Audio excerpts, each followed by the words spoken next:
I'm going to call Patricia Araque and Marta Cruz to the podium. I have to say I'm a frustrated teacher, so maybe you'll find me annoying, but that's part of what I do, sorry. So Marta Cruz, Marta, please can you come to the podium? I told you guys, I am going to be annoying, but it's for the sake of the schedule. To become an investor from Okay. the girls. Pitching, okay, have a seat. Okay. Okay, so... ¿Nos sentamos? Sí.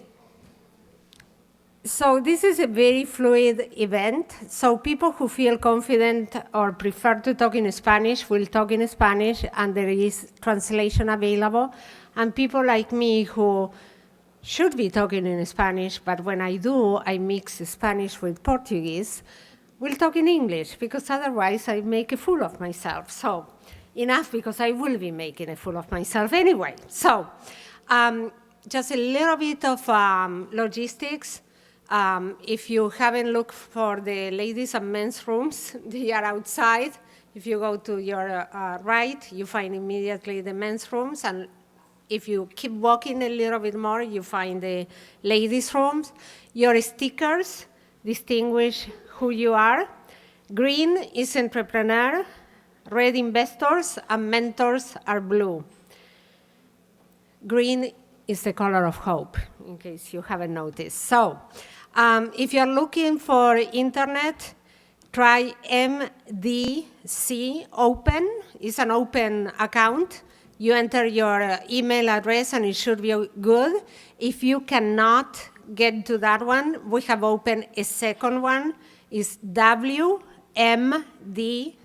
D as in David. If you haven't thrown your business card in a bowl on the other, in the other room on a table, and if you don't have a business card, which is a big boo-boo, but there are people who forgot them, just write your name. We are going to raffle 2 Microsoft tablets. So if you already have an iPad, it can be a very good Christmas gift for somebody else. Before I really begin to talk, I want to make a note. When you were given your ID, you were also given a certificate to fail. And some of you were like looking at the certificate like, this is unusual. Usually you want to encourage success, not failure. The point is that we do have to change our culture. The point is that in Latin America, failure is the red letter that you bear on your forefront for life, and we need to change that. So we want to make the point that you are allowed to fail. You are allowed to fail many times until you get it right and you become a winner. But if you fail the first time and never get up and never try again, you'll never know what you have missed in life. So that's our point in giving all of you. We have also given investors that the certificate to fail, okay? Having said that, and I'm bad for you, but I'm gonna be the MC, so you'll see me a lot more than you want to. I have to keep this going. I thought since we have to do a welcome for the afternoon part, and I'm not gonna say the same, I thought what I would like to talk to you, a reduced group, is that what was WeXchange for us and the MIF. The MIF, some of you, this is great, because usually I go to industry events and everybody knows what the MIF is, and I have some fund managers here that they know. I get a little bit like, okay, I ran out of business cards. I don't want anybody else to run after me, etc. This has been very refreshing because we have started focusing more on women entrepreneurs not too long ago. So many people here have no clue what the MIF is, and it's good. It's very good. It's refreshing. We are breaking grounds. So the MIF is part of the Inter-American Development Bank, but it's like the innovation lab within a multilateral. That is tough. Multilaterals like the World Bank, the IMF, are not known for innovation and creativity, but somehow something happened many years ago, 20 years ago, and they allow us to exist. And we were born as an innovation lab. And within that, some of us are working on early stage equity financing that has two legs. One, we are investors in venture capital and seed funds, and we have some of our fund managers here. The other line is we are trying to work on everything that will improve the ecosystem for you entrepreneurs. The entrepreneurs are at the center of what we do and why we do things. So WeXchange was an entrepreneurship project within the MIF. 20 months ago, we created within the MIF a women's economic empowerment group, and the MIF has done many other things. Doesn't do only venture capital. So everybody was tasked to trying to give it a gender focus within whatever they were doing: microfinance, access to markets, access to green growth, and early stage financing. So we were charged to improve whatever the situation with dynamic women entrepreneurs were. So as in any venture, Monica and I, and then Rebecca got incorporated, we set up a plan by trying to understand first what was out there. We were told, oh, so few women entrepreneurs, and we didn't believe it. And so we began to use our contacts, and with no failure, one woman always led us to at least 5 contacts more. And then many of our male fund managers were so gender blind, and they were, oh, this is so cool. Let me put you in touch with this and this and this and that. And I really need to highlight Hernan Fernandez from Angel Ventures Mexico. He is incredible. And I'm very sorry he's not here today, but he's in his honeymoon. So, I think he had a good excuse. So we set up a plan by trying to understand what was out there. Then we contacted others, NXTP Labs and EIAS-2. Why? Because doing it in a team is better than doing it alone. Then we sought advice. We sought out the wisdom of the crowd. I want to give recognition to many people, but I'm going to just mention 3 locals that are not here, but I want to mention them anyway: Fakiri Diaz, Boris Irmas, and Juan Pablo Capello. But they were not the only ones that we consulted with. We were talking to all our network, and we were saying, is this crazy? Does this have a value? What would you do? What kind of event would you put together? Sylvia, everybody was being called and bothered, and everybody's so patient with us, and they listened to us. Then we approached partners that put us in touch with others. So we got to meet the wonderful Joe Pena and the Miami-Dade College that saved us. We are not locals, where we were going to have it, the logistics, we need a partner, blah, blah, blah. It was wonderful having Miami-Dade with us. Then we further our sponsors with the Knight Foundation and BBVA. So the videos, the mainstreaming, live streaming, etc., with the streaming was done by them. Others follow. So if I were to read you all the list, I will try to, here and there, mention all our lead sponsors, co-sponsors, media partners, whatever, you name it. And they are growing by the minute. Many of you, the entrepreneurs, got a free premium account with Evernote because they too wanted to jump into this. So it was like the train began to move, and I'm not there in the wagon. Hold on, I want to give something, so I'm there. I want to be part of this. So then, after approaching all this, we pivoted the project back and forth. It didn't come out really at the first one. I do print quite a bit, but I have to say that I didn't print all the versions of WeXchange because I would have enough to make a book. So But we went back and forth, we set up our minds to do it, and the roller coaster ride started. So I want to leave you with these great, great, great women. I have to tell you that it wasn't easy. We had our moments, we had our last-minute problems, cancellations, fears, and doubts. Will this resonate among this audience? And we were able to do it. So you are all here. We know that you felt appeal to the concept. So what I do is just to want to leave you with something that is very important for me. In the face of problems, just think for a minute, these too shall pass.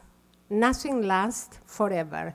So when you're having a huge bad day, bad month, or bad year, that too shall pass. And with that, I leave you with Patricia Araque from experts.The.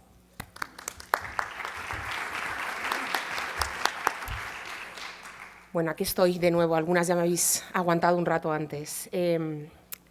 Miren, yo nací en España y siempre me he definido como una ciudadana del mundo. Pero desde hace muchísimo tiempo, me gusta decir que soy una latinoamericanista. Y que yo no nací en la región, como muchas de ustedes, pero la elegí para crecer y para intentar cambiar el mundo. Elegí Latinoamérica desde que vi la primera pintura de Frida y desde que leí el primer poema de Neruda, y de eso hace ya mucho. Y creo en el potencial que tiene esta región. Y creo en el potencial que tenemos las mujeres para construir cosas, pero sobre todo para cambiar el mundo y para convertirlo en el lugar justo que debería ser y que no lo es, no nos engañemos. Así que aquí entran en juego muchas cosas y la oportunidad que creo que nos está brindando el FOMIN, el Banco Interamericano de Desarrollo desde el FOMIN, con la puesta en marcha de esto, que no deja de ser una apuesta arriesgada, que ha supuesto, como ha dicho Susana, un intraemprendimiento y una pelea desde muchos flancos, ¿no? Que realmente se confíe en el potencial que tienen todas ustedes, que los inversionistas que hoy están aquí confíen también en que el talento de las mujeres va a cambiar las cosas, ¿no? Porque es importante también contar con esa parte del ecosistema, que todo el ecosistema esté ahora mismo pensando y depositando una confianza en nosotras, entraña una gran responsabilidad, pero sobre todo una gran oportunidad. Así que aprovechémosla, porque, como dijo ayer Susana en el cóctel de bienvenida, es verdad que esto va a hacer historia, va a haber un antes y un después, va a marcar un futuro. Están dentro, están viviendo esto, tienen que ser conscientes, ¿no?, de lo afortunadas que son y aprovecharlo al máximo. Creo que es el momento de empezar muchas cosas para las mujeres emprendedoras en Latinoamérica. Creo que es una región llena de oportunidades.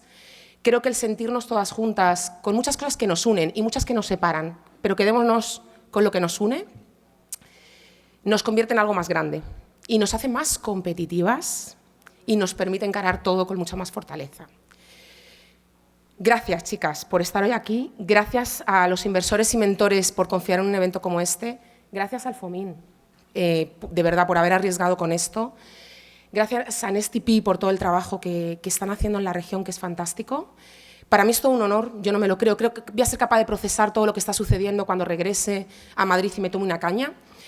Pero es algo grande, eso desde luego no tengo la menor duda. Hay que aprovecharlo, estoy feliz de estar aquí. Para ellas, al cuadrado, es todo un honor formar parte de esto. Y el momento es ahora, chicas. Aprovechemos esta gran oportunidad, construyamos y que haya muchos WeXchange para seguir haciendo grande esta región y todo su potencial. Muchas gracias.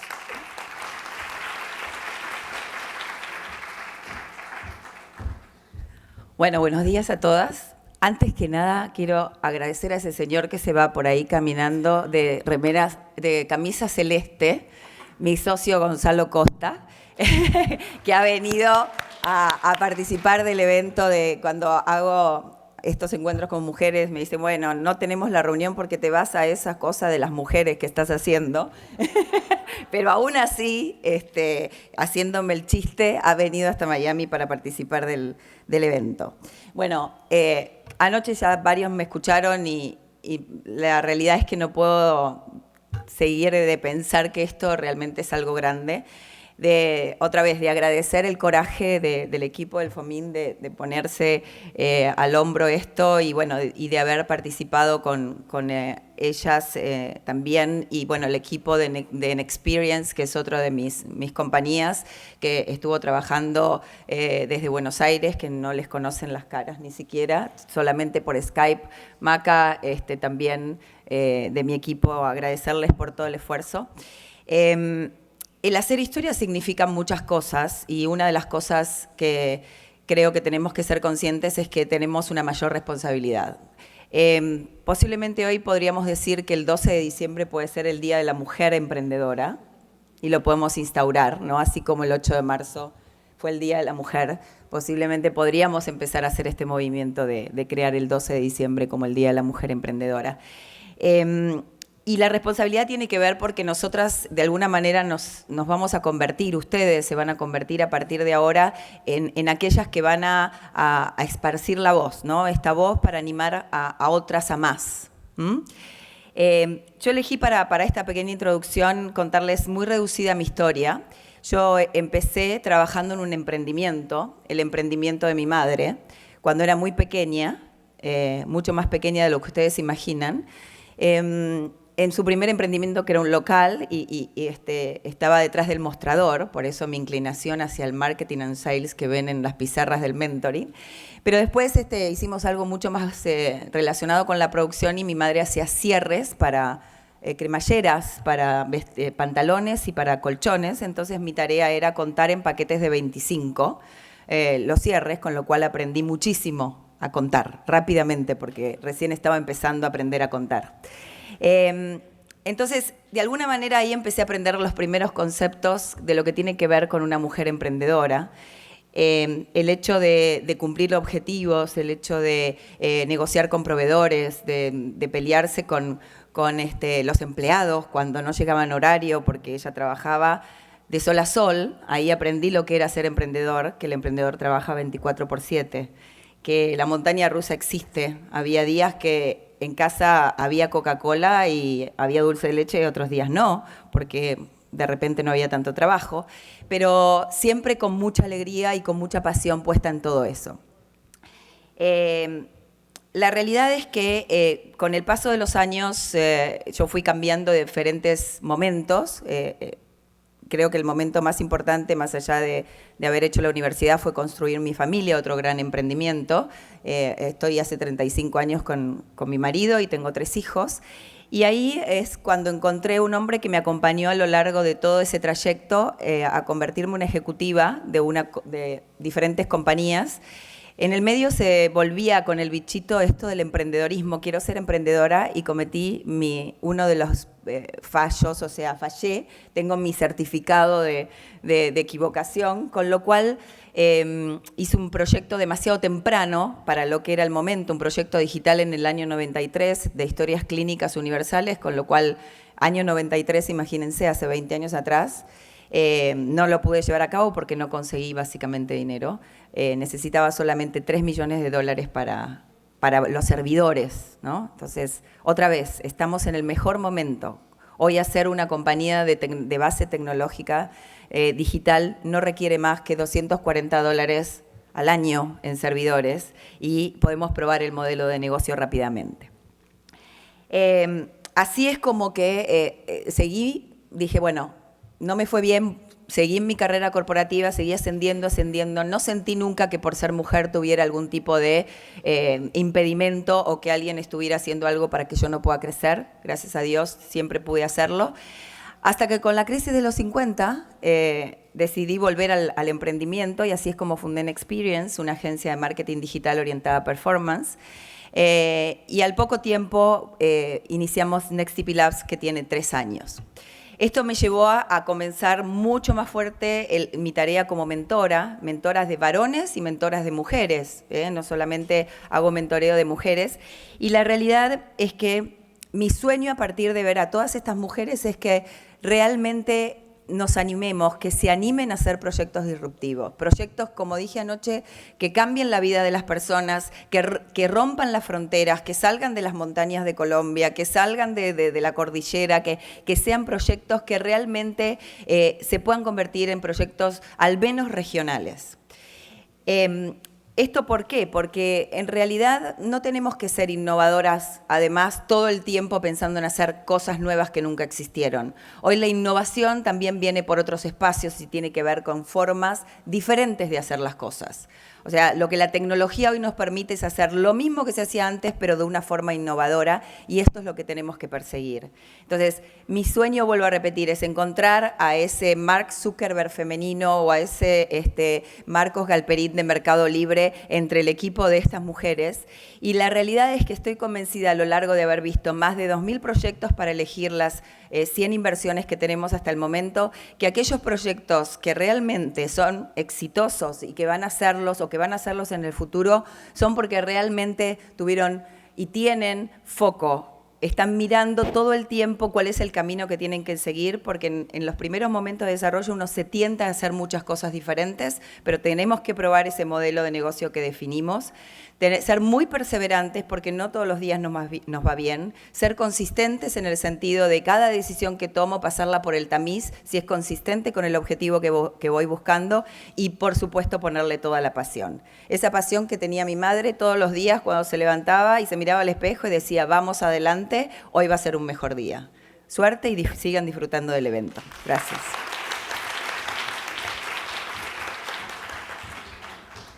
Okay, thank you very much. So we are going to start now with the next panel. So you can go. Sorry. And it is my pleasure to introduce Betty Young. Betty Young is a venture partner at 500 Startups, which provides early-stage companies with funding in a startup acceleration program. I'm not going to say anything else because I don't want to keep wasting the time that we are already a little bit behind because I talk too much. So Betty, please feel free. And we'll be with her for exactly 20 minutes. Yes. Okay, so I will leave you here.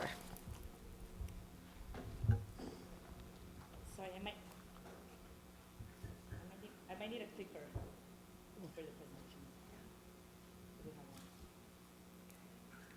Good morning, everyone. How are we doing? I need the microphone too.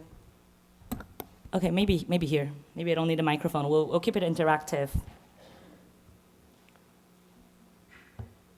So while we get started on the presentation, first of all, it's a pleasure being here. It's a pleasure being invited by Susana and Monica to be, when we met in Guadalajara for the Photo Meet, they asked me if I could participate in this event, and it was a clear yes, because definitely it was mentioned multiple times. So what I really believe is this is a historical moment where we're putting this network in Miami together. It's beginning of a conversation. When I was looking a lot at the logo and everything that the whole conference wants to tell, it's beginning the dialogue to that. So it's a pleasure being here. I was put on the request on a topic that I have to prepare, but the good thing is I've been working a lot with investments. It's been almost 3 years.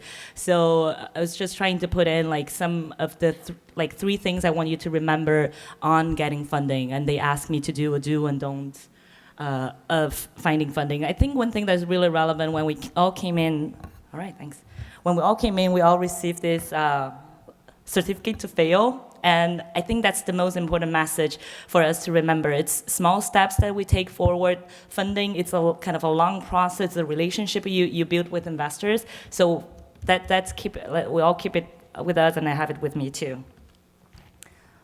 Really quickly about me. Oh, yes, hello. Yeah, that's better. So I can move a little bit quickly about me. I'm an entrepreneur, so one of the business that I built is called Brazil Innovators. It's to build the ecosystem. So we run a lot of conferences. And one of the article that came out when it was on Forbes, one key thing is I really believe like we are in a very critical moment where the whole technology is turning entrepreneurship really democratic. Like I think Marta mentioned just right before here, saying like anyone with with very very like small money, they could transform significantly everything. So similar to that, like on Washington Post, one of the article came out that was exactly on we can be the next Mark Zuckerberg. We can be the next one. The borders had really come down, and it's a really great moment to be. So aside from the entrepreneurial part of me that really believe that it's all about building the network, the second piece that I wearing the hat is as investor. So as investor, I've done more than 30 deals actually within Latin America, and this is a little bit of a highlight of the portfolio with lately 2 exits. One it's medical, another's tourist eye. These are all quite exciting to empower Latin American entrepreneurs. The real secret sauce of everything that I believe and I want everyone to remember is actually depends on us. So do it yourself. We sometimes lean on, oh, I don't know, like the government, it's not friendly enough, the bureaucracy, it's not great enough. So think about what each of us can do. And the great thing about us being an entrepreneur is that we really believe that there's a problem and we are responsible to do that. So I want everyone to remember that. The one thing on the website I encourage all to go back on the WeXchange.co is to look at what everyone put in as a motto. I would be really interested, especially like when we go through like the mentorship session, if you can really go quickly on like what's your motto, what's your commitment, because regardless of what we decide to use as a vehicle, for instance, like I decide to use a fund as a vehicle to deliver my commitment. That's how I do it, but that's a temporary thing, but it's why we do and what we do today, right? So I went back and thought through like what's my motto and what's my commitment. And the key thing for me, it's being the bridge, it's building resources, it's making sure all the entrepreneurs have the optionality to find access, to find finance, to find customers. So that's what it really moves me. Previously, my first job when I finished school, I work in a consulting working on go-to-market strategy. And when I think back, like, why do I work on go-to-market strategy? I work with go-to-market strategy because I want whatever product is developed get to the market. That's what I really believe. And in 10 years, in 20 years, in 50 years, hopefully something that I deeply believe can create impact on what we're working on. So do remember that we are responsible for the vision we're putting forward. And then it's often, we talk about a little bit the moment. The second point, it's a timing. Right now, like 2013, moving forward to 2014, you have a lot of ups and downs. We're talking about failure. We're talking about like here, like perseverance, passion, focus. It is a really great moment. We have more cases today. Came out, Wences sent out a note saying he sold Lemon Wallet, also for 42 million. It's really exciting to see the whole action happening. We're in a really great time for that. And then the key thing, it's building the network. So a lot of my work, it's being able to connect to a lot of the mentors back in the Valley. And then building multiple bridges. So we're talking about, in my case, my commitment is to build a bridge. So I have to understand what are the multiple networks that can really help entrepreneurs. So I'm at the board of a large company, an innovation board, a large company called Natura. They work with about 1.5 million entrepreneurs. So how would technology change that? So that would change significantly the web, the mobile. So being able to see that, being able to see what the new trends are going to impact those women. At the same time, on a different, like completely different range, like I'm part of the Dell Women Network. They select about 100 women, high potential, successful, and then you can always connect up and coming entrepreneurs to the network, or the Kaufman Fellowship, that is a network of investors. or I think the key point, Lean In, it's Sheryl Sandberg wrote the book, and she works a lot on circle. And I think that's a key message. You have to believe. A lot of people ask me, like yesterday, someone came to me and say, what do you think about the Miami ecosystem? I think we have to believe to make it grow. So first, I think it's a very exciting decision to also be making the WeXchange as in the first point in Miami. So a lot of, back a little bit on the vision, it's building that bridge. So what the second thing that I was asked for, not only the motto, it's our commitment. So we have to think about short-term action. So in February in Brazil, we actually run monthly events. I think one thing that is really important on building ecosystem is thinking this is not a one-time thing. This is going to happen, and then people can count on it. So it's been 4 years, been working with the local meetup. We have about 4,000 we call them innovators, quite engaged. This was just in December. And then in February, we're running a topic just for women founders. Going back a little bit on, okay, we should be able to do our own work of making things happen.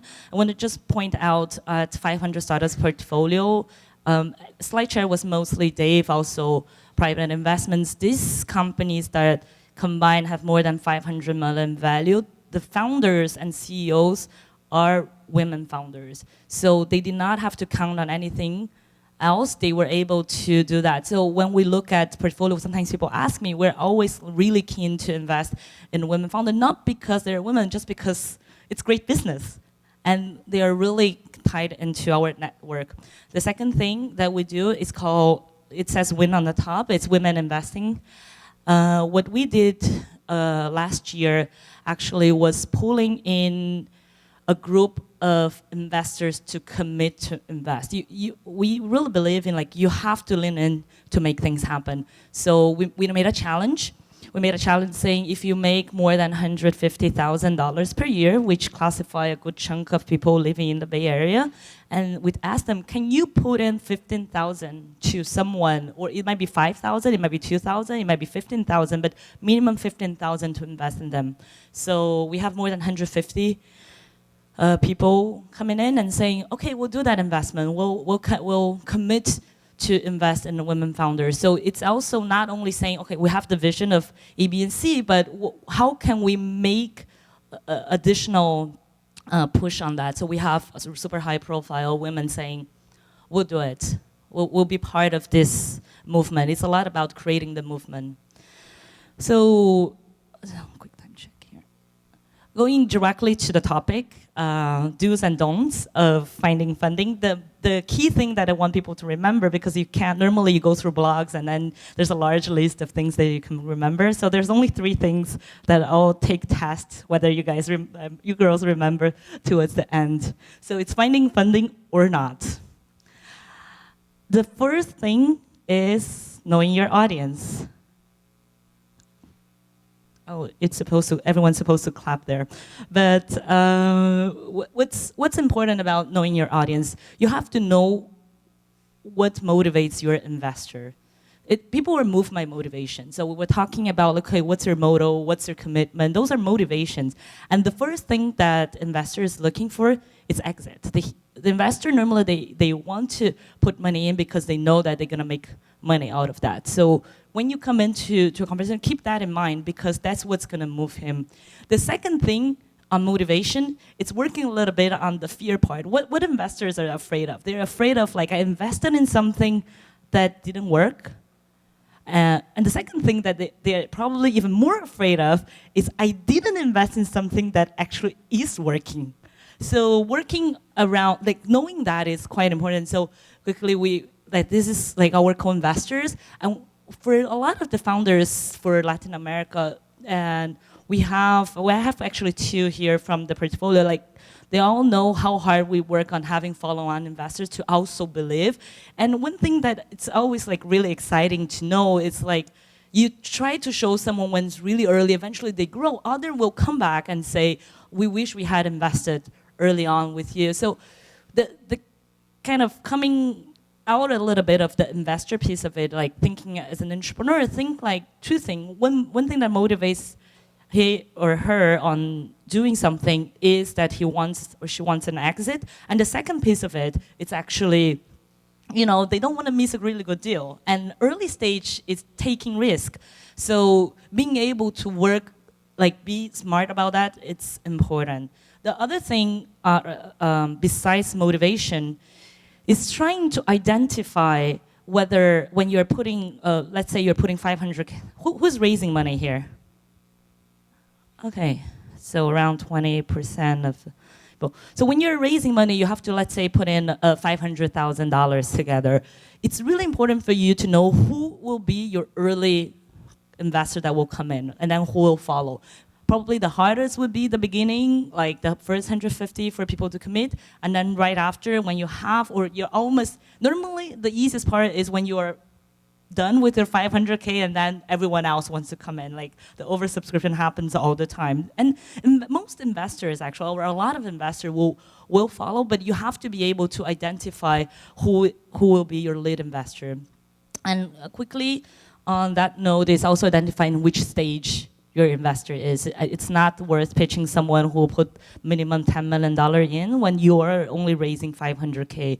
So understanding, of course, in our region, it's a little harder because the market is not that mature in terms of the asset class, but still being able to understand what type of checks, what's the check size, what's the frequency, the timing of the fund, all those things are really relevant. So do remember to, every time when you talk to your investor, think those components like timing, the stage, like the profile, and what's the motivation behind when someone is investing.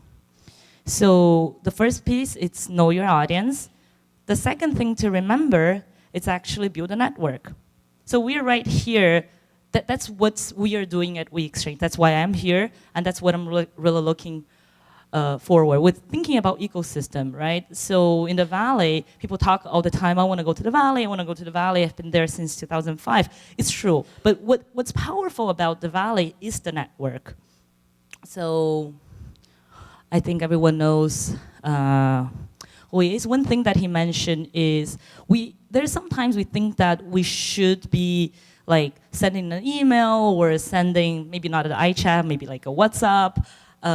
But ultimately, what really brings creativity is people bumping into each other. It's like last night on the cocktail, today in the afternoon, like meeting people. That's what's going to create a lot of environment for creativity and innovation to happen.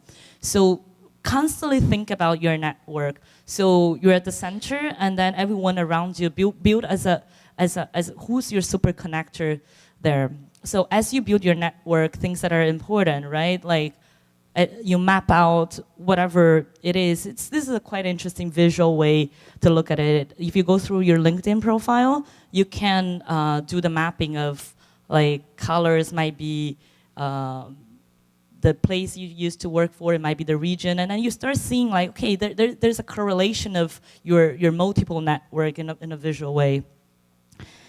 And then once you do that, it's also knowing really, really well what your expertise are. So what are your skills? If people are investing in you, they want to know who you are. Like why is it relevant? Like why are you unique? So constantly build that up. Build whether you want to write a blog to make sure you have a very clear communication of what your skills are, or make sure like it's within across your public profile. And LinkedIn is definitely a really great way to further connect. So going deeper on network, specifically on investments, one thing that I've been using a lot and recommend is AngelList.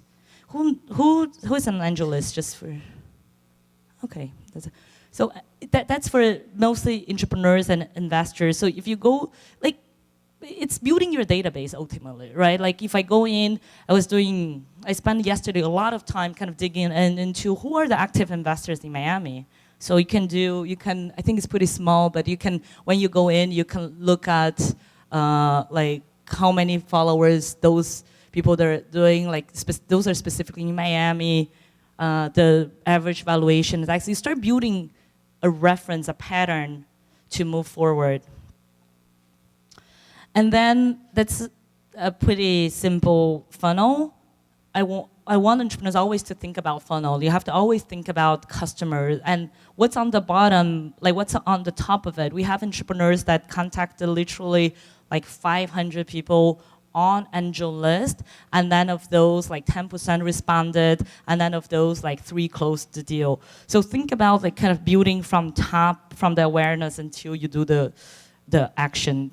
What you always want people to do is take action. So, but it doesn't happen if you contact just one person. It happens when you have a wide range, and then you build a process to make it happen. So, second thing to remember is build your network. The third thing is what I call the Sean, or the Son, or the Sion, or the Tione, or whatever language you want to use. So, I don't know who like physics. For those who like physics, that's great. Is think about when you're trying to move something, right? The last piece of it, we talk about action, right? When you're trying to move something, you have to think about all the forces. So the key force that all investors care is called traction. So if you're pitching me today, I want to see the traction slide. If you don't have it, build it before this presentation ends. I want to see the traction slide because it's the acceleration point that we are investing, right? Everything's so early. We don't have that much reference, so do bring the traction slide. But do remember that although you do have acceleration point, you have to like diminish the whatever friction. I don't care what friction might be. So always think about what will accelerate the action to something. And think about physics. You can look at things and then can say, okay, the car is not moving. Why is it not moving? Like, and then think about all those factors. That's the same thing for your startup. So the 3/almost 4 Sion, it's traction, the first one. People are looking for traction. Try to do the frictionless. Be quite specific. I have a term sheet, but the term sheet is not ready. The terms are super complicated. The docs are being built in like a place that I've never seen of.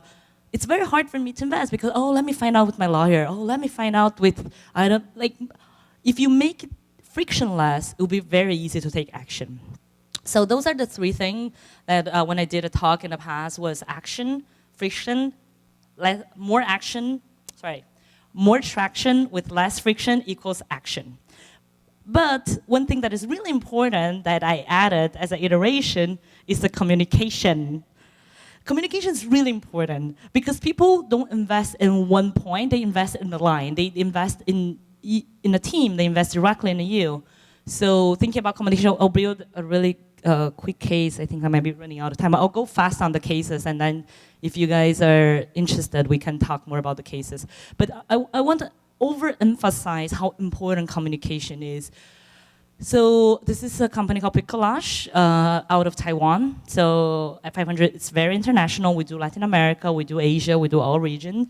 These are the founders, 2 women and 2, so almost like half and half. So they came in the accelerator, and they took a long time to find out what they're going to launch. And then eventually they launched this collage of photos. So this is an update that I took. It's public out of AngelList.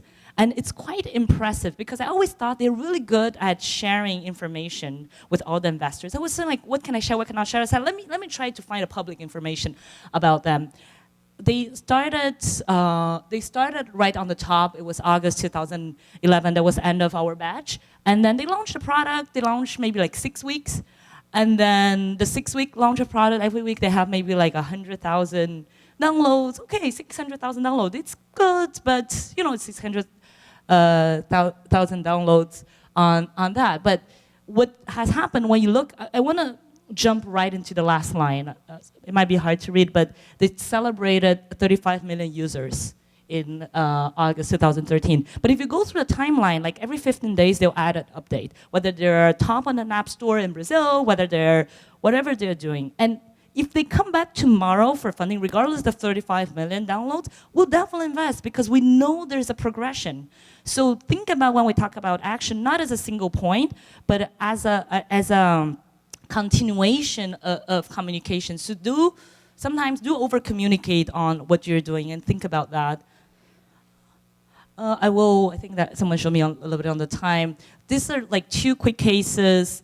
What other thing to think about as you're doing and making sure that you have the action from investor? It's also combining. We are in a region with less investors. Like, how do you combine investors that are local, your early kind of investors, with someone also in the valley, and then start combining that for fundraising? They just raised. It's quite exciting. When we met them, they didn't have funding, and they just raised their Series B, which is, I think, hard for our region. So it's really also exciting to celebrate. Funding is one part of a small thing that we're all doing, but it's good to see that. The key message, and then we can talk more in depth later, is how do you combine investors that are outside of your region and be just smart about that?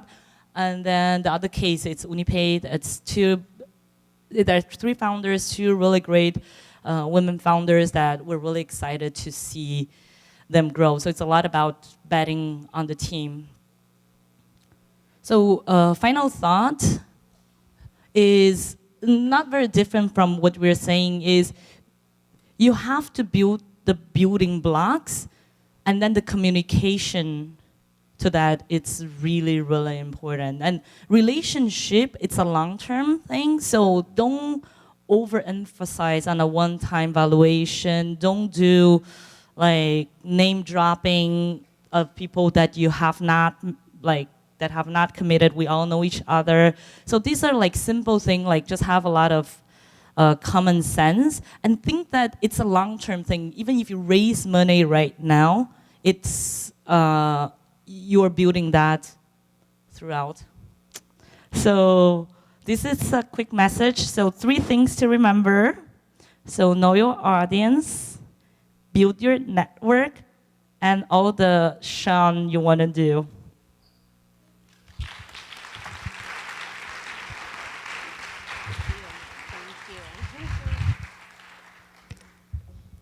Well, that was clear. Yeah, you take your certificate to fail. I have my own. So we are going to go into the other room for the speed dating. I just need to give you some instructions here while I have double or triple mics. Okay, so the investors should go to the tables to be easily identified. The entrepreneurs should stand at the back of the room until I tell you where to go. And the instructions for the speed dating, you will have them projected as well, but you have 3 minutes. I almost said you have 3 minutes. No, you have 3 minutes, or like my husband would say, I think in America, if you are a true born native, it's 3 minutes, and we do 3, something like that. Arriving entrepreneurs introduce themselves first, then investors, exchange business cards. The entrepreneurs give your 1-minute pitch and let the investor know your need. Once you hear the signal, we'll have a signal, you have 30 seconds to say goodbye to your partner, and you follow the order of the interviews clockwise. So think for a moment how the clock works. So don't go against, go clockwise to the next one. This is speed dating. Let's see how many cards you can get, as many investors as possible, okay? So, and if you belong to the same company, it would be a good idea to go together to pitch the investor. So now we are gonna move to the other room. Before that, and it is a little biased, I want to recognize the team of Eco Enterprises too. It's a full women team, and they are all talking, but I want them to stand up. You are all women, you are all a full fund managers team. Please, Tammy and everybody, get up. I want you to be noticed. Stand up, stand up. This is a full team of women fund managers. Okay, let's move to the other room.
Un momento, para las 6 finalistas, la Pitch Competition. Estas chicas yo quiero señalar y dejar claro el trabajo que han hecho. Lo que están arriesgando es poniéndose aquí. Se merecen, desde luego, un reconocimiento independientemente de cómo finalmente resulte su actuación. Cada una de ellas va a tener 5 minutos para hacer su pitch. Estrictos, ya lo saben.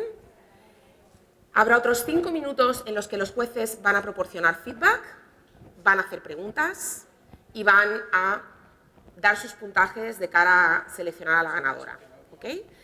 Tenemos aquí a los 5 jueces, a Brian Pierce desde Ernst & Young, a Boris Girmas, a quien muchas tuvisteis la oportunidad de conocer ayer desde Tres Mares, tenemos a Ali Buberman, una emprendedora referente, tenemos a Bedi, a quien todos habéis tenido oportunidad de conocer hoy, y tenemos a Silvia Torres Carbonell, que es inversora también y ya es de Argentina, y seguro que os va a dar, a muchas ya os dio un feedback potente en todas las sesiones de coaching, así que ellos van a ser los responsables de elegir a la ganadora. 5 minutos de pitches, 5 minutos para el feedback. Algunas de las emprendedoras van a pitchear en inglés, otras lo harán en español. Empieza el juego. Chicas, tenéis un certificado para fallar, así que podéis hacerlo sin problema. Adelante, Janina.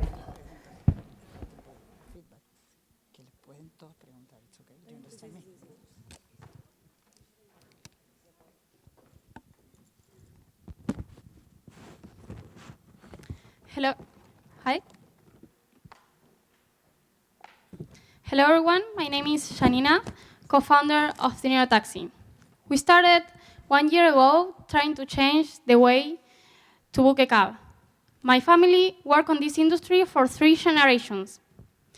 Our mission was to improve this industry. So, on the last four months, we changed our business model. First, we were B2C, to the final consumers, to the all users, developing mobile applications to book a cab. But now, we make the change. We are techno-rights. We are leading the market of transportation industry for corporations. You know, when we started this, we find out many people on this industry. And the main problem for transport companies, for taxi companies, are that they have customers, user customers, but the potential customers are corporations. But many of these taxi companies do not have fundings to support those accounts. I mean, a corporation pays them in 30 or 60 days, but they have to pay to the drivers immediately, or at least in 5 days. But on the other side, corporations are spending so much money in transportation services, not only in taxi services for their employees. A medium corporation spent $300,000 on taxi services for their employees. So we find a solution. We create a platform that connects corporations with transportation services. We are taking the risk. We are giving to the transport companies those funds to acquire new customers, corporate customers. The platform works in 2 ways. The transport companies use our software to track their mobiles, to track their users, and to see how much money are, and to measure their metrics, and to acquire new customers. On the other side, to corporations, we provide them also this platform so they can have transportation services. They are connected by our platform. I mean, when a corporations need a transportation services, they don't have to find out. They have to ask. So we provide them taxi services for the employees, shipping services for their products, and everything they need by their own brand. They are white-level services. Taxi industry, it's huge, and many of you know them. Worldwide, this industry produces $120 billion per year, and 30% of the revenues come from corporate clients. Only the 25% of this industry are individual drivers. The 25% are corporations. I mean, they are transport companies. Our business model, it's simple. we charge them the 10% of all the transactions to the corporations but for the transportation services. On the other side, to the transport companies, we provide them the software and we charge them a monthly fee depending on the size of their fleet and a cost per trip for every corporate customers. And the most important, it's users and drivers, it's free. They have mobile applications to book a cab, and now drivers have mobile applications to connect with their company and to have more trips. 2 years ago, I was working as a manager on a company, and a question came to my head. Why people fail and why people succeed? Well, many of you know the answers, because when you are passionate and motivated about something, nothing stops you. And this is what my team has. Besides the 10 years of experience on development, sales, logistics, and management, there are partners who really want to know. We challenge the limits, and when things seem to be impossible, we face them, and we keep moving. But we're not alone. Now we have 21 companies using our services, and people who support us. We receive investment, but we not only receive money, but also support from NextCP Labs and for partners who really trust in our team. We're looking for investment, but we're not only looking for money. We're also looking for partners who help us to improve this industry, to help us to make other business grow. Time is now to ride the evolution. I'm Janina, co-founder of Technoride. Thank you very much.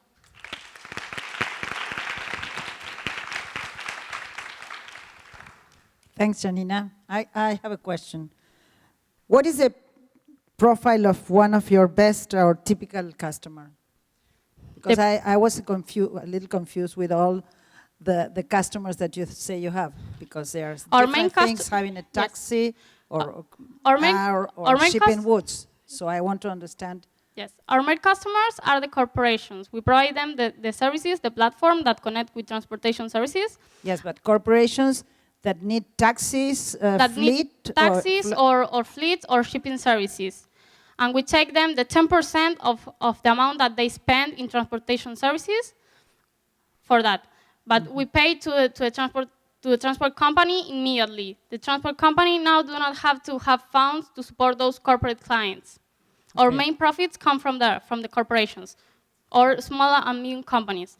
In this stage, we only are implemented on corporations because the risk is lower than in a small company.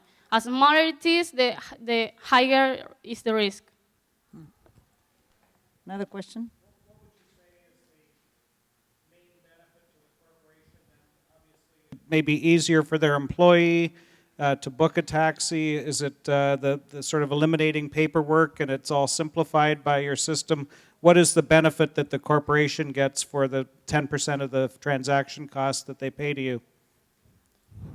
The main benefit is that they don't have to think or to find out these transportation companies, because most of the time these transport companies are not legal or are not regularized. I mean, they have drivers, or their drivers are not in a legal situation, and the corporations trust on them, but at the end I don't know how to say it,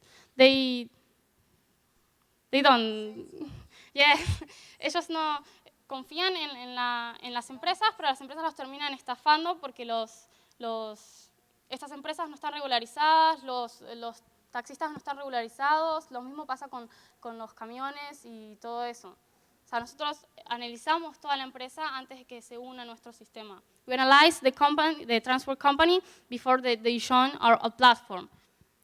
Following on that line, Boris Irmas, you basically manage for the company that would have, for the corporation, let's say the logistics and the transportation of their executives or personnel or their goods for some reason or documents. I mean, is this a service the company would have, the corporation would have to handle by themselves anyway? What I'm trying to follow on the idea again to what is Technoride bringing to the table for the corporation? Why is the company willing to pay 10%, which it's Okay. at this moment is your only yes, source of revenue. Why aren't you charging corporation the driver or Yes, the? I understand the point. Corporations use these services. This idea is not new. They pay a percent to a transport company for that period, because the corporation do not pay immediately. They pay in 30 or 60 days. So the transport company charge them an interest for their services. Instead, the corporation has to trust in those transport companies and to do the analyze and to know what they're doing. We are the intermediary. We are the main providers, and the transport company is our sub-provider. So you're basically giving an extra managing capacity on behalf of the corporation, providing besides the transportation services. Actually, they are paying those interests to the transport companies. Well, first, congratulations. I know it's hard to be there for the first time, so congrats. Then, if I understood correctly, you said that you pay the taxi or the transportation company right away, and then you collect the money from the company that is requiring that service, like 30 or 60 days after when they pay. Yes. So correct. I was wondering, how are you going to manage that financial gap when you're scaling? Because I imagine now you have a certain amount of companies, it's easy to provide the money in advance, but when you grow and you have thousands of customers around the world, that will be kind of tricky. So I don't know if you thought about that. Yes, now we actually didn't implement this corporate system. We have developed it. We only manage all the dispatch system for the taxi companies, because we have to have a backup before to do that. So that's why we are raising money, because we need to have the backup. We have our CFO has a lot of expertise on financials. He works on Accenture, and we are when we raise money, we are going to hire a team to do that. It's like it will be like a financial business model. It's basically like the banks with the current accounts will be like that.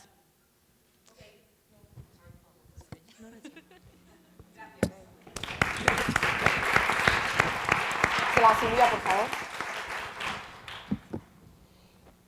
Recordar acercaros bien el micrófono, que no se escucha bien.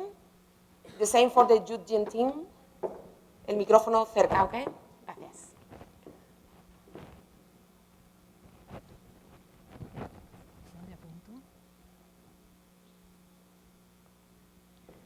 Hola, estoy muy contenta de estar aquí, es un gran honor y es un privilegio pertenecer a esta comunidad. Felicitaciones a los organizadores. ¿Qué es Greenticen? Greenticen es una plataforma social ecológica que coordina y promueve acciones sustentables a través de las redes sociales y con foco en la eficiencia energética. Yo soy Silvia Chevi, soy de Uruguay y soy la cofundadora y CEO de Greenticen. Soy ingeniera, tengo un MBA y tengo 20 años o más en consultoría en ingeniería y en el mundo corporativo, y hace un par de años decidí que quería hacer algo más con mi vida y quería dejarle un mundo mejor a mis hijos. Este es el origen de Greenticen. Decidí usar mi pasión, que es cómo usar la tecnología para cambiar el comportamiento de las personas, y estuve estudiando Behavior Design y Behavior Engineering justamente para eso. Ese es el origen de Greenticen. Tengo inversores, ángeles y Board of Directors que son los principales empresarios de Uruguay en las áreas de tecnología y de publicidad y marketing, y también una inversora argentina. ¿Qué es el problema que queremos atacar con Greenticen? Es el problema de la energía. Cada vez es más difícil para las compañías eléctricas cumplir con la demanda, sobre todo a la hora pico, cuando todo el mundo consume al mismo tiempo y cuando les es más caro generar y vender energía y distribuirla que lo que le pueden cobrar a los usuarios. Este es un problema global. ¿Y qué es lo que están haciendo las compañías eléctricas para solucionar este problema? En todo el mundo están implementando sistemas de Smart Grid, redes inteligentes de energía. Son sistemas muy complejos desde el punto de vista técnico y que demoran mucho en implementarse y son muy caros. Ese es el problema al que nosotros estamos atacando y dijimos, ¿qué podemos hacer para resolver esto? Y empezamos a usar las tendencias mundiales que todos conocen, que son la amplia difusión de las aplicaciones y los smartphones para el uso diario, las redes sociales y el poder de convocatoria y de contagio que éstas tienen, el crowdsourcing, cada vez más los problemas de la humanidad se resuelven por ideas que tienen las personas comunes y eso hay que aprovecharlo, y gamification, usar mecánicas de juegos para cosas que no son juegos.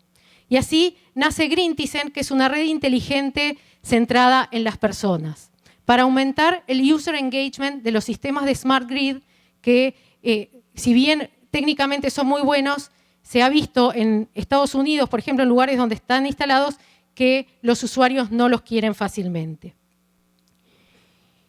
Nosotros nos basamos en la idea de que la gente quiere colaborar para un mundo mejor, pero muchas veces no tiene los incentivos correctos para hacerlo y no tiene las herramientas. Por ejemplo, si nos ponemos a pensar, seguramente muchos de nosotros dejamos alguna televisión encendida que nadie está mirando en casa o alguna computadora. Si tuviéramos algo que nos recuerde apagar todo lo que no estamos usando, haríamos bien a nuestro bolsillo y a toda la humanidad. Eso es lo que estamos haciendo con Greenitizen. Tenemos aplicaciones para smartphones, la gente se las baja gratis y tenemos un sitio web.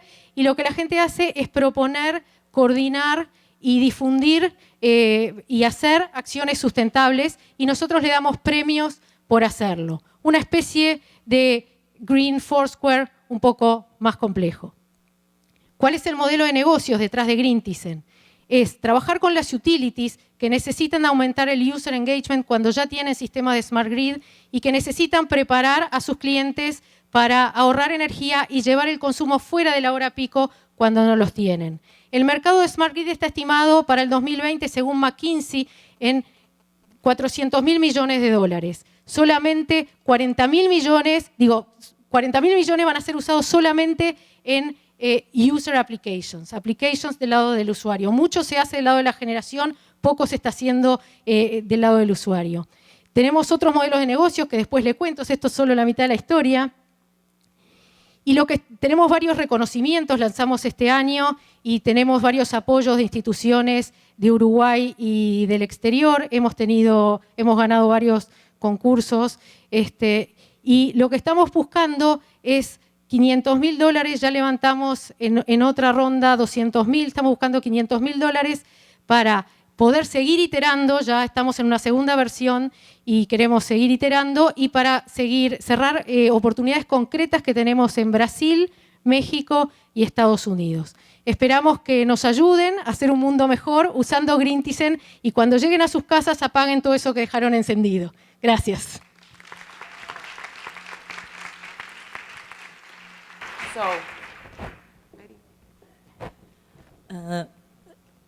Creo que la palabra más importante que está haciendo acá, que sentí un poco de falta, es, no sé si se dice en español, pero engagement, encajamiento. No sé cómo es en español, engagement. Entonces, creo que está haciendo, por ejemplo, hablando antes sobre traction, la parte más importante es si las personas van a utilizar o no. Entonces, yo vi que iban a hacer cosas de gamification, pero es importante que salga un poco de la parte, se puede enseñar, salir un poco de la parte de la teoría, que van a hacer gamification y cómo actualmente las personas utilizan el app. Creo que se puede enseñar un poco de esto, es la parte más importante también de poner más en el pitch. Ok, bueno, ese es el key point, user engagement. Empezamos pensando que la gente no iba a tener ideas para proponer. It's okay in Spanish, yes? Que no iba a tener ideas para proponer y teníamos una lista de ideas para proponer porque la gente entra y propone cualquier tipo de idea. Lo pensamos para la energía, se fue con el crowdsourcing a todo lo que es sustentabilidad. Entonces, primera conclusión, la gente empezaba a poner cada usuario 10, 15 ideas en lo que es todo tipo de cuestiones, sobre todo en lo que es reciclaje, no tanto lo que es energía. Segunda cuestión, pensamos que la gente se iba a sumar a las acciones de los demás, esa era nuestra hipótesis. No fue así y la gente prefiere proponer que sumarse. Entonces ahí hicimos una iteración, hicimos algo mucho más sencillo que era 4 acciones predeterminadas no usar bolsas en el supermercado, elegir botellas retornables y así cosas bien sencillas para que cada vez que la gente lo haga, diga I did it, y ahí tuvimos mucho más engagement. Tenemos 4.000 usuarios actualmente en Uruguay, un país de 3,5 millones de habitantes. Todavía no hemos salido al mercado externo. Pensamos que la gente lo iba a usar sobre Twitter, porque pensamos que iba a ser algo inmediato, y la realidad nos mostró que hay muchísima más gente en Facebook y que la gente lo usa de Facebook y tenemos mucho engagement en Facebook. Entonces nuestra próxima iteración es hacer una app dentro de Facebook. Entonces, no sé si eso responde. Tengo duda. Me quedé con dudas sobre los ingresos, o sea, sobre cómo vas a obtener los ingresos. Y punto 2, hiciste muy clara la observación de que las compañías tenían un problema en la hora pico, digamos, del uso de energía. No me quedó claro cómo vas a lograr que el consumidor, el usuario de la red, la utilice fuera de hora pico, digamos. Y básicamente esas dos observaciones. Ok. Primer modelo de negocio, ingresos, con las compañías eléctricas. Primero contesto la segunda pregunta, ¿ok? La idea es hacer campañas, o sea, hacemos campañas cuando la compañía eléctrica dice, tengo un problema en la zona de Brickell, en esta semana con el suministro de energía, entonces hacemos campaña para que la gente suba a 3 grados el aire acondicionado o apague la mitad de las luces, o acciones así bien pequeñas en esa zona, en ese momento. Y lo hacemos a través de las redes sociales porque la gente hace lo que los amigos y familiares le dicen y no lo que la utility le dice. La idea es separar de lo que la utility le dice. Entonces, así es que hacemos y damos premios por eso. O sea, hoy es puntos y reconocimiento, pero después van a ser descuentos, cupones, siempre cosas que tengan que ver con sustentabilidad. El modelo de negocio es, cuando tengamos una comunidad grande, que la utility pague por el ahorro, pague una parte del ahorro que logra. ¿Cómo calcula el ahorro? Si tiene Smart Grid, es directo con los medidores inteligentes. Si no tiene Smart Grid, comparando con el ahorro del periodo anterior. Otro modelo de negocio que tenemos y que surgió a partir de que lanzamos la plataforma y vino de las empresas, es que las corporaciones quieren cambiar el comportamiento de sus empleados y de sus clientes y hacerlo más verde.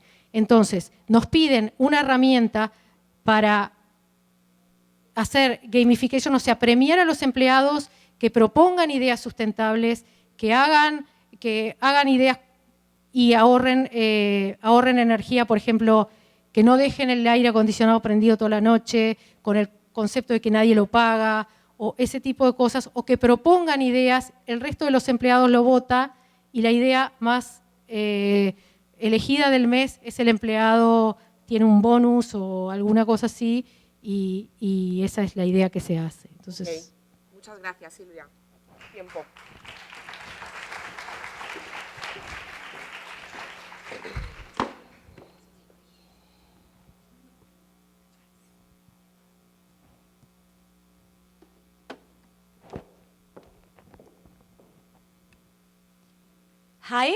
Hi everybody. My name is Angela Cois.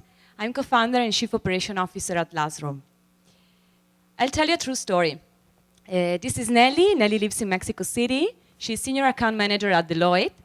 Because of her job, she travels a lot, at least 5 or 6 times per month. 7 out of 10 times, her meetings with a client take long. So she has to change her plans and to look for a last-minute accommodation. So, by the way, Nelly is one of our recurring clients, and she has already bought in Lazroom 6 times. And she's just one of thousands of potential clients we have only in Mexico City. So why Lazroom? With Lazroom, our mission is to provide for Latin America travelers with the best experience ever seen in a mobile app for same-day hotel bookings. Since we know that people use their phone when they are on the go, we really care about 3 things: clean design, a small number of good choices, and a very smooth booking process. A small number of good choices because in mobile, few information is better. So we show up to 5 or 6 hotel options in different categories of prices, which are all close from the traveler. So the geolocation shows you what's in your neighbor, in your area, not only in your city. A smooth booking process because it passed through 3 simple steps. It doesn't take more than 20 seconds to be completed. And so we eliminate all the other useless steps that you can find in the other travel apps, and which are friction points for the mobile user. So we make money charging a commission fee to the hotels of 15% and sharing a commission fee with our content provider of 8.5%. By the way, our content provider is Expedia, and they provide us of white label content. Our best marketing strategies currently are PR and content marketing, local partnerships with complementary services like transportation services, and gamification dynamics within the app. Hotel Voila, it's a last product we launched, is an hotel widget for event organizers, and for us, is an alternative booking funnel.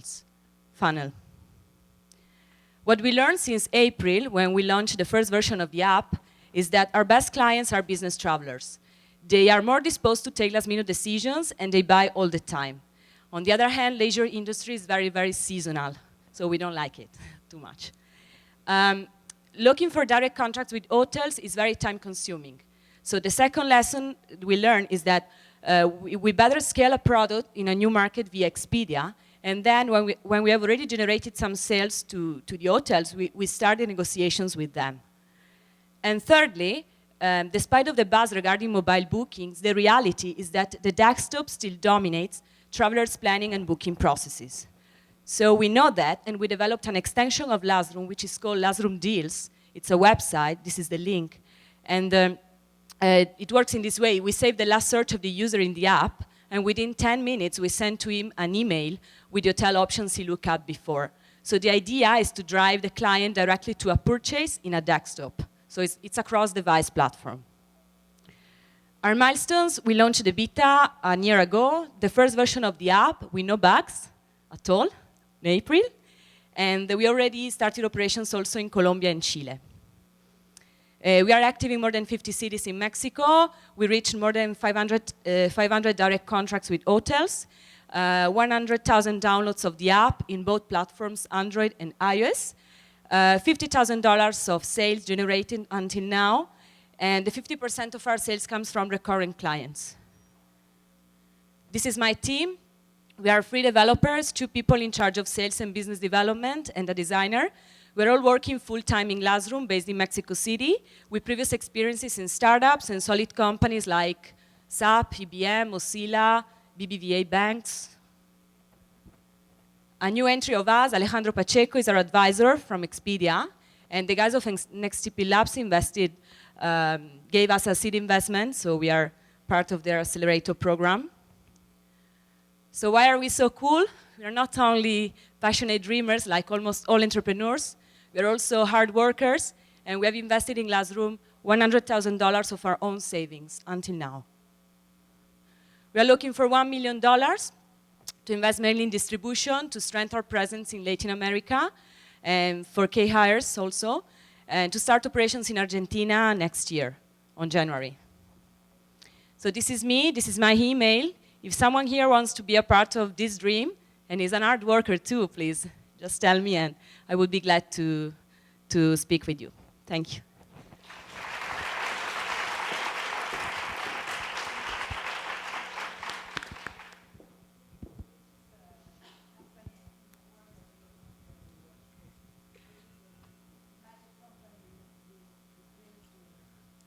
Wow, it's an hard question. I can say you Expedia, but we want to be better than Expedia in terms of innovation. So I can say you Hotel Tonight because it's our reference model in United States, but we want to be better than them also because we identify our client, it's different from their clients. We are more focused on business travelers.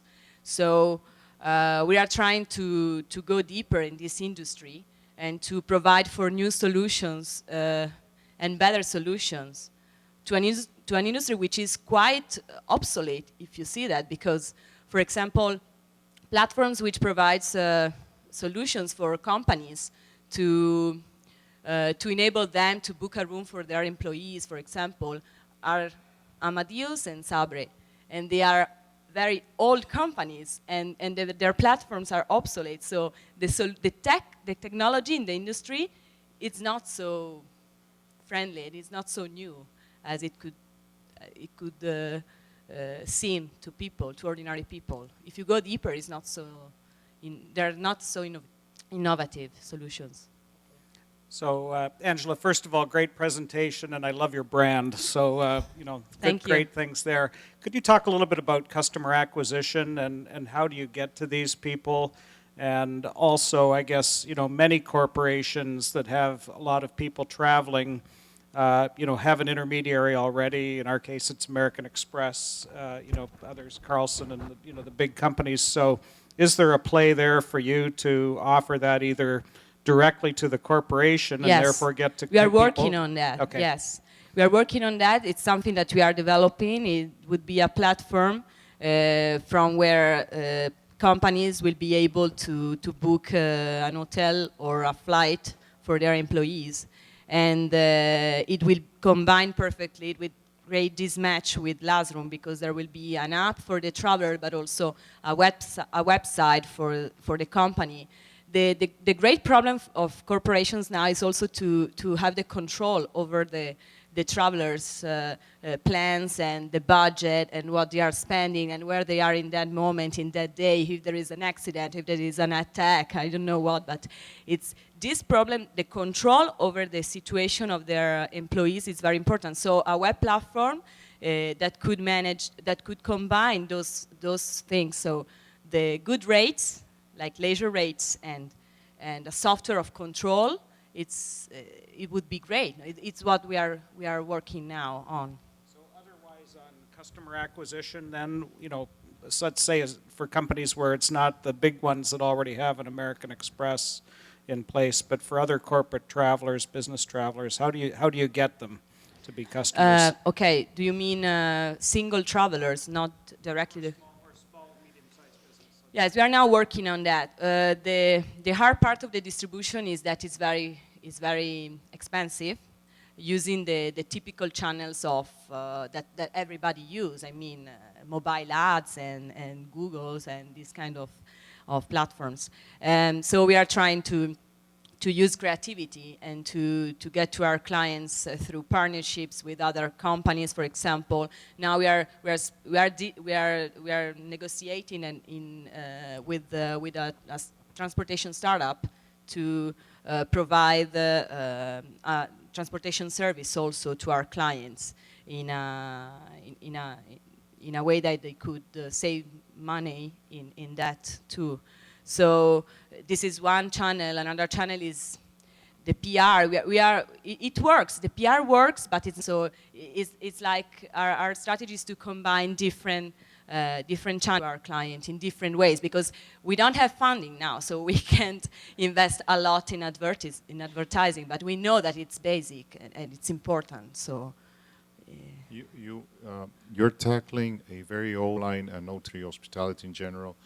The inventory is the most perishable one, even above food industry. So the moment the plane takes off, you lost that seat on the plane and it perishes. Same thing for the hotel.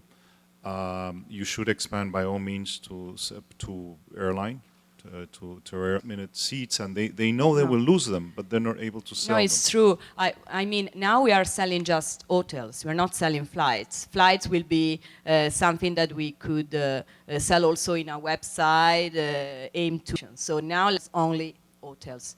They are open to different distribution channels. Hotel doesn't want to be only in Expedia. They want to be everywhere because the competition is really high. So we at the beginning, but now they come. So great deal, the hotel. Hair companies, it's different.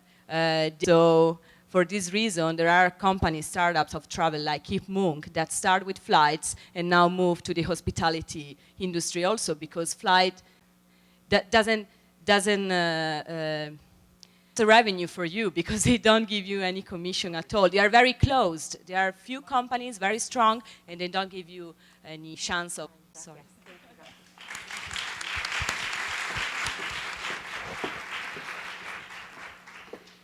Para los jueces, hablen, si pueden acercar más el micro, porque no se escucha bien en el streaming. Gracias.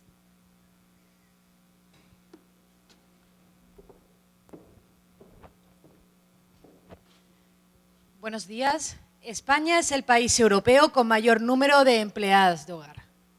En Latinoamérica y el Caribe, 1 de cada 4 mujeres se dedica a profesional, cuidado de niños y cuidado de ancianos. Nos dimos cuenta de que este sector también iba a ser revolucionado por Internet. Mi nombre es nidmi.com, el mejor lugar donde encontrar al asistente que necesitas. Porque, ¿han tenido alguna vez el doméstico? Seguro que sí. Por eso creamos nidmi.com, aportando los valores que el mercado va aportando con fidez. De esta manera, hoy es tan fácil encontrar una persona de confianza en el servicio doméstico como... En Nidmi trabajamos con 4 nichos de mercado: el servicio doméstico, el cuidado de niños, el cuidado de ancianos y enfermos y el cuidado... Cuando las familias llegan a Nidmi pueden encontrar perfiles como el de Teresa, por ejemplo, a su descripción, acceder también a la descarga de currículum, a las opiniones y reacciones de anteriores empleadores con los que trabajó Teresa. Familias cuentan con la confianza de saber que perfiles además han sido validados. Nuestro modelo de negocio se basa fundamentalmente en el servicio que le damos a las familias. Cuando las familias necesitan encontrar a este asistente, acceden a sus datos de contacto y es cuando realizan un pago. Además, damos un servicio de atención personalizada para aquellas familias que así nos lo solicitan y hay que tener en cuenta la alta rotación que existe entre los profesionales de este sector, ya que nos beneficia, aumentando así la recurrencia. Actualmente Nidmi se encuentra en 3 países trabajando: Chile, México, España, y estamos dando ya nuestros primeros pasos en Panamá y en Uruguay, actuando así sobre un mercado potencial de 25 millones de usuarios. ¿Se han dado cuenta? Estamos digitalizando un sector tradicional. Estamos aportando innovación en un sector que lo necesitaba, como era la selección de personal doméstico. Y nuestro objetivo es ser el player de referencia en el mercado hispanoparlante. Y lo vamos a conseguir. Estoy segura de ello. Porque tenemos al mejor equipo. Contamos con Ana Valenzuela, experta en el sector y cofundadora y country manager en México. José Manuel, experto financiero, experto en expansión internacional y ha dirigido a grandes equipos. Yo, experta en comunicación, en innovación y he creado 2 empresas líderes. Somos, junto al resto del equipo, un equipo de ganadores y así hemos sido considerados. Ya somos nombrados como una de las mejores startups españolas por su proyección en 2013. Contamos con 30.000 asistentes registrados. He de decir primero quizás que nuestro proyecto lleva menos de 1 año, donde los cofundadores hemos aportado $100.000. Con ello hemos conseguido esos 30.000 usuarios, esos 30.000 profesionales, 800 familias clientes de Nidmi, que afirman que nos recomendarían porque hemos sido capaces de mantener el 100% de satisfacción. Y nuestro carrito medio, $37. Nuestra competencia de referencia en Estados Unidos es care.com. Care.com ha empezado su expansión internacional habiendo comprado la empresa alemana WeXchange, que trabaja en 5 países y ha anunciado recientemente que ha seleccionado a Morgan Stanley para su salida a bolsa en los próximos días. Hablamos de un modelo de negocio que hemos podido testear. Hablamos de un modelo de negocio que actualmente está moviendo millones de dólares. Nidmi se encuentra cerrando su primera ronda seed. Somos conservadores. Nuestra primera ronda seed, $400.000. $200.000 que ya tenemos confirmados por diferentes inversores, Business Angels, y $200.000 que estamos buscando y esperamos cerrar en este foro con 4 tickets de $50.000. ¿Alguna vez han soñado con cambiar el mundo? Nosotros estamos cambiando y mejorando. De mí, en primer lugar, por la información que doy es un poco escasa. Como decíamos, estamos un equipo ya sólido, donde cada uno tenemos un perfil. Y José Manuel es experto financiero. Quizás te pueda dar mejor información sobre el tema, ¿no? La planificación financiera en este aspecto. Comentarte que esto, de todas formas, es solo la primera ronda que nos va a llevar a actuar en los 3 países, en los 3 mercados donde estamos. Nuestros costes ahora mismo de estructura son bastante reducidos y los tenemos bien planificados. Hemos sido felicitados por diferentes expertos en España gracias a la planificación financiera que estamos realizando. Y bueno, como te decía, han sido costes de estructura pequeños y nuestra mayor inversión va focalizada a comunicación. ¿Es suficiente o no es suficiente? Es suficiente para conseguir las suficientes métricas para conseguir el potencial y la valoración que la empresa creo que merece, y estoy segura de que lo vamos a conseguir. Y por esta razón pasaremos a una ronda A lo antes posible. Te mueves en varios territorios. ¿Tienes algún problema de tipo laboral, sobre todo por las leyes en España, aunque son empleos temporales? En los demás países es un issue, digamos, la cuestión, la legislación laboral en el negocio de ustedes. Me agrada que me pregunten esto, porque en IDMI, y es un valor diferencial que tenemos con respecto a la competencia, somos especialistas en el sector. ¿Esto qué supone? Que no trabajamos como un mero directorio. Trabajamos realmente por aumentar el conocimiento y la información que hay tanto para los profesionales como para las familias. Así también tenemos un gran valor en el aspecto social, ¿no? Porque ayudamos a que ese servicio doméstico tenga conocimiento de la legislación de ahí, sus derechos y además de sus obligaciones, también como trabajadores. Y luego para las familias, ¿cómo lo trabajamos? También trabajamos con manuales de buenas prácticas, tanto sobre la legislación que hay como otras pautas que también conllevan un buen ejercicio, ¿no? Sí que me gustaría resaltar que, y a modo, no sé si es el foro más apropiado, pero sí que estamos abriendo una nueva línea de mercado en esta línea en España. Ya hemos cerrado el convenio con la gestoría para poder cerrar nosotros también todo el círculo y de esta manera ayudar a las familias que necesitan hacer la contratación o bien a las empleadas de hogar que quieren hacer esta contratación. Cuando nosotros planteamos esta idea y que ya nos estábamos juntando con la gestoría, Kerr anunció que lo estaba haciendo y pensamos, lo estamos haciendo bien. Si ellos lo están haciendo y nosotros vamos en esta línea, lo estamos haciendo bien. Sí he de decir que solo lo hemos probado en España porque conocemos la centralización de esto. Porque en México y en Chile actualmente no contamos con oficina todavía comercial. En México la abrimos, por ejemplo, ahora en mayo o junio de este año. Y va a ser, yo creo, un poco cuando nosotros tengamos la capacidad para ejercer todo este tipo de servicios más offline, ¿no?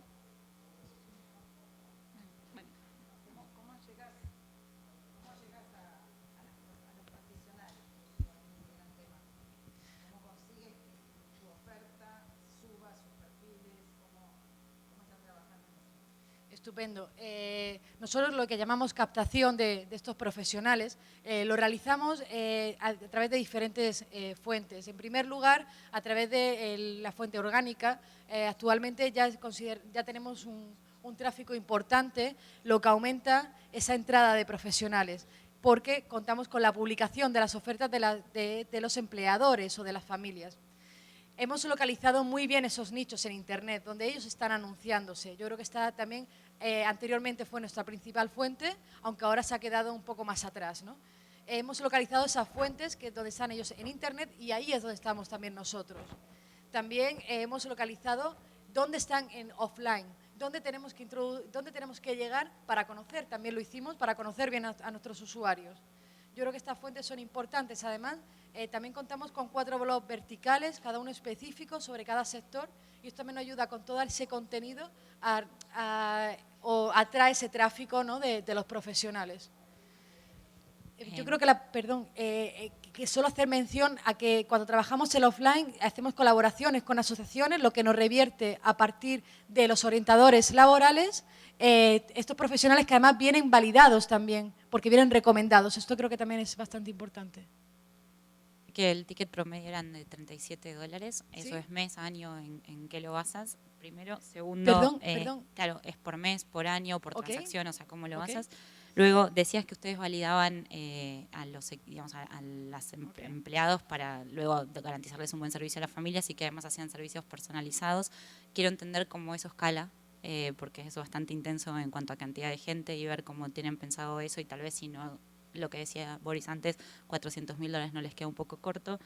Y bueno, nada, un promedio, o sea, cómo es que cobran el servicio y demás, cómo lo ofrecen. Ok, no sé si voy a ser capaz de memorizar las cuatro. Muy rápido. $37 son lo que actualmente estamos recibiendo de la familia, el carrito medio que tenemos. Se realiza solo un pago. Se realiza de forma mensual, trimestral o anual. Actualmente nuestra mayor demanda se centra en la de los 3 meses. ¿Ok? La recurrencia del usuario también está comprobada, pero como tenemos poco tiempo en el mercado, todavía no tenemos esa experiencia, ¿no? para hablar mayormente. ¿Cómo hacemos la validación? Ok, nosotros en primer lugar tenemos un proceso automatizado, donde desechamos todos aquellos perfiles que no son buenos. Nos quedamos con los mejores. Los mejores pasan un proceso de validación de nuestras personas de recursos humanos, que en un proceso, teniendo en cuenta diferentes valoraciones y evaluaciones, muy rápidamente podemos detectar otra vez a los que son mejores todavía. Y esos mejores todavía son nuestros top. Esos son los que hacemos nosotros, brindamos, o intentamos que estén en las mejores posiciones y tienen las mejores valoraciones, por nuestra parte. Sí. Estaré encantada de responderte después.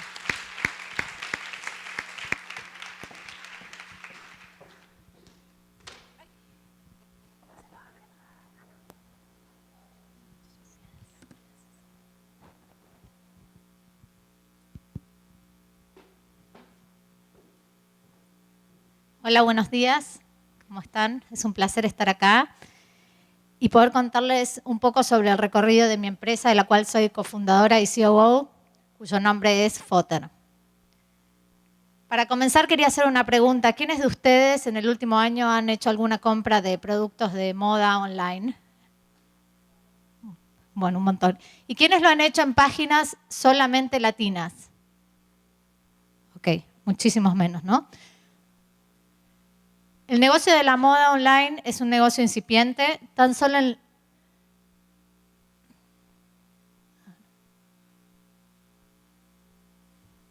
¿Será porque es un PDF? Ahí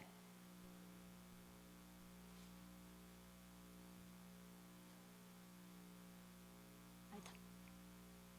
Ok. Bueno, bien. Tan solo en América Latina mueve el negocio online $5 billones, pero lo más interesante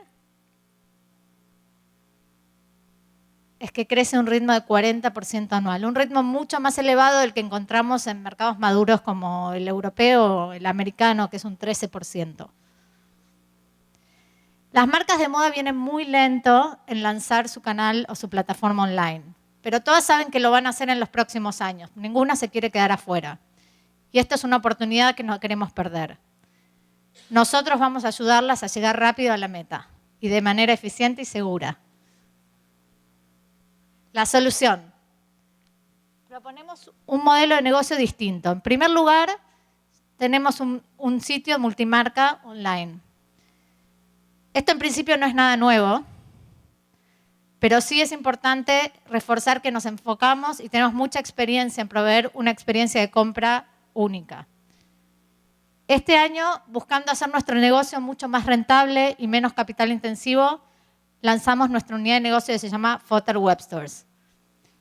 Mediante esta unidad de negocio lo que hacemos es ofrecerle a las marcas lanzarle su propio sitio online. Nos ocupamos de darle un servicio integral. Se va solo. Ok.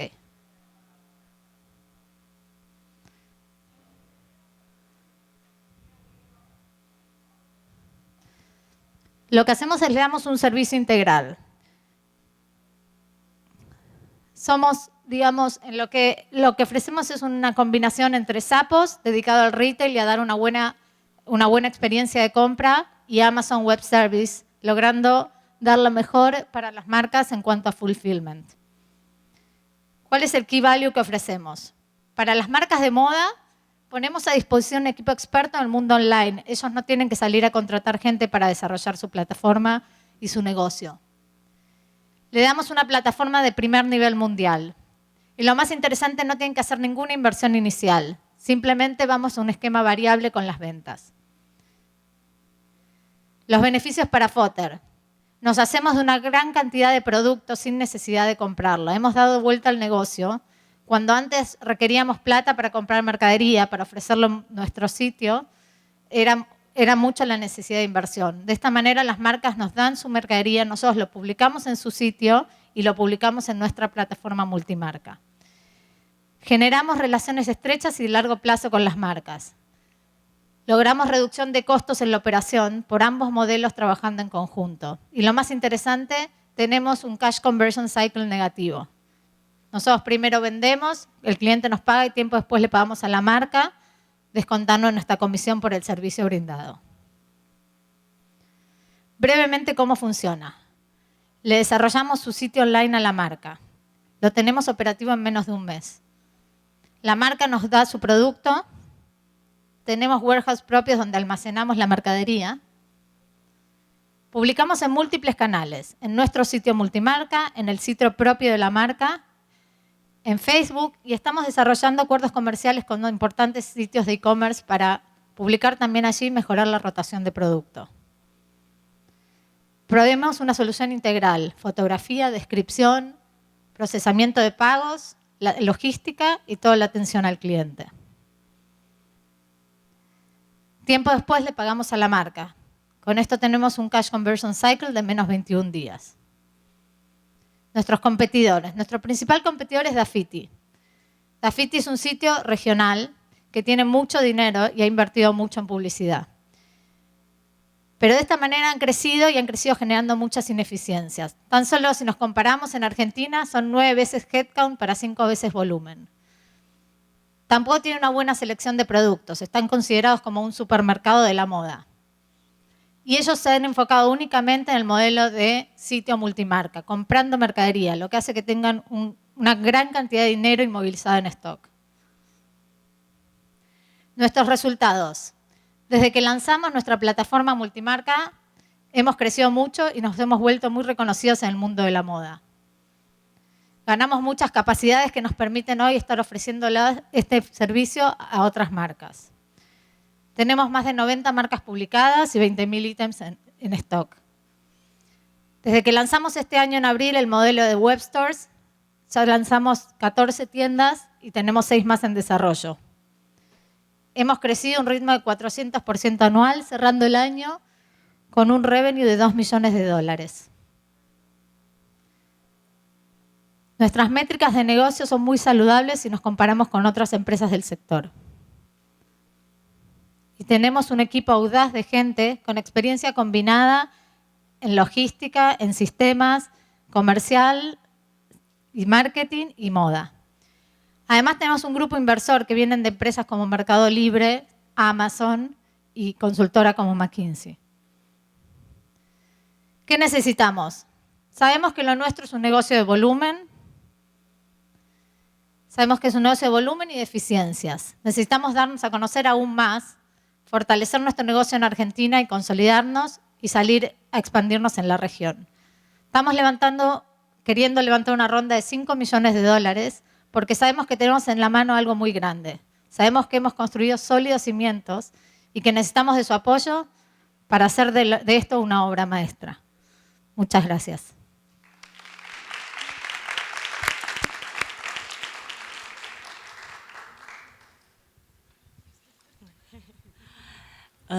La parte que creo que es importante tener en la presentación, me parece que está haciendo casi un pivot, porque estaban trabajando con la multimarca y ahora van a trabajar más con las tiendas directamente. Una cosa que es muy importante en el estágio que está trabajando es foco, tener un foco muy grande. Entonces, tener la multimarca y al mismo tiempo trabajar con toda la integración, one-stop shop para las marcas, para cada una de las tiendas, son especialidades y enfoque muy diferente. Entonces, una cosa yo haría para la próxima ronda, para hablar con los inversores, porque si yo soy inversor que hago más e-commerce, es una cosa. Hay inversores que hacen solamente platform para e-commerce. Entonces, son inversores que piensan de forma diferente. Entonces, toda vez que va a traer su equipo, va a crecer ahora, es importante que tenga uno de los lados va a ser un poco más la multimarca como branding, como la marca única, o si va a trabajar con otros negocios y hacer la integración. Entonces es importante que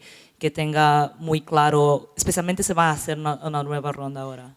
Ok, quizás para aclarar, nosotros lo que hacemos es tenemos el sitio multimarca y todos los sitios que desarrollamos lo operamos en conjunto desde un único backend. O sea, toda la parte de operaciones, digamos, no nos hace diferencia si estamos vendiendo en el multimarca o en cualquier sitio de las marcas. Ahí ya generamos mucha sinergia y no estamos como separando recursos y diversificando demasiado. Y un segundito, después sí, nuestro fuerte es adquisición de clientes, que lo hacemos sobre todo para el multimarca, y para los sitios propios de las marcas, las marcas son las que se encargan de atraer y generar las ventas allí.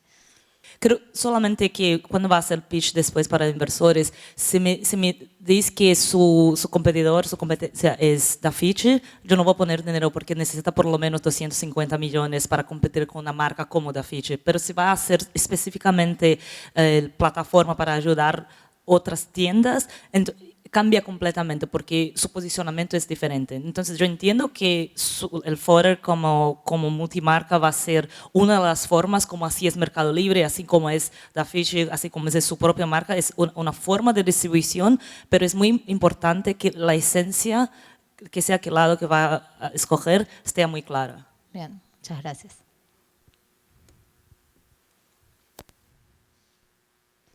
Bueno, voy yo. Sí, me sumo un poco a lo que decía Bedi. O sea, creo que son negocios muy distintos el de vender a un consumidor que venderle a una empresa. Entonces, lo que quería entender era cómo le cobrabas a las empresas. Dijiste que una comisión sobre las ventas, pero tal vez pensando si no tiene sentido un abono anual o un setup fee y después además una comisión, si pensaron eso. Cómo hacer crecer el lado de la plataforma por encima del otro, que es una buena vidriera para dar a conocer, digamos, las capacidades del commerce en sí. Sí, la realidad es que por el momento nos hemos enfocado en desarrollar esta unidad de negocio y a las marcas no le estamos pidiendo ninguna inversión inicial, simplemente estamos yendo a riesgo en conjunto y les cobramos un fee de venta más un fee de handling. Pero es posible que a un futuro, digamos, también cobremos un fee por el desarrollo de la plataforma. Por los 5 millones de dólares que están pidiendo, ¿qué participación, qué evaluación está dando? Porque estás muy importante, ¿cómo haces para no diluirte? La segunda pregunta es, ¿cuáles van a ser los main uses? ¿Qué vas a usar esos 5 millones?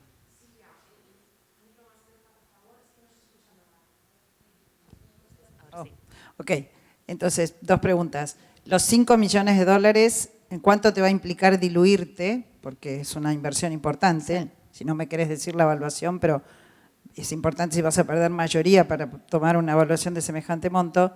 Y la segunda es, ¿cuáles van a ser los 3 main blocks en que vas a usar esos 5 millones y qué esperás que con eso vas a lograr, suponte, de aquí en 3 años?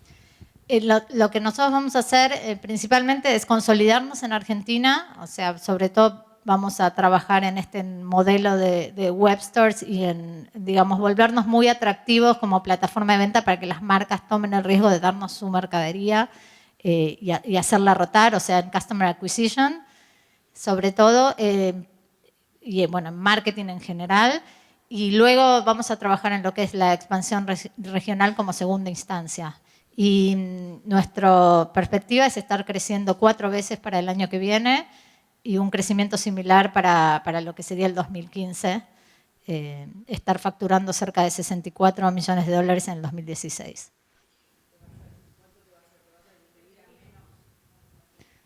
Sí, nuestra evaluación actual está cerca de los 10 millones de dólares. Pre-money.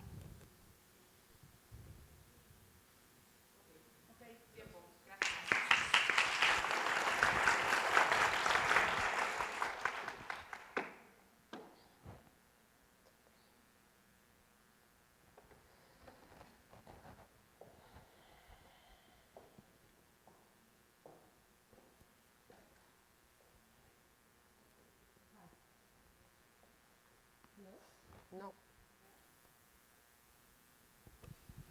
Hello. Now? Put yourself in the shoes of a doctor for a second. Right.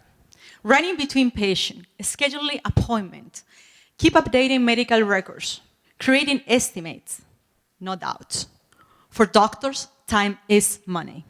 They spend at least 30 hours per month in this administrative task.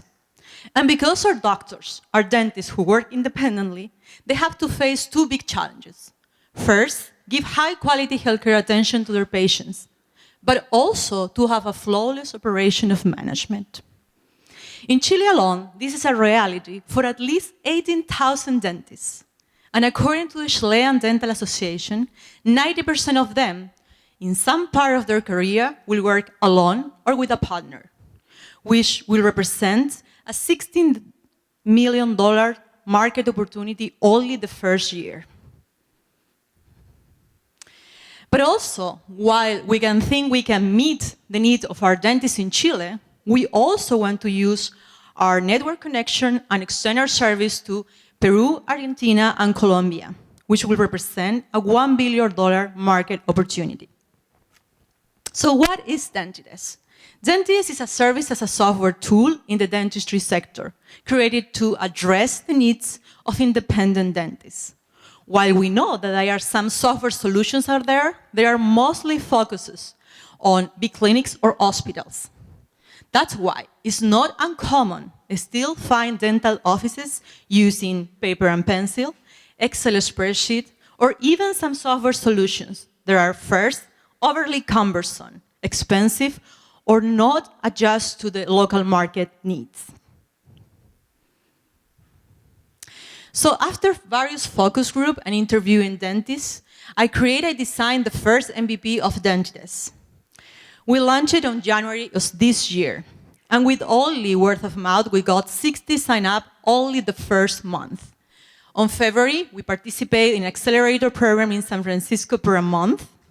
We researched the market and also surveyed several dentist offices, which give us a good insight that help us to shape our business model.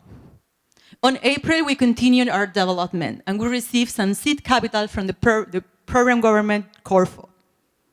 And last October, we participated in the Santiago Innovation Program, finishing in the top 3. But mostly, since our initial launch, we have received a large amount of feedback from our 300 users. We listen to our customers and incorporate all this feedback in our newest version that we just launched last month. So how this has been possible?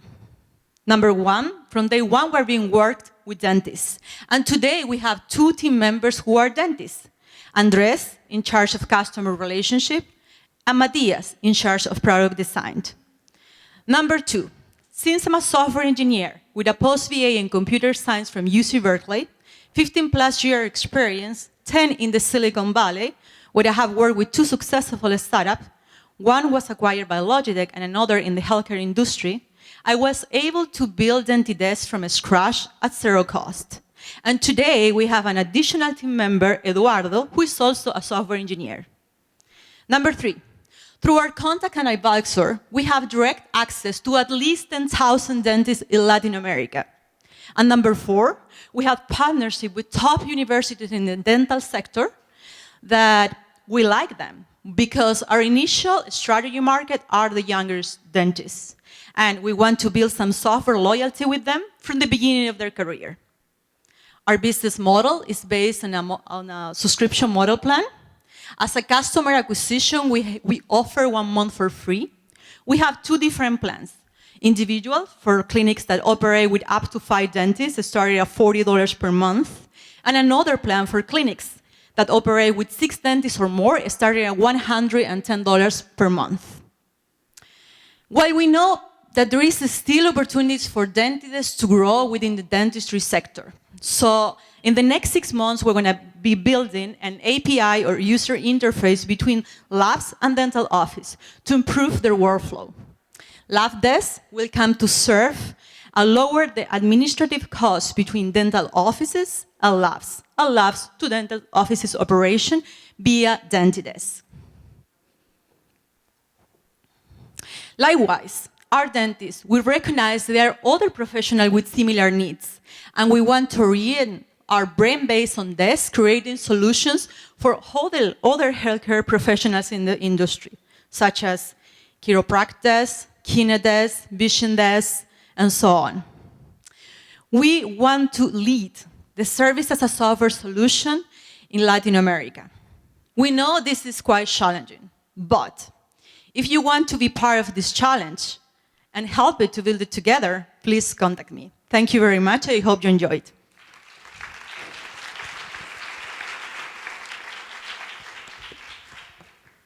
So great presentation, and I think you're wise that starting with the younger dentists who are in school and coming out of school and are much more familiar with software and SaaS models are going to be your best market. Thank you. I'm curious though at the pricing on the product, which seems very low, and when you sort of do the math on 16,000 dentists, even if they're all in single practice, which they're not, that's, I think, if I got my math right, about $8 million a year in revenue maximum. So can you just comment a little bit on, is that introductory pricing that you'll grow, or is there a way to get that number higher? Absolutely. So there is two plans. One started at $40. That $40 include 3 different profiles, which one is for secretary, admin, and 1 dentist. So they go up to 5 dentists with individual, but every single additional license is $12 per month additionally. So usually, like when you say until up to 5 dentists, it's more than $40. And the other one is started also at $110 per month. So because it's monthly, we get to the 60 million, considering like there is 18,000 dentists, and 90% of them, which is 16,200, will be our potential market.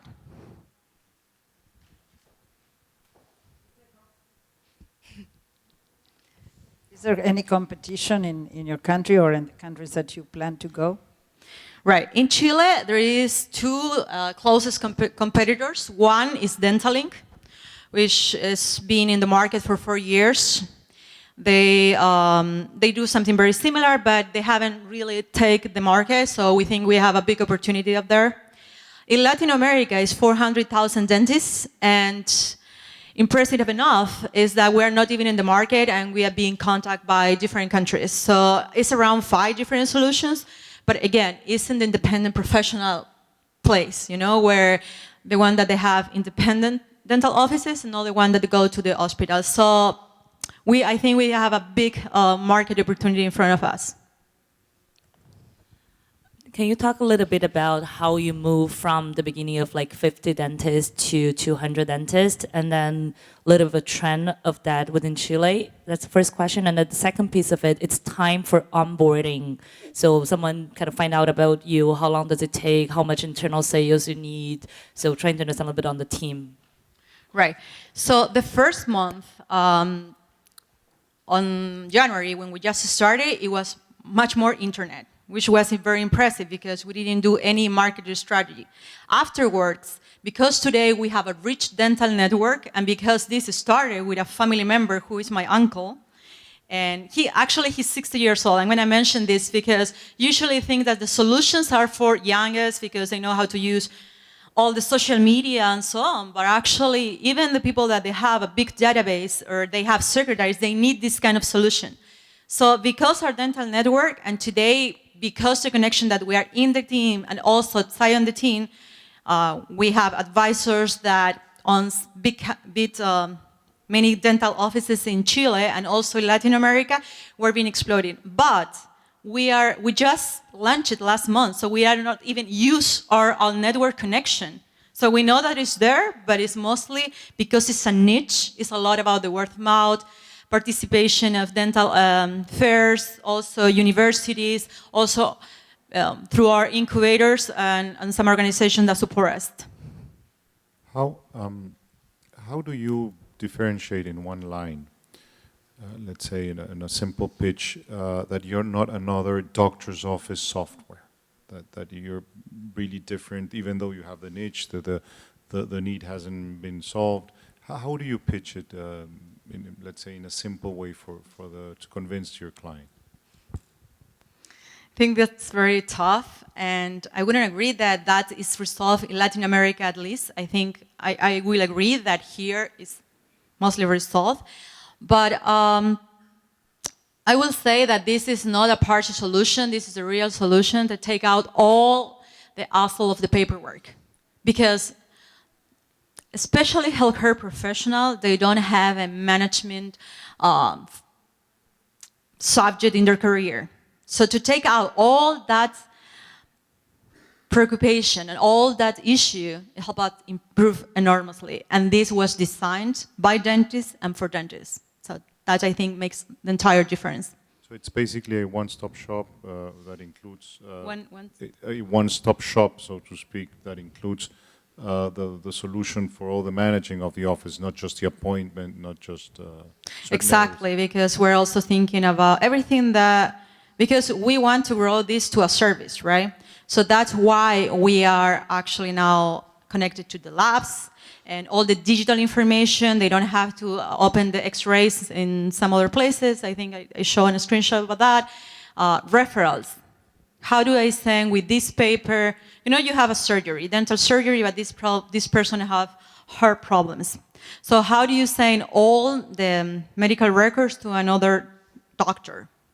So you truly do this to the system. So I think that's an entire problem, but how we have discovered that is mostly because we work with dentists.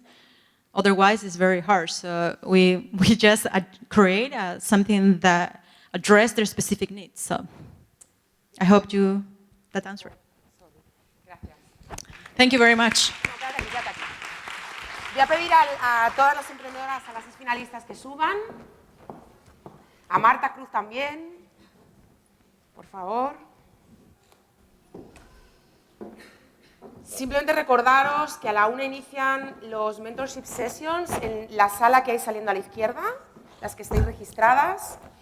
Si alguien se quedó, hay una plaza para Talent Acquisition.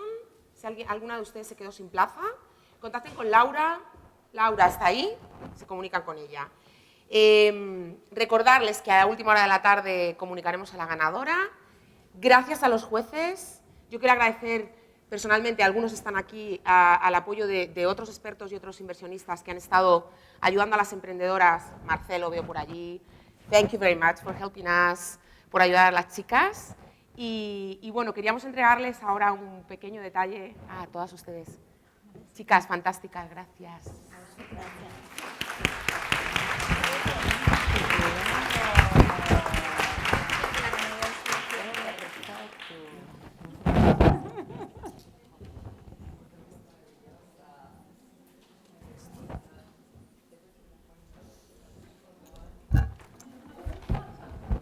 Esto es para ustedes de la Pink Navidad. Muy bien, chicas. Tú ya tienes uno, pero da igual, está rosa. Como si no fuera así. Eso es para ustedes. Bueno, chicas, muy bien, ¿eh? Sí. Gracias. Nada. Ahora quiero una foto todas de Pink. Todas con las remeras, todas con las remeras. Gracias, chicas. ¿Me estoy olvidando de algo, chicas? Creo que no. Ah, la foto, importante. Sí, claro. La foto.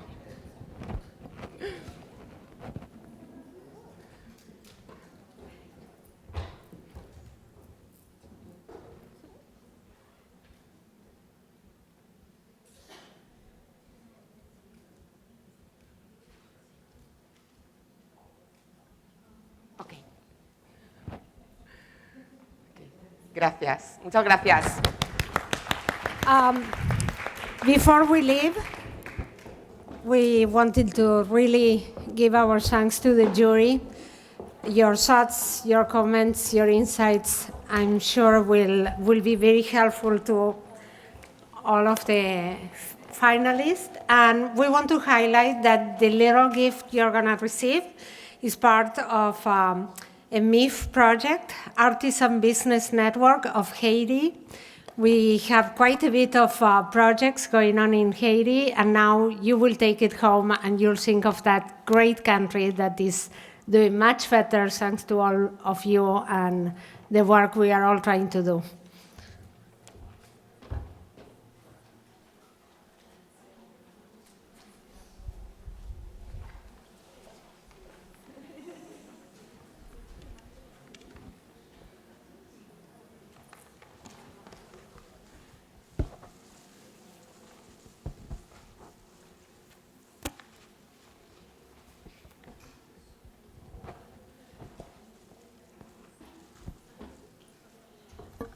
Okay, now I don't have my paper, so now I don't know what to say. So, but it is the great time of lunchtime. So if you are scheduled for a mentoring session, you may want to pick up, you have in your pouch, you have the red ticket for your lunch. You may want to pick up your lunch, it's a packed lunch, and go to your mentoring session. And those of us who are not being mentored, we can have lunch on the other side. Anything else I forgot? No, yo creo que No. está. Okay, great.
I'm gonna call Marta and Patricia to come to the podium.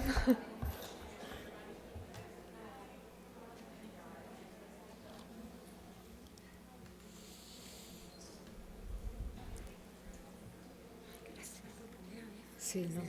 Siéntate. Siéntate.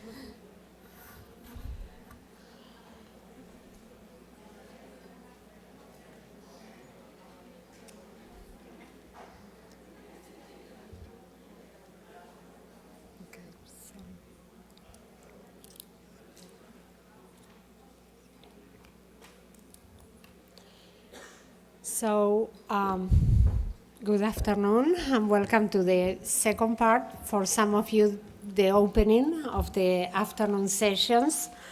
So we are going to make a brief introduction by the three of us, NXTP Labs, AS al Cuadrado, and the MIF, and then we'll get going with the afternoon program. In 1 second, for those of you who do not know, the Multilateral Investment Fund, or MIF, is one of the private sector windows of the Inter-American Development Bank, and the group I head, the Early Stage Equity Group, has two main lines of activities. In one, we are investors in seed and venture capital funds, and in the other one, we try to promote the development of entrepreneurial ecosystems. And within the entrepreneurial ecosystems, of course, women are a very important part of the ecosystem. So just a few snapshots. Some of you have heard me yesterday and this morning, so fear not, I'm not gonna repeat myself. Just thinking about, how we came to be here.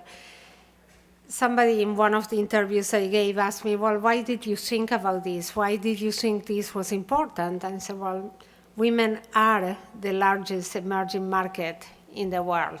So we need to count, we need to be present. Many of you, or maybe few of you, know of a publication that a few years ago Deloitte Touche, the accounting firm, put together. And I love the title because I felt it embraced how I felt about this issue, which was the gender dividend. Not the gender divide, not gender discrimination, is dividend. What is the plus and plus when you add up men and women working together towards the same goal? So women, we do have a unique approach to things that, combined with others, can be truly innovative and break through many barriers.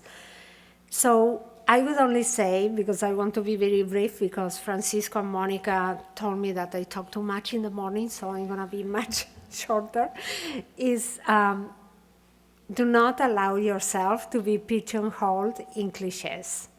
Oh, you think like a man because you're very straightforward. You look right into the eyes. You're not motherly enough or not maternal enough because you're so focused on your career. All those things, and God, are gone from our lives, okay? So never allow yourself to be pigeonholed in some stereotype. You will see very soon in the afternoon, we have an excellent panel coming up. And in one of the panels, Brian Pierce from Ernst & Young is going to share with us some of the results of the study we commissioned Ernst & Young to do.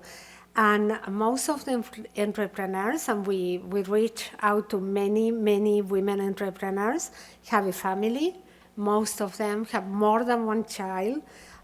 Several of them have had health issues themselves or live with somebody with a disability. What does that tell you? That we can do it. I mean, we, men and women, can do it.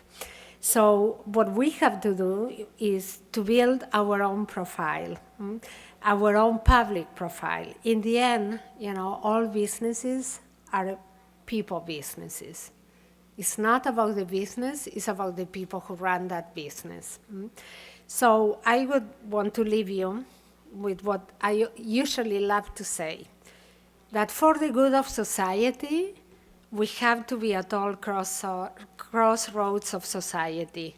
Entrepreneurship comes in many shapes and sizes. So it's up to you, with freedom and without guilt trips or complexes, to decide when, how much, where, in what ways, and adapt it to your life. And the last advice I would say is enjoy the ride. It will be full of bumps on the ride, but if you laugh a lot, you learn to laugh about your mistakes, learn faster from your mistakes, and when you will look back, you will see how much you were doing while you thought you were just making a fool of yourself.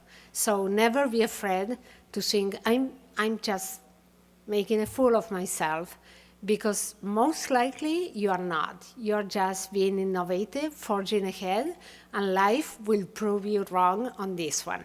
And with this, I want to pass to Patricia Araque from Ellas al Cuadrado. Gracias. Bueno,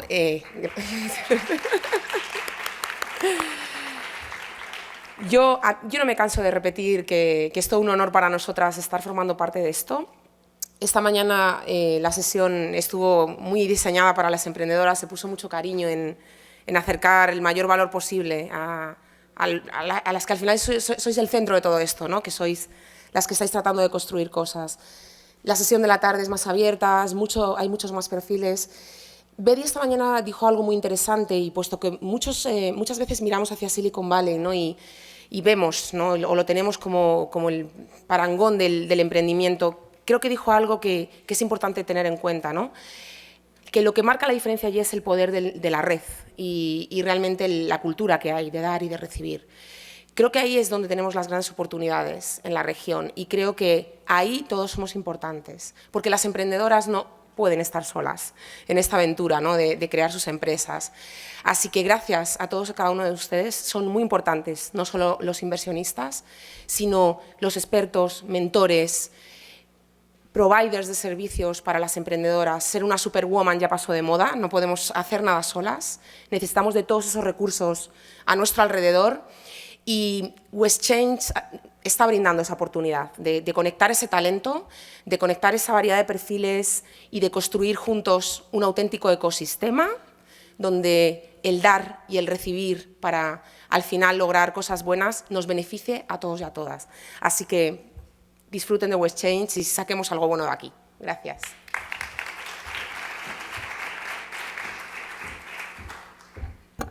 Buenas tardes a todos, y no quiero decir a todos y a todas, pero bueno.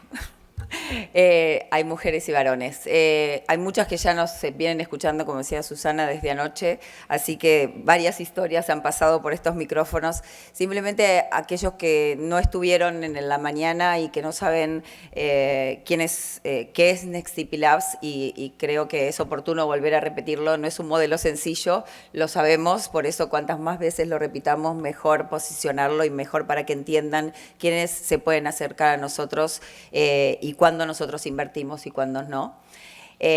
Como les decía, NextTP nació hace apenas 3 años, luego de entender que en el mundo del emprendedorismo, en el early stage, se necesitaban muchas más cosas que dinero. O sea, el dinero en las etapas tempranas es lo menos importante, porque el mito de que porque no tengo dinero no puedo avanzar con mi proyecto ya dejó de ser real, simplemente por lo que comentamos tanto Betty como yo, que hoy fundar una compañía de base tecnológica digital es infinitamente más económico que lo que era en el pasado.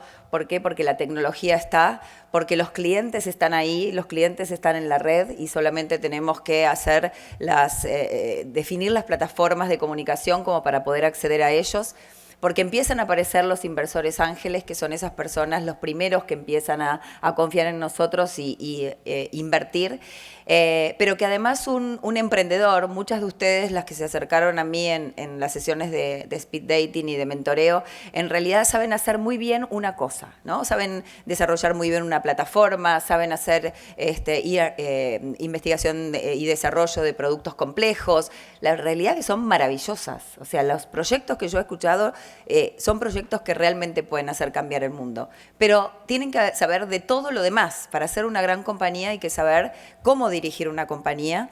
Entonces, por eso nosotros diseñamos esta estructura de programa, que es invertir en equipos, o sea, no invertimos en una sola persona, sino que en un equipo formado mínimamente por una persona de tecnología y una persona de negocios, que tengan un modelo, un beta funcional, lo que se denomina el MVP, y analizamos cuál es la oportunidad que están persiguiendo, que esa oportunidad sea de alcance, como decíamos, worldwide o al menos regional, y si tiene comparables, no porque nos interesen los copycat, pero bueno, el comparable nos determina un poco cuál es el exit que puede tener esta compañía o cuál es el valor al que puede alcanzar en el futuro, porque al final del día nosotros tenemos que dar rentabilidad a los inversores, aquellos que confiaron en nosotros.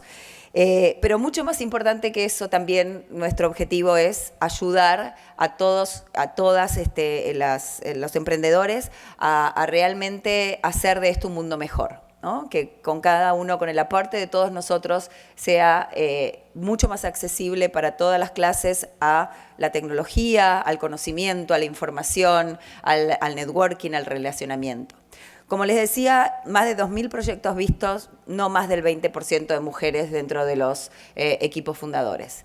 Y bueno, esto que estamos haciendo es para eso, para que realmente en esta convocatoria que está abierta para la próxima edición de NextTP, que comienza en marzo del año que viene, tengan más proyectos de mujeres que se presenten. Porque realmente, como dice por ahí mi amiga Gabriela, que acaba de incorporarse de Voces Vitales de Argentina, y que realmente agradezco haber empezado por Voces Vitales como mentora, ¿no? Aprendí mucho lo que era la actividad de mentoreo y me di cuenta que en realidad la actividad de mentoreo es algo que se vive y se nace, ¿no? Y que era mentora mucho antes de que me hubieran puesto la palabra. Invertir en mujeres, ¿no? No sé dónde están ahí los inversores sentados, no los veo. Invertir en mujeres es negocio. ¿Ok?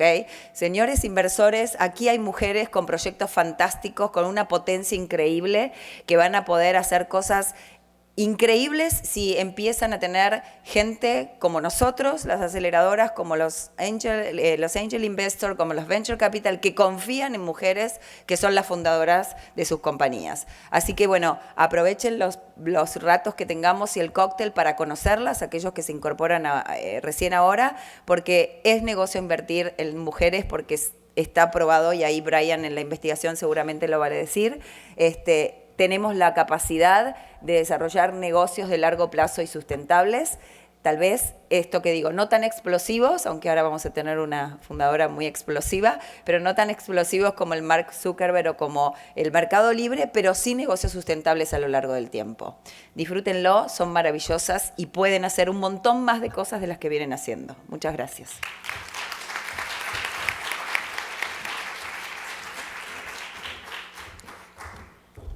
Thank you, Marta and Patricia. So now we have our keynote speaker. I'm going to call Nicolette Moreno to the podium. And she's a co-founder at Open English, founder of Next University, and founder of Flaquita. And she'll tell us all about that. And you know, I'm not going to go, I already told her, I'm not going to go read everything that she has done. But of course, she is considered a pioneer on online learning. So with pleasure, Nicolette, I give you the mic. Hi, guys. I am so excited to be here with you guys tonight, or today. My name is Nicolette Moreno, and I'm here to really think big with you. But thinking big is just like dreaming big. It's the same thing. So whether you think big or you dream big. So I want to tell you a story. The first one is, I don't have kids, I have companies. And I have 3 companies. I always joke around with this, but it's actually true. My kids are my companies. The first one is Open English. How many of you guys have seen the Open English TV commercials? All right, you ready for this? Clases en vivo, 24 horas al día. So I am on Latin American television every hour, on the hour, and I'm probably one of the most famous faces on TV because of that TV commercial. You're going to see a new Jenny from California next year, though. She's not as cute as I am, though. She's adorable, though. So the I'm more than just the face on the TV ads. I'm actually the co-founder, and I married my husband, who is the CEO, Andres Moreno, who's also in the TV commercials. And it was 7 years ago when I met Andres. We were in Venezuela. He was living there, and I was doing my MBA, or just getting ready to go off to get my MBA. And I took a small group of 30 young adults down to Venezuela to work on a missions project. And in that missions project, I found Marianela, Andres's mom, and she introduced me to her son, Andres. So we met at church in Venezuela and through his mother. I dropped out of my MBA and I started Open English with him. Open English has done incredible things, but we are the leading online English school in the Americas. We have over 150,000 students in more than 20 countries. Think about how many students are in your university or that you went to. It's probably not 150,000. This is a huge, huge school.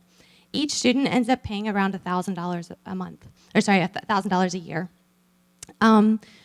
In my career, I've raised over $120 million to expand Open English into new territories. Do you know how many VC meetings that is? That's an insane amount of pitches. We have had to go around with our PowerPoint for the last 7 years to raise this money, and our last round was with TCV for $65 million. So 4 months ago, I decided that I wanted to be the leader of my company and not just the chief product officer.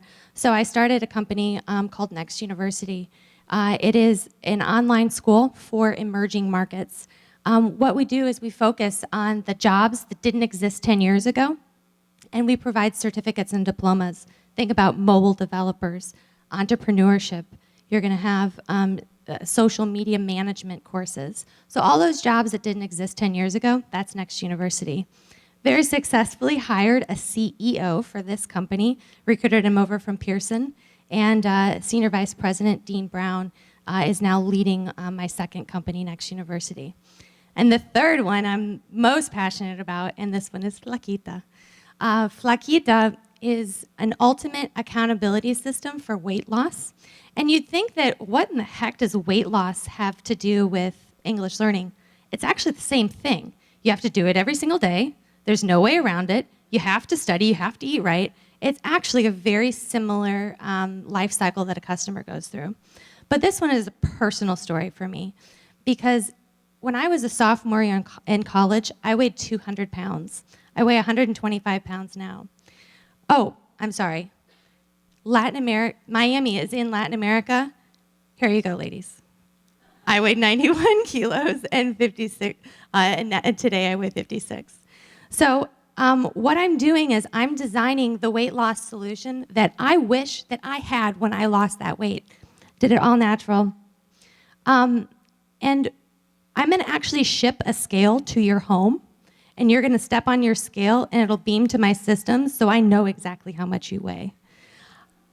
I will plan and do all your food and meal planning. We don't spend enough time planning our meals. We're just left there, oh, what am I gonna scrap up? We need to plan your food. I'm also gonna have weekly calls with a behavior coach, and they're gonna go over, why did you do this? Why did you eat 4 pieces of chocolate cake? Really? What's going on in your head? And we want to talk about the emotions behind that, because you're not eating that because you're hungry. You're eating that because you're starved, you're feeding your emotions. So this company will focus on the women and the emotions behind eating. You're also going to give you a little tracking bracelet. And this is going to tell me if you worked out or not. There's no way around it. Wear your bracelet. I know you didn't run. Come on, let's go. And if you know somebody that's watching, and it's Big Brother, so you're actually going to do it. If you know somebody's checking up on you, you're going to be much more likely to actually do it. So at the end of the day, what Flaquita will be, and Flaquita is about 4 weeks old, is I'm going to analyze the daily routine, and we're going to put healthy behaviors and habits into your life. So those are my 3 companies, my 3 children, who I love dearly. Open English, I joke, is in college right now. I've got 2 other toddlers with Next University and Flaquita. So let's think big now. I'm going to be pretty audacious here, and I'm going to share you my dream. And I know I get emotional when I say this, but my goal is that I'm going to bring 2 of my companies that I founded, I'm going to bring it public. I'm going to watch those 2 companies ring that IPO bell. One of them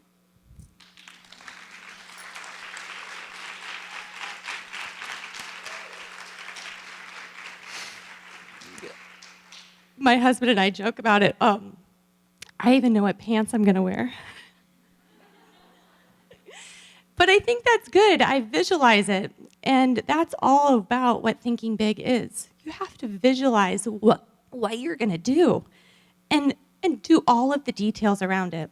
So Flaquita will be the next one I probably bring public, or next. They're in the running right now.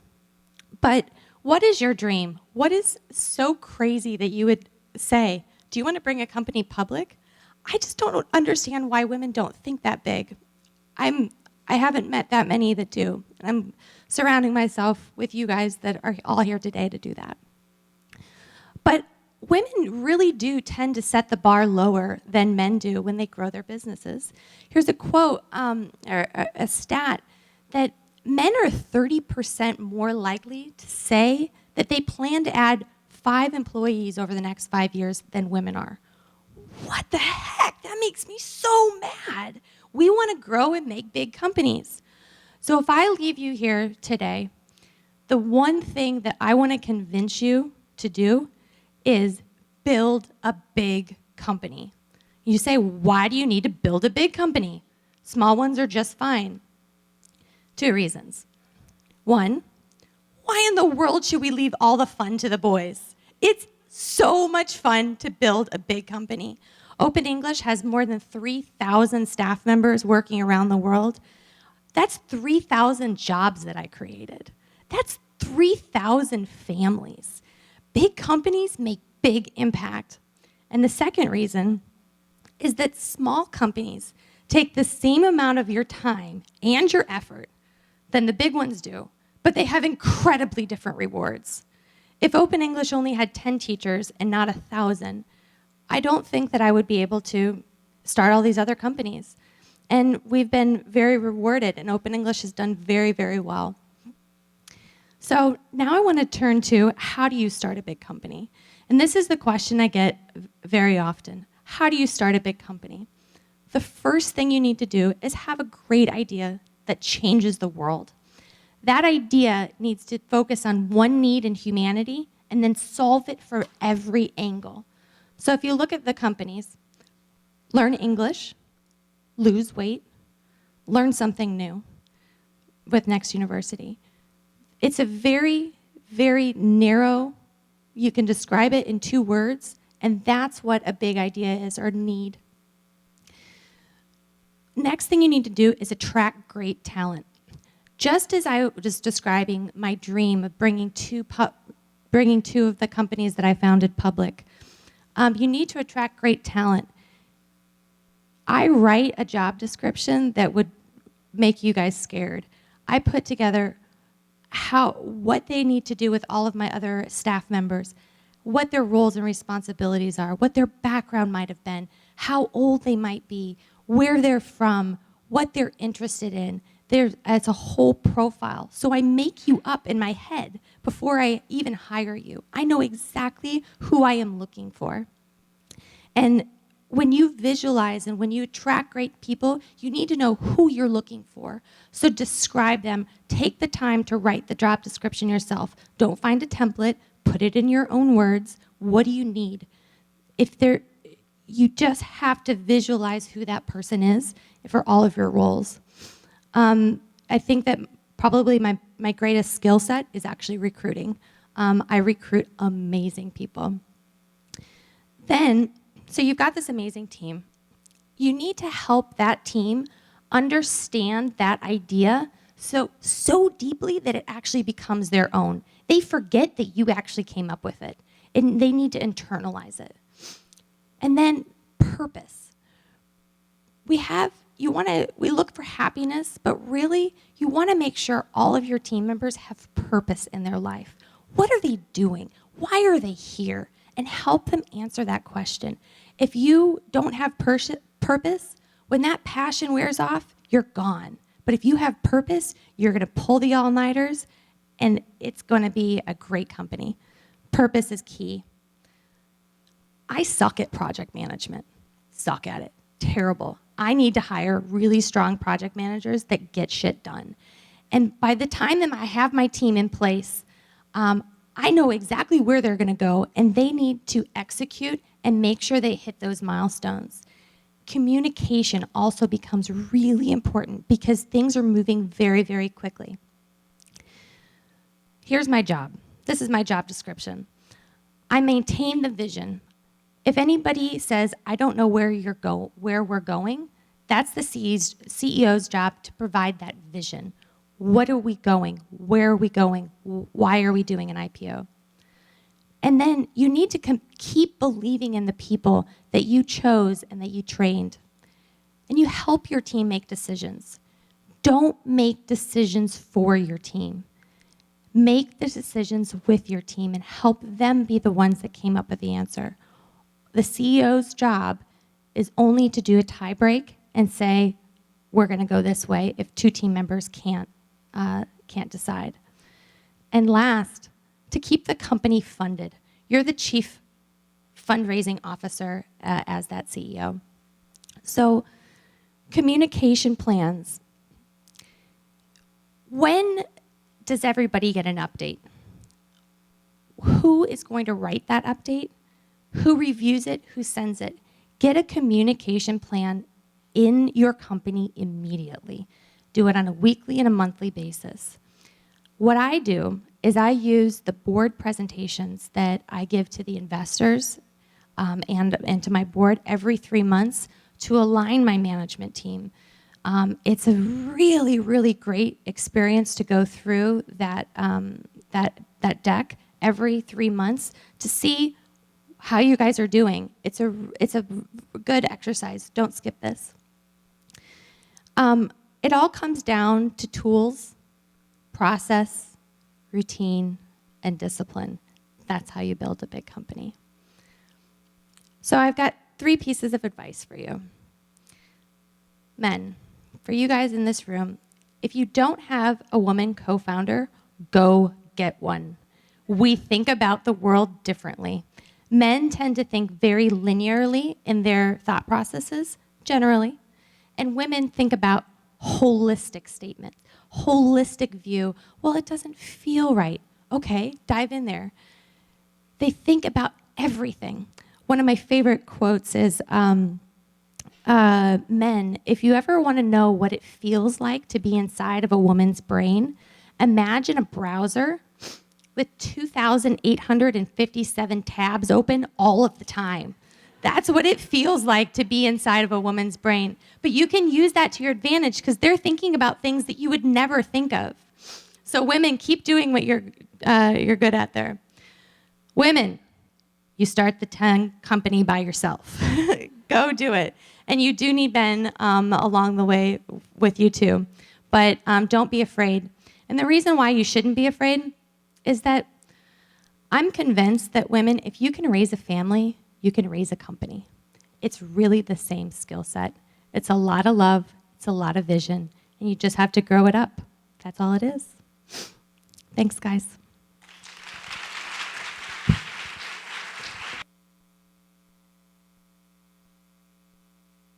I want to give you this.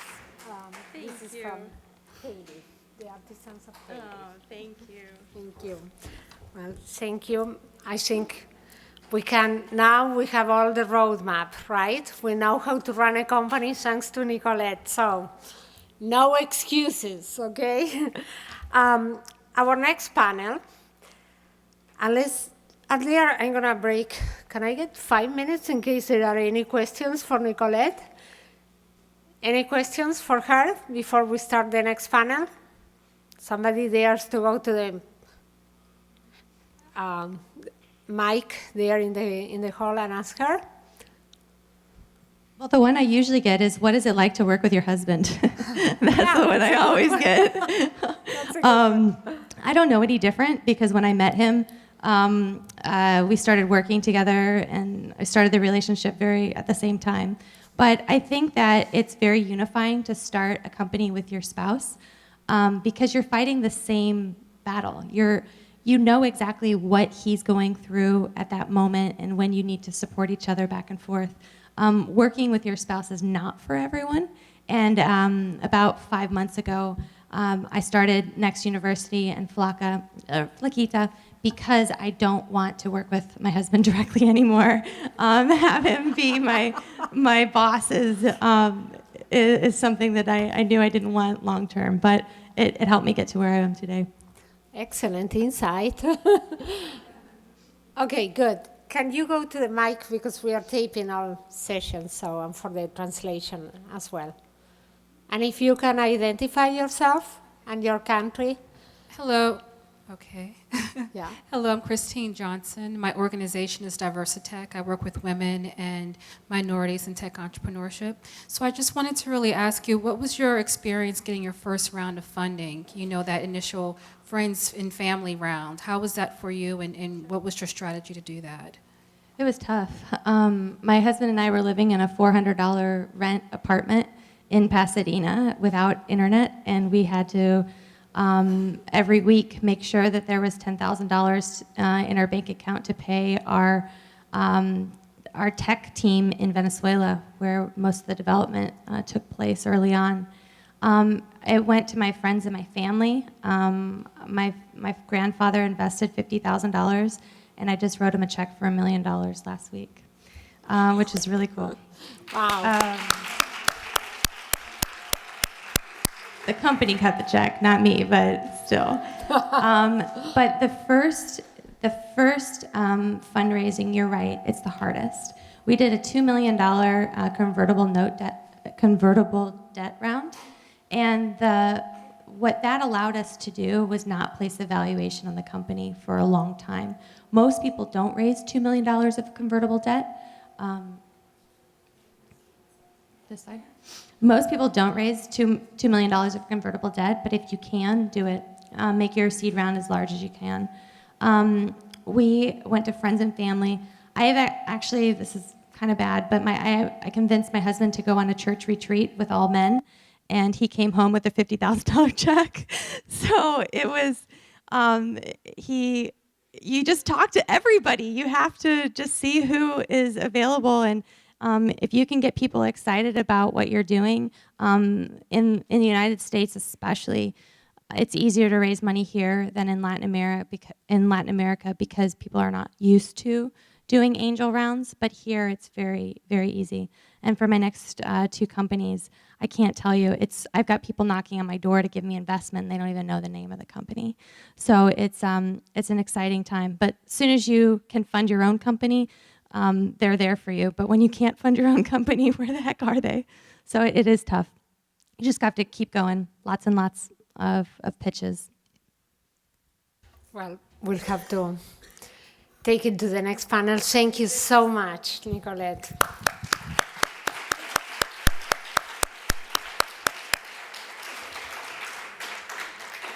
Now it is my honor and my privilege to be moderating a panel with 2 wonderful women. Rania Anderson, the founder of The Way Women Work, and Silvia Torres Carbonell, the director of Entrepreneurship Center at the IAE Business School in Argentina. I call you to the podium while, again, you have the bios. I want a big round of applause for them.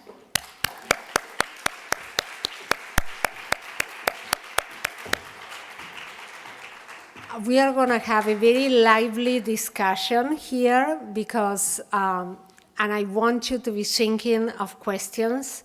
You have here 2 women that they are making history and have made history and will continue shaping the future of all women. So take advantage, think your questions. We are going to run a panel of half an hour, but then we'll leave some time for questions. Your experience is excellent, and I'm going to move closer to you. I panic a little bit, I have to say, because I had lost all of a sudden in the shuffle of the papers. I didn't have any more the panel and the questions, and I was, oh gosh. But I found them, so I'm okay. You have your, okay, let's see. You have yours? Okay, great. So we're going to make this a casual conversation. Sylvia knows me, I'm kind of crazy, but I promise to be okay. When we started the Women Economic Empowerment group at the MIF, I think we had, personally in my group, the early stage equity, we had no idea how much or how little we had done for women. We knew they were out there. We knew that many of the beneficiaries of the companies, the products, et cetera, were women. But we really hadn't taken the time to step back and think about it. So when we started this initiative, we needed to do a mapping of women. And that was our first lesson. You know, Monica and I began to call, we call you, among many others, but you were one of the first ones. I said, well, I do know some person that is going to help me. And the wonderful thing was that each woman was giving us stories that we didn't know, and 5 other names, and then another 5. So it was like, you know, almost like a grape effect. You take one grape, but you're taking 3 more, no, in the bunch. So Latin America, which many years ago was a region known for being male-centered, dominated, I think has changed a lot in the last decades, and is becoming more and more gender blind, which is something to celebrate. I think we have to acknowledge when we have done something right and not be living in the past. And even though it is not enough, we are on the right path. So, you know, there has been lately a few articles from Silicon Valley talking about how Silicon Valley discriminates women and they give them a harder time in their pitches, and you know, they cut some slack to men but not to women.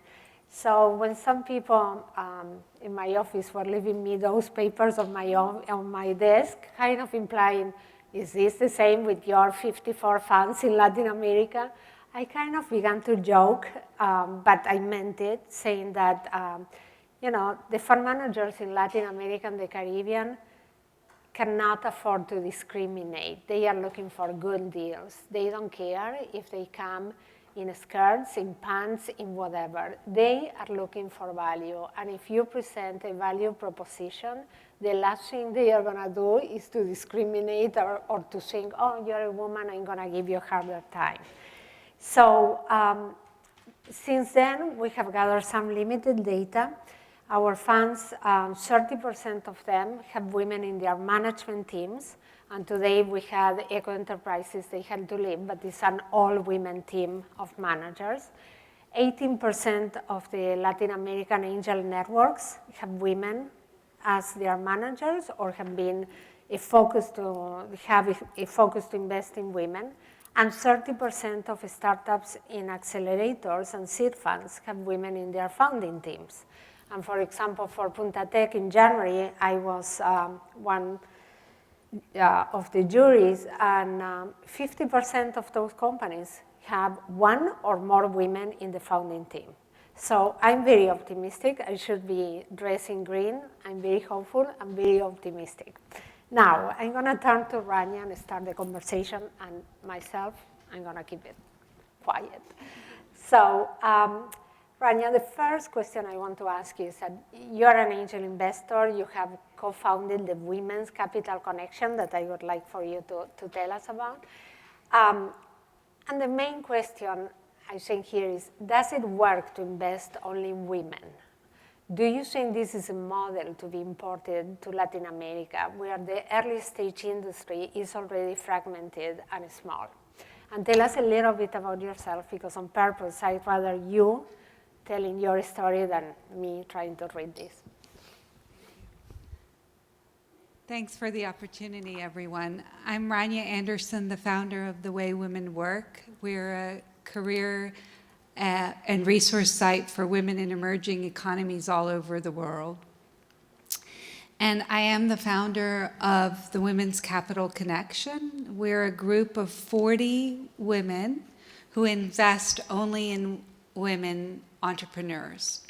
And what's interesting about our group, there are about 10 such groups in the United States. We were the seventh when we founded 6 years ago, is that we're a group of very normal, average women. Yes, we're affluent women. I'm not trying to say that we're not accredited investors. We are. But we are all self-made women. We're not ultra-rich women. We're not women who've inherited wealth or married lots of wealth. We're women who are entrepreneurs, corporate women, CFOs, attorneys, bankers, physicians, all sorts of fields. And we didn't really know very much about investing when we started our fund. And I'm telling you all of that because I think there are so many opportunities for women in every country in Latin America, here in Miami, as well, to start angel investor groups. We came together, we set an investment strategy, we decided to focus just on investing in women. And we have two objectives. We want to make money and we want to grow women-owned businesses. It's worked very well for us. We've invested in 9 companies. We've had 12 rounds of investment. We just had our first exit 3 weeks ago, so that was really exciting. We've had 1 company fail, so we're learning by that as well. The key that I wanted to share with everyone is that it's very possible to bring together the expertise in your own community to form an angel investor group and really put your money where your mouth is. If women really are having a hard time getting money, and some women believe that they are, I think there are lots of opportunities, but we are a place that feels maybe more safe for women and where we provide mentorship as well as social capital, networking capital, in addition to hard capital. And how, just as a follow-up, do you think this is a model to be imported to Latin America, given that the industry in Latin America is much smaller, more fragmented? When you started, how big was the industry, at least in your surroundings? So I would love to hear Sylvia to speak specifically on that, but I believe that our model is definitely a model that can work anywhere. We are not from one of the coasts of the United States, so we're not the women who had all the big exits, or we didn't come from the technology side or any other area. So I think our model, you can find women like us everywhere, and we taught ourselves how to do it. We started with 30 women. We're now 40 women. We've had some women leave and new women join in. And we started with a lot of education to really become steeped in the art of evaluating deals and doing due diligence. Excellent. So Sylvia, what do you have to say about that? And give us a little bit of your background and so many hats you have on these issues. Okay, thank you. First of all, thank you. I'm happy to be here. My hats are different, but I've been an entrepreneur, first of all, and I like to name me as an entrepreneur because I've started my own company, then I joined a corporation that we made a joint venture with them, then I sold my company, and then I started a new venture, a new initiative that was to create the first center for entrepreneurship in Argentina, and in a way I started this ecosystem in Argentina. And 6 years ago, I created the first business angel network in Argentina. And it's not a network of women, but it was created by a woman.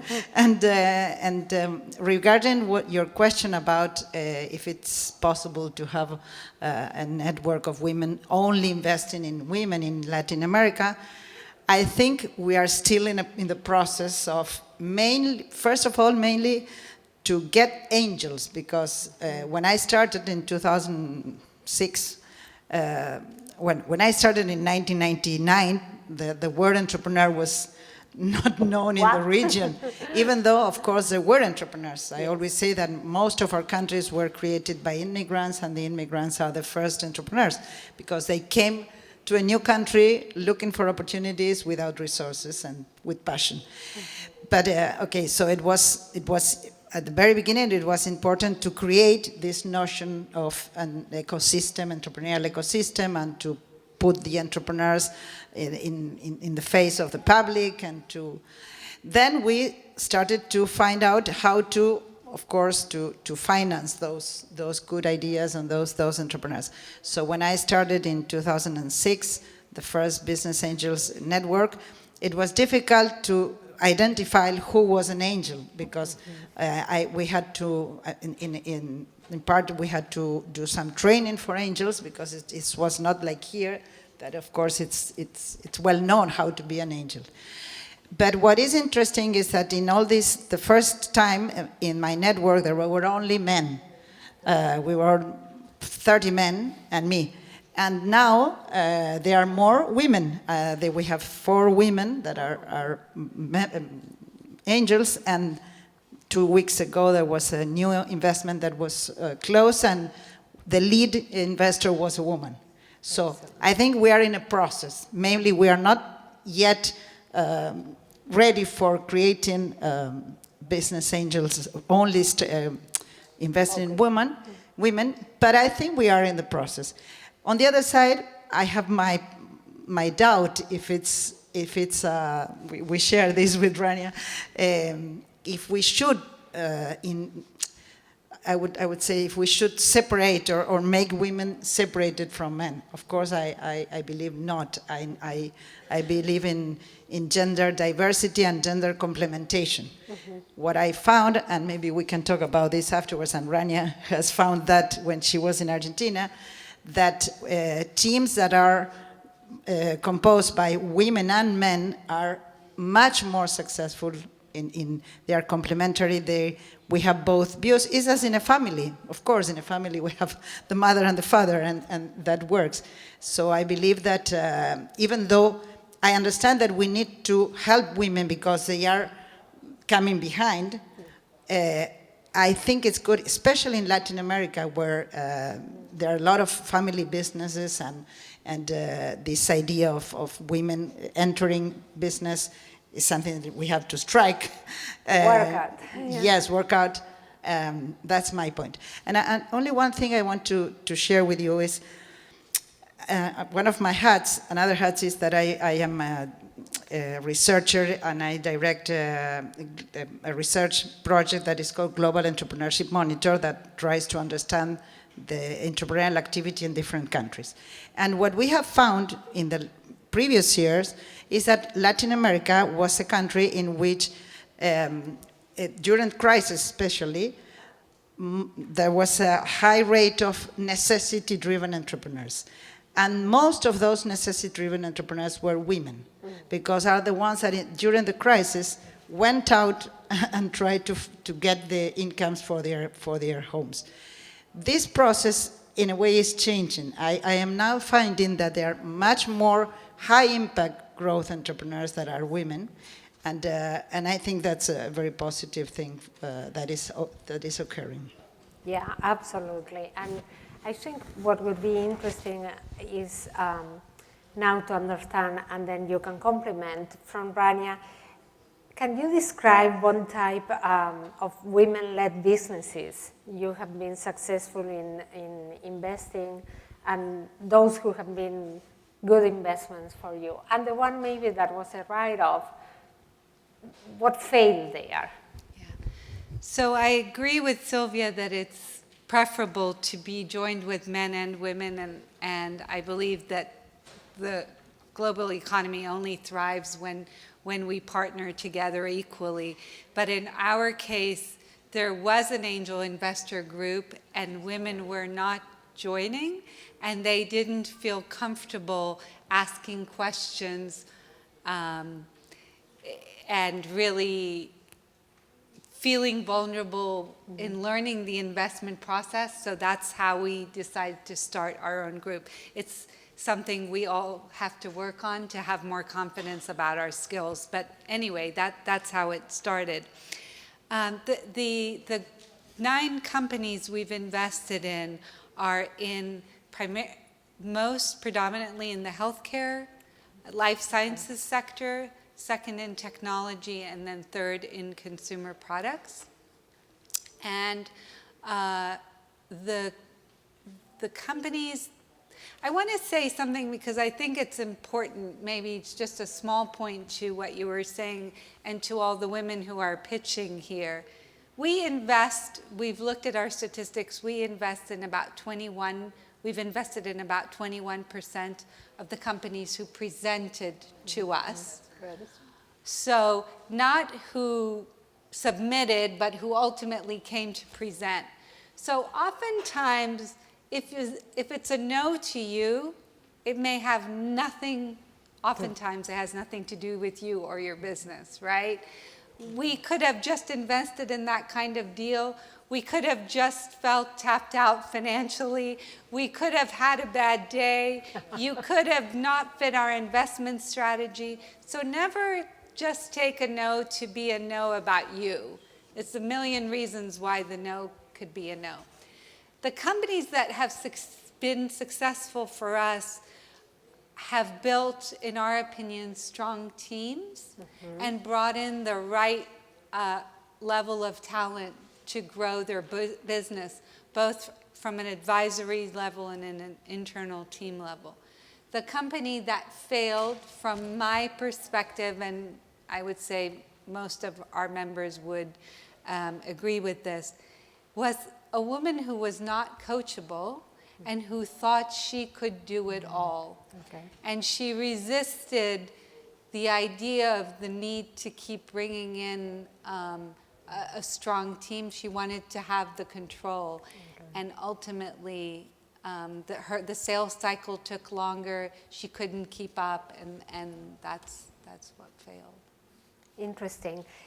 So Sylvia, okay, so Rania has given us food for thought here because the sectors you mentioned, the first ones were healthcare, here we go, and technology, and then consumer products. So, you know, you, Sylvia, have been all over Latin America and the world for that matter, but so I think your answers go way beyond Argentina. So do you think women at large in Latin America could compete on these sectors that seem to be the most attractive in the end because you're looking for more disruptive technology, so healthcare, technology, how do you see that in Latin America? I really believe that more and more every day women can compete in every sector. I'm also a professor in the MBA courses, and I find that in my courses, really there's not a great difference between women and men in I would say in their 30s. Maybe it's a small example, but I think it's I don't believe women are not able to compete in some of those sectors. In healthcare, for example, I think women has a lot of opportunities. There are a lot of women that are working in that industry, and there are huge opportunities. You know, sometimes I remember some time ago there was a study, a research project about one of the most, which were the most successful startups regarding from where they come. And I found out it was a research that was done in Israel, in the United States, and in Latin America. And in healthcare, they found out that the most successful startups came from hospitals, from people that work in the hospitals. And because they are the one, in healthcare, of course, they were the one that are nearer the patient and near the doctors. And the nurses were the ones that really understand where the opportunities were and where the necessities were. So maybe, I mean, there are a lot of places where women in education, imagine in education.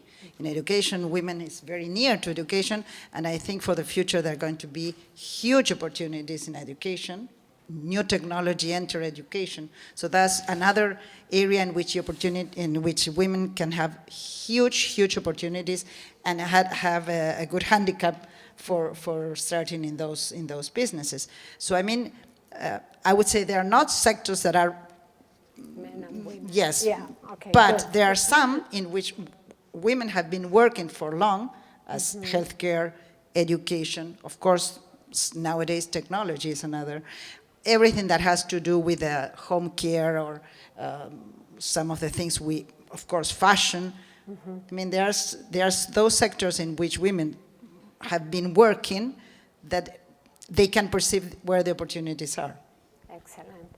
So, Rania, you have recently said that the greatest untapped resource in the world that could fuel global economic growth is right in front of us, the ever-increasing talent pool of educated women in emerging economies. So what were some of your observations of those women entrepreneurs you recently met in Brazil and Argentina? So just generally, globally, I see women thinking bigger. I see the women who are not necessity entrepreneurs. We've seen those women here today in spades. And I think it's these women that will make the global economy both better and more vibrant. And I'm very encouraged as I, am in all over the world meeting and talking with women for a book I'm writing regarding the success of women in emerging economies. When I was on my last trip to South America in Brazil and Argentina interviewing women for the book, I had a chance to be at NXTP Labs, which was fantastic, and to be with Sylvia. And overall, the women that I met with, I found them to be very pragmatic. I don't see women, especially young women. I talked with women from age 25 to 60. Okay. So a wide range of women feeling anything different about being a woman. And I found the women very resilient around obstacles. They don't really see the obstacles, and they definitely persevere and have passion. One of the most interesting things that Sylvia and I talked about and we discovered, so we had a meeting with 12 women entrepreneurs in Argentina, and out of the 12 women, 9 women were running businesses with their husbands. So did she leave? Yeah. So 9 women were running businesses with their husbands. And what was really interesting, 2 interesting points, was in all of the cases, the women had started the company herself, and the men ultimately were like, oh, what's going on over here? Maybe I should quit my job and come and help you. So it wasn't that she left her job to help him. He came in to be her second in command or partner, or however you want. But, and another point about it was, in our angel investor group, to that point, we had presentations, pitches from couples, and we didn't really like it. And we were really worried about it, because we thought, well, what if this couple has an out? What will that do to our investment? How will it work? How will they have a business together? And we had not, to that point, ever invested in a couple-owned business. And so when I began to talk to the women and saw how passionate they were together and how strong they were in their marriage as well as their business, it made me really rethink as an investor this bias that I have. And so I'd like Sylvia to talk about that because I think she's been doing a lot of thinking about it. Excellent, excellent. So give us your side. Yes, it was incredible because she was so surprised that that this was happening, and for me it was not a surprise because I deal a lot with this kind of situations, and what was interesting is that all of them said that they are so happy working with their husband, and their family is not suffering from that. On the contrary, so I told Rania that maybe we can make a research on this together. Maybe you can help us because it's interesting, and it has to do with some kind of culture that we have in Latin America. That family businesses is something that we have been so accustomed to, and that it's easy for us to find out that it's not a problem. Of course, there can be a problem, but it can be with your male partner if it's not, regardless his or not your husband. So I think that was interesting. And the other thing that I think it's interesting from what Rania said and what I'm always trying to, I don't know, to work on, is to encourage women that are starting businesses or that women that are working in startups to try to create a company in which they will be proud of their company when the company is big, especially on this part of many of us.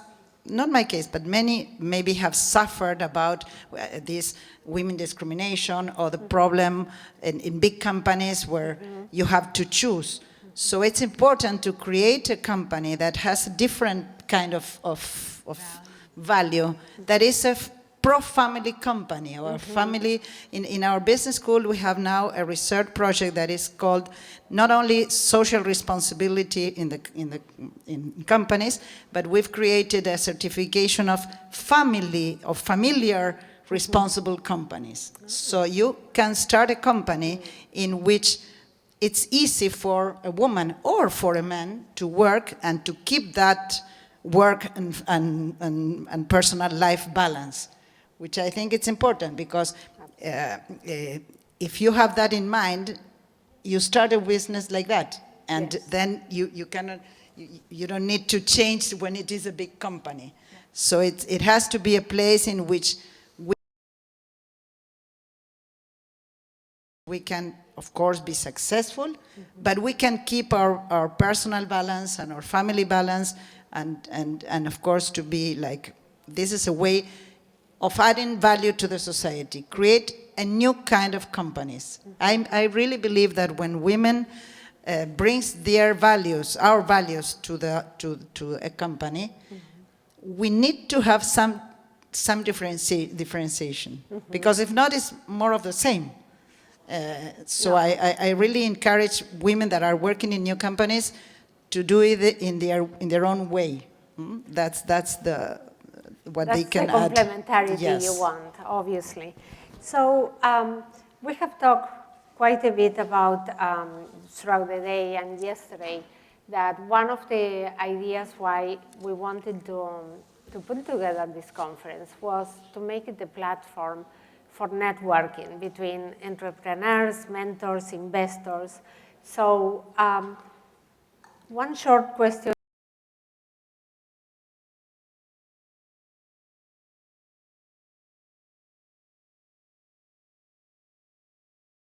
To have men role models.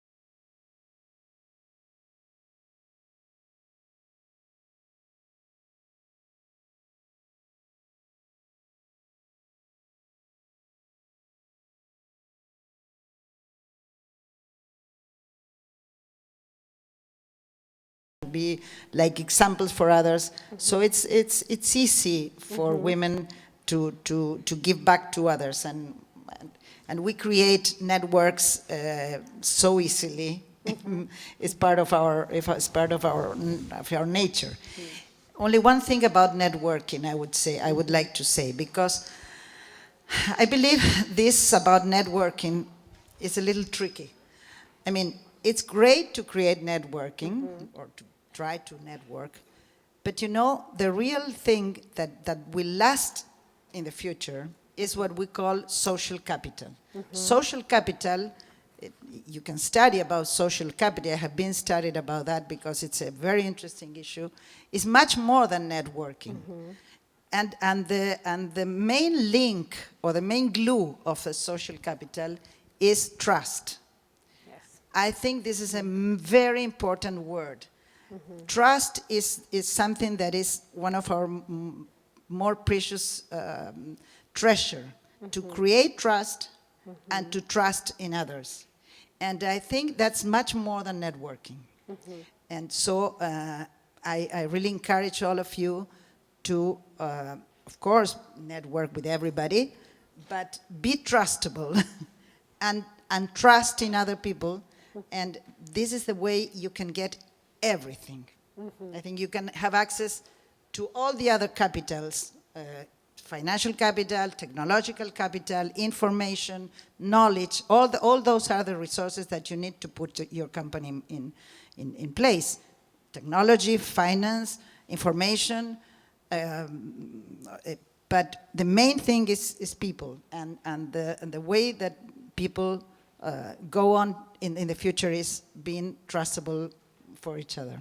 Excellent. Did you find the same when you went to Brazil and Argentina? So, about role models, on our site, The Way Women Work, we feature women every week all over the world. So if you're looking for inspiration, please look there. But I would like to say, I agree that maybe we haven't had as many yet women at the highest levels, but I think that you all are the role models, and every woman can be a role model, and sometimes it's a much more powerful role model. Sometimes I think we care too much about the most powerful man or woman, and there's a lot of people who look at that and think, I'm not going to be that, or I can't do that. But they can look at you and say, I could be her. So think of yourself as a role model, because whether you like it or not, you are. And I also, what I find is that women are helping other women. You know, sometimes we like to talk that women don't help other women. I don't experience this. I experience that women help each other. And you've been given a great gift from the sponsors of today, and the way it works is you pay it forward to the next women that come. You know, you're not going to pay. No, you're not going to pay it back. You're going to just pay it forward. So we leave it in your hands. Do we have any questions? Okay, go to because of the taping, if you can use a mic on the aisle.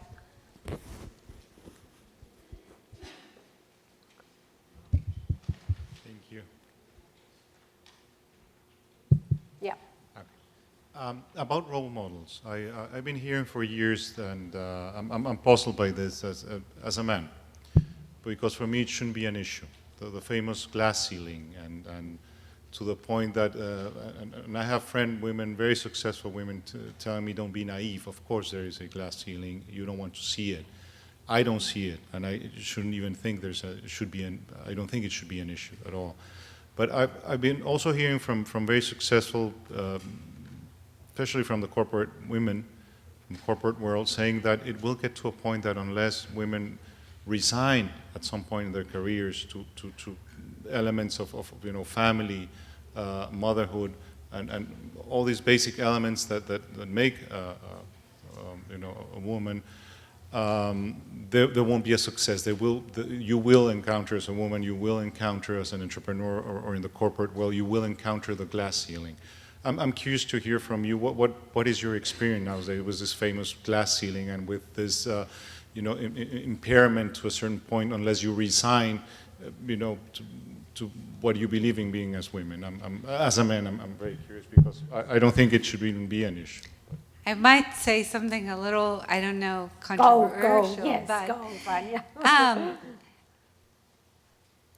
So, for many, many, many complicated reasons, women have not made it to the highest levels in any country, in any industry, in any field, in the representative numbers that they should. So there is something, right? I haven't experienced it. I think a lot of women here haven't experienced it, but it exists because we're not there yet. I don't believe it's a glass ceiling. I believe it's something we can see. And to say that it's glass is like it's invisible. But I think that if you're a woman in a company or an entrepreneur, they talk about glass walls. If you look, you will see what those barriers are. And if you know how to deal with the barrier, you will go around it. But you have to be smart enough to see it and to call it. So if you see that it's X, then you have to find a strategy around it, or you go to senior management, or you do something to get around that obstacle or barrier. So I don't like it when we say glass, because we pretend it's invisible, but it's not. So I don't know. I agree in a way.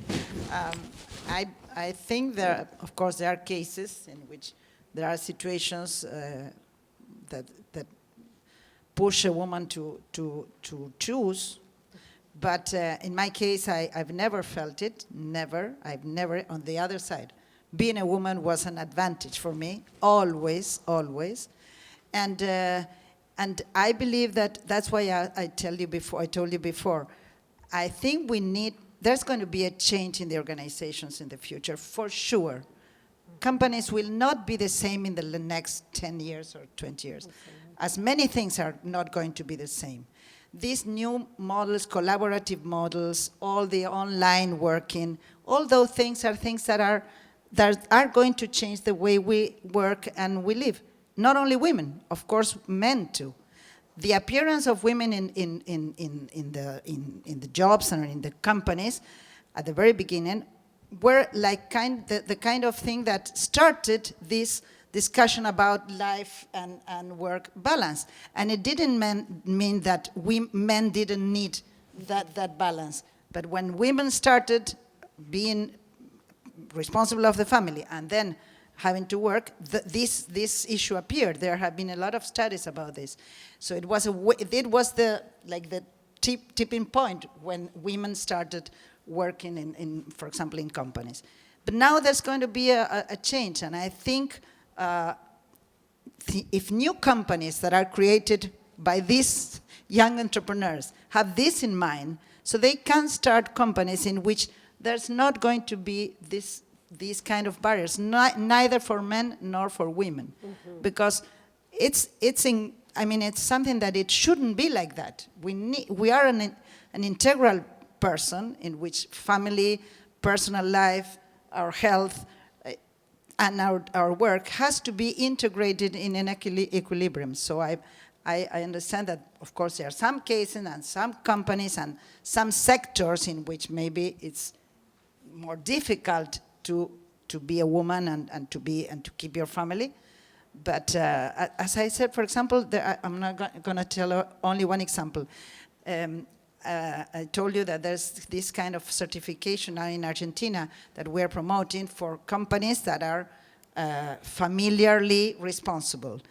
Walmart is promoting this, and this is for big companies, corporations, and all the directors of human resources work together. And for example, if there's a woman that has to be transferred to another country because of her career, they try to find where her husband works, and if there is another company, they try to give him a possibility or an opportunity in the same place. And it's the same for men. So I mean, there are ways, innovative ways, in which we can go over all those barriers. That's my point. Okay, our last question, Barbara. Hi, Barbara from Chile, Renia. Where is your angel network base, and which is the background of the people that are in that network?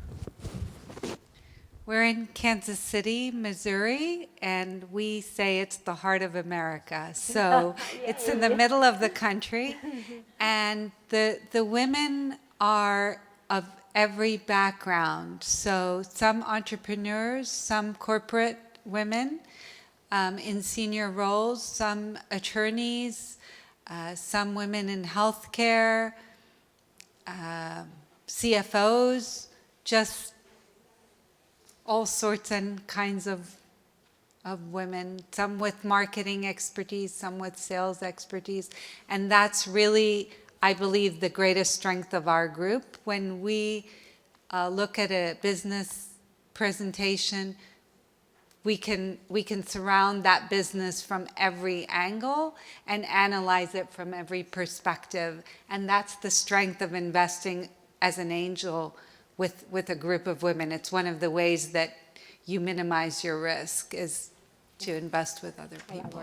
So, may I say something regarding what she said before?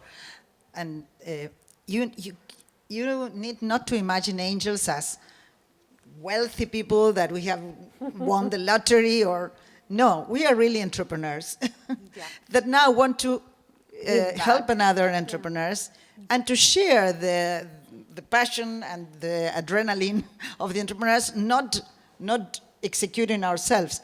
But I mean, it's important because in the future, many of you can be angels too. And the other interesting thing is that when you are in a network and you co-invest with others, it's much easier because you don't have to put so much money, and you can find 10 other people, in this case women, and all together invest that seed fund that an entrepreneur needs at the very beginning. I love that clarification, because I think sometimes angels, even though the term seems very positive, can end up being like, oh yeah, these rich people. No, I mean, yes, some are very rich, and others have enough, then they want to give back to society. They could maybe spend that money buying a Jaguar, and they want to put it in 10 companies. So there is a social component to being an angel investor that I love to think about, that is truly giving back to society and betting in your own state, country, neighborhood, whatever. and making money. And making money, yeah, no apologies for that, obviously. Okay, well, thank you very much. We're gonna...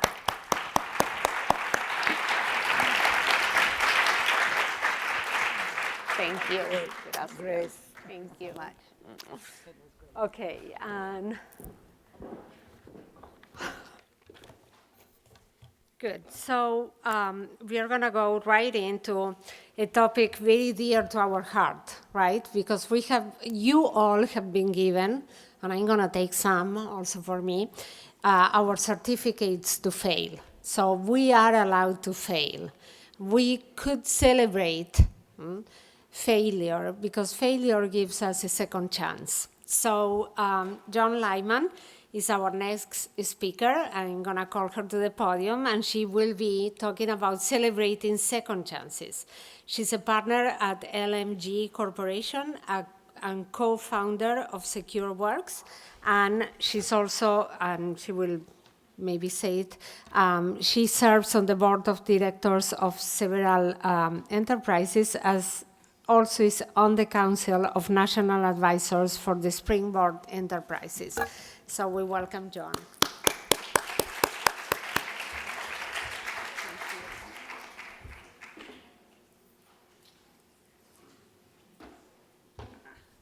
All right. Well, I'm going to take this into a slightly different, is it just, tell me how this works. Okay, and this is just,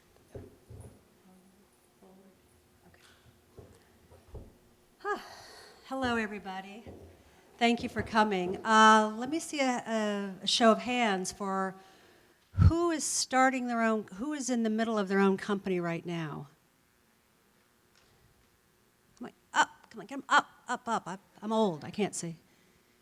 All right, and who is thinking about starting a company? All right, great, I'm glad you're here.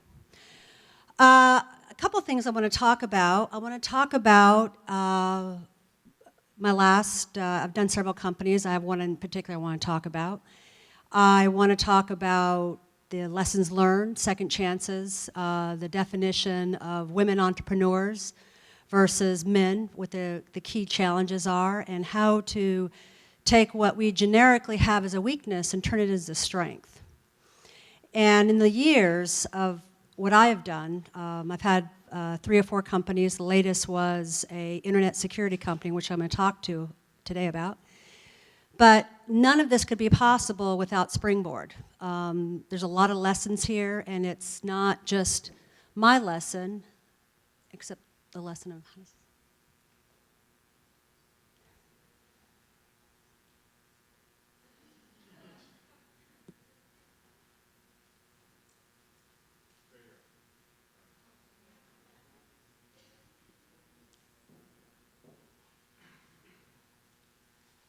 Okay.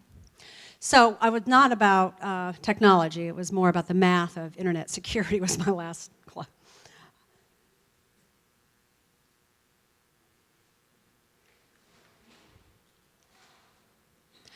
So while he's getting this ready, I want to talk a little bit about why we're here and why we've asked to talk today. Springboard is an organization, and I'm just going to...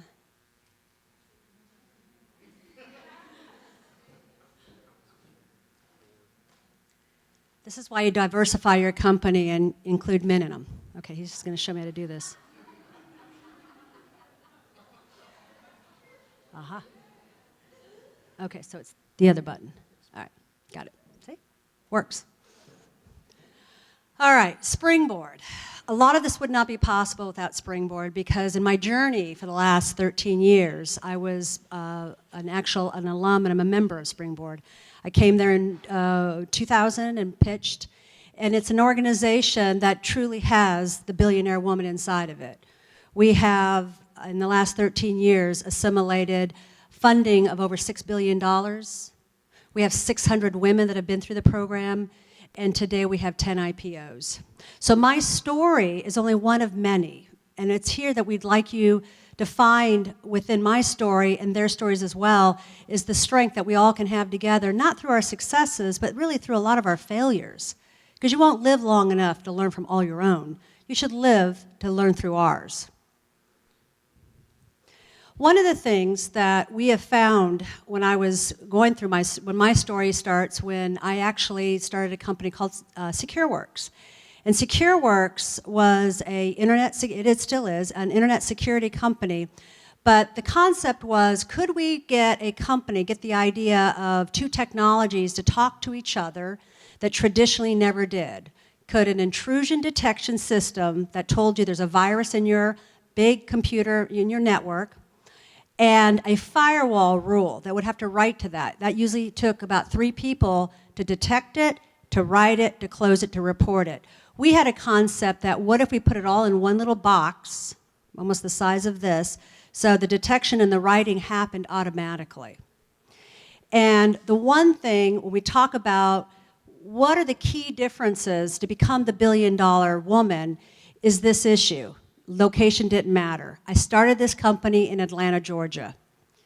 And in Atlanta, we got laughed at. When we wouldn't raise money in Boston and New York and LA and San Francisco, everyone went, what are you doing down there? How can you be in Atlanta? You need to come up here where the real brains of the operations in this country are, on the coastlines. But I chose not to, and I'll go through eventually the reasons why. So we started our company in Atlanta. And apparently this has a... That's kind of cool. The second thing we did, God, this is going to be the death of me. Okay. Is creating a company inside of a new idea that I had to hire people. And so to hire people, we had invented something that no one had ever done. So how do you hire people to do that? Never had this kind of internet security, never had this type of device. In fact, we were writing it for the first time, showing companies like Rinwiver, Cisco. We were trying to do their prototypes, and they didn't understand it, ISS. So how do you hire people to run a company and be a part of development when it's never been done before? And we found that once we started working through not having restrictive relationships of thinking that people knew what they were going to do, we actually started looking for those who were willing to try something new. We went after open source. And so the advantage of being in Atlanta and starting the company was I have 5 states in which I hired from. If I was in San Francisco, I'd have 3 counties. So kids from all over the Southeast would show up with an open source book under their arm, knocking on our door saying, I can write this. And I'm like, are you 18? I don't even care if you're not 18. Does your mother know you're here? And we brought them in, and we grew quite successfully and quite soon. And again, everybody laughed at us. They're just like, there's no way you're going to be able to write that in open source. Isn't that dangerous? I mean, everybody can see your source code. The thing that we found, though, is that when you never ask, we never asked for forgiveness. I mean, never asked for permission. So when we started raising money, I went to a place where no one thought of getting money. I actually went to the largest Caterpillar family in 5 states. I went to Alabama. And in Alabama is a family called the Thompson family. And they have 5 states themselves, and they're the largest cat dealers. And we told them what we're going to do. And they had never made an angel investment. And they said, you're going to design a little black box that looks at a network and can decide if it's being injected with poison. And without the network coming down, stop the poison and report it to the FBI and keep the network up and charge your clients. And we said, close enough. That's what we're going to do. He said, we're in. And he said, we've never made an angel investment before, but the reason why we're going to do this one is because that's what we do. So if I had wondered, he said, this is what we do. We take the caterpillar, we actually sell it to the farm.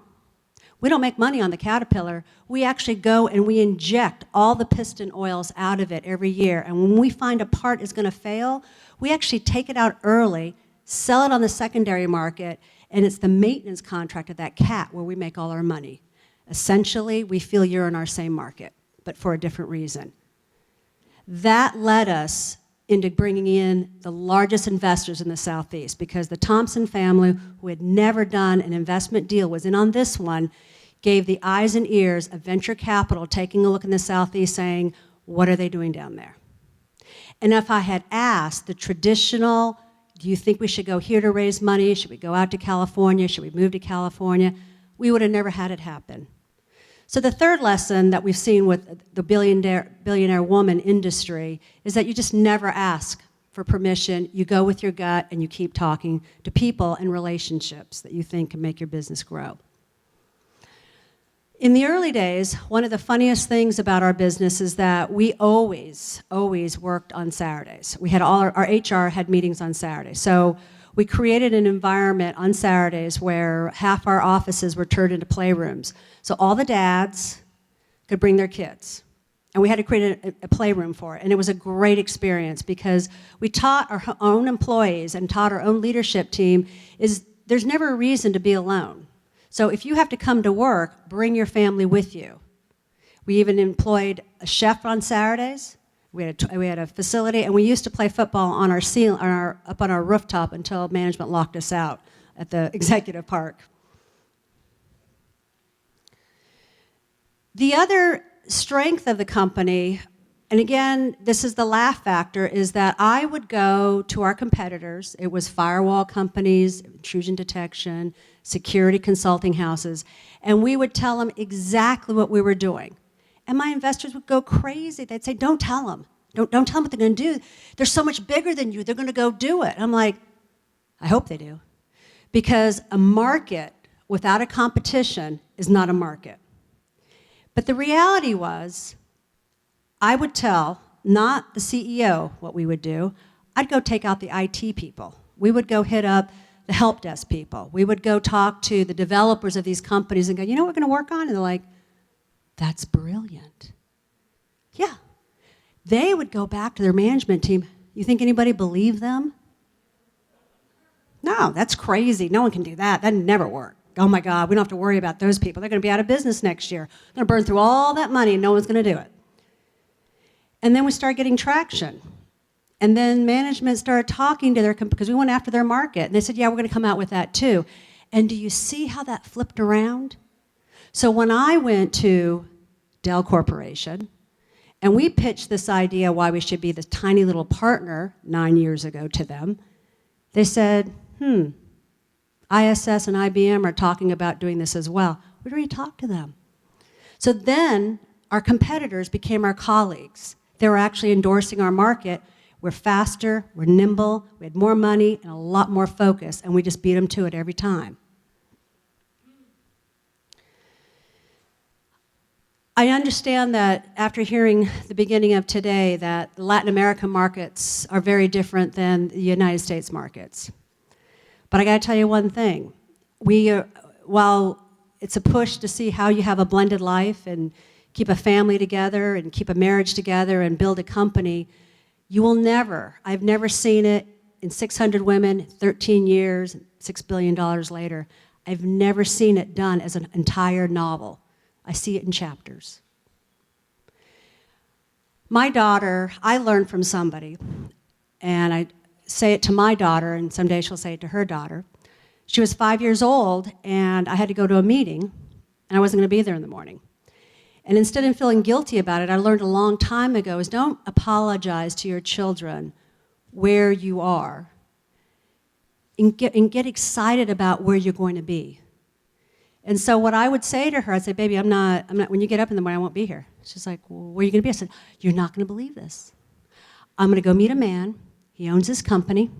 It's a computer company, and she cuts me off. She goes, men own companies? I mean, I know we let them be doctors, but they own companies too? And I'm like, yeah. Well, actually, his wife was sick, so he's showing up for the meeting. No, I didn't say that to her.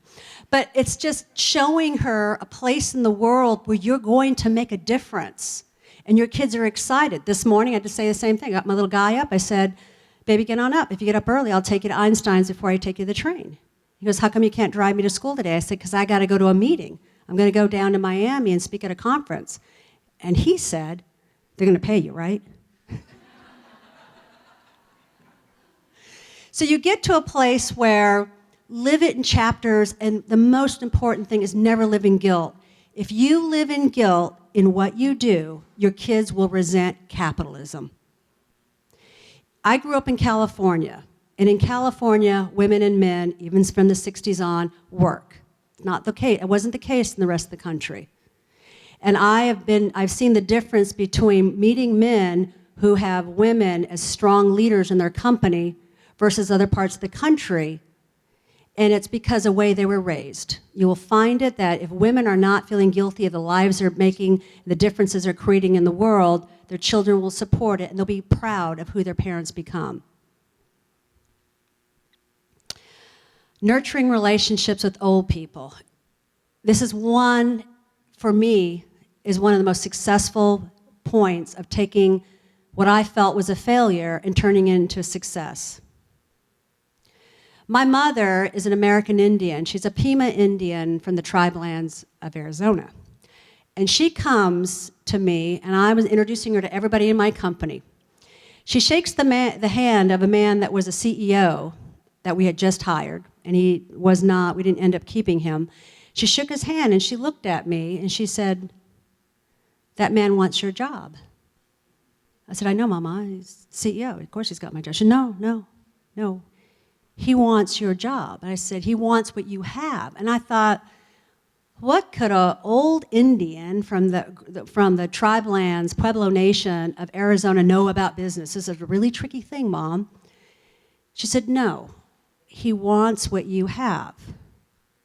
And sure enough, 3 months later, I get a call from one of our board members saying that this gentleman wants my job as chairman of the board.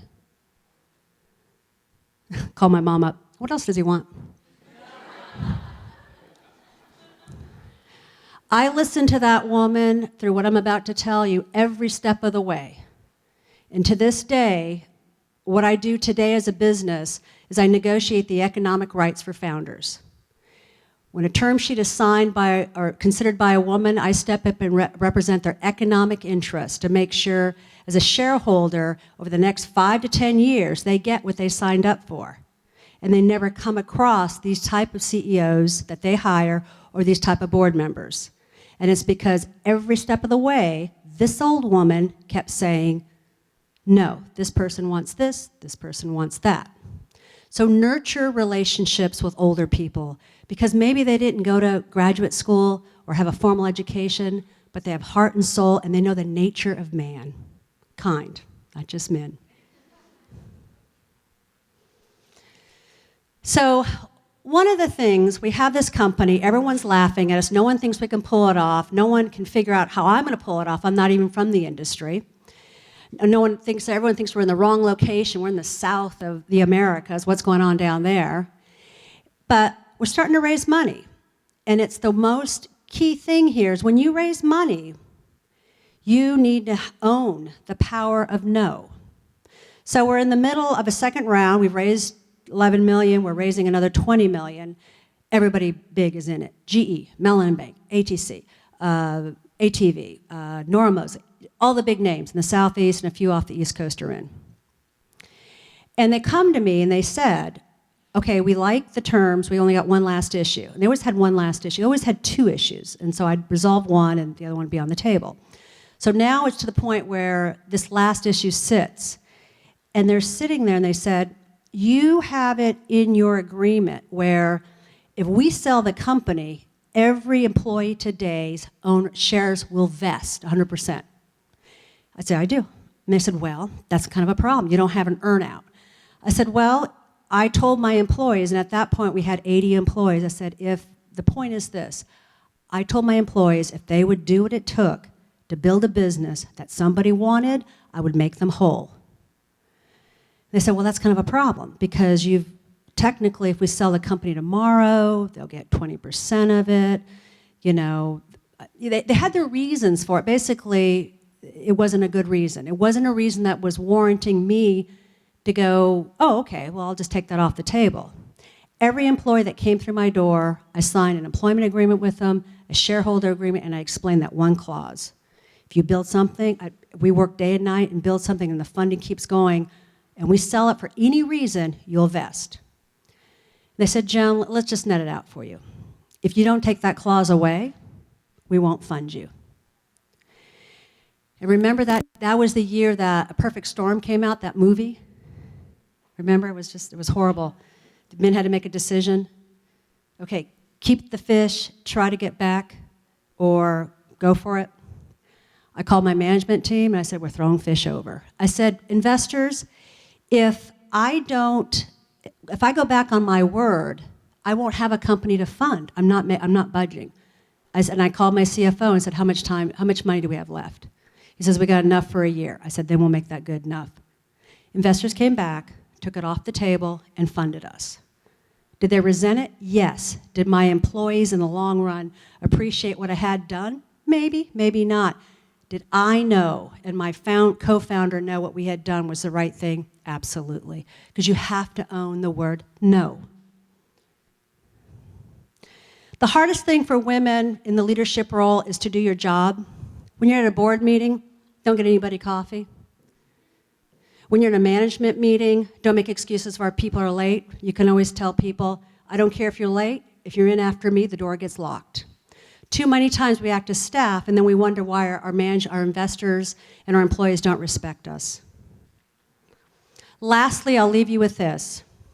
When you're building a company, when you're adding investors, when you're thinking about who's the right partner, look for character. Because too often we try to look for jobs. We think someone can do the whole picture. We think somebody has to live a magical moment. And it's a lot of years to have an overnight success. Thank you for your time.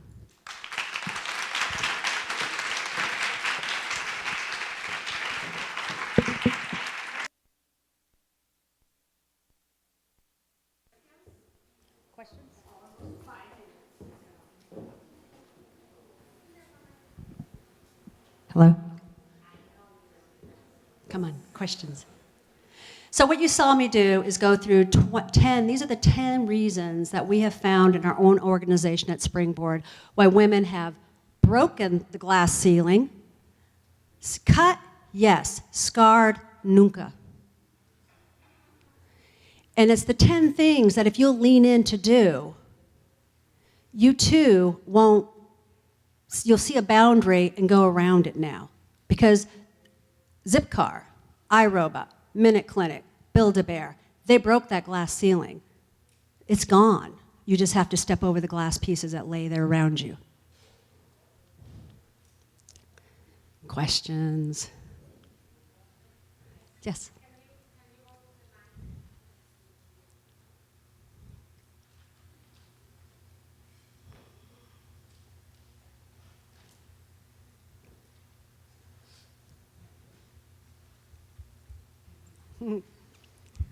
Hi.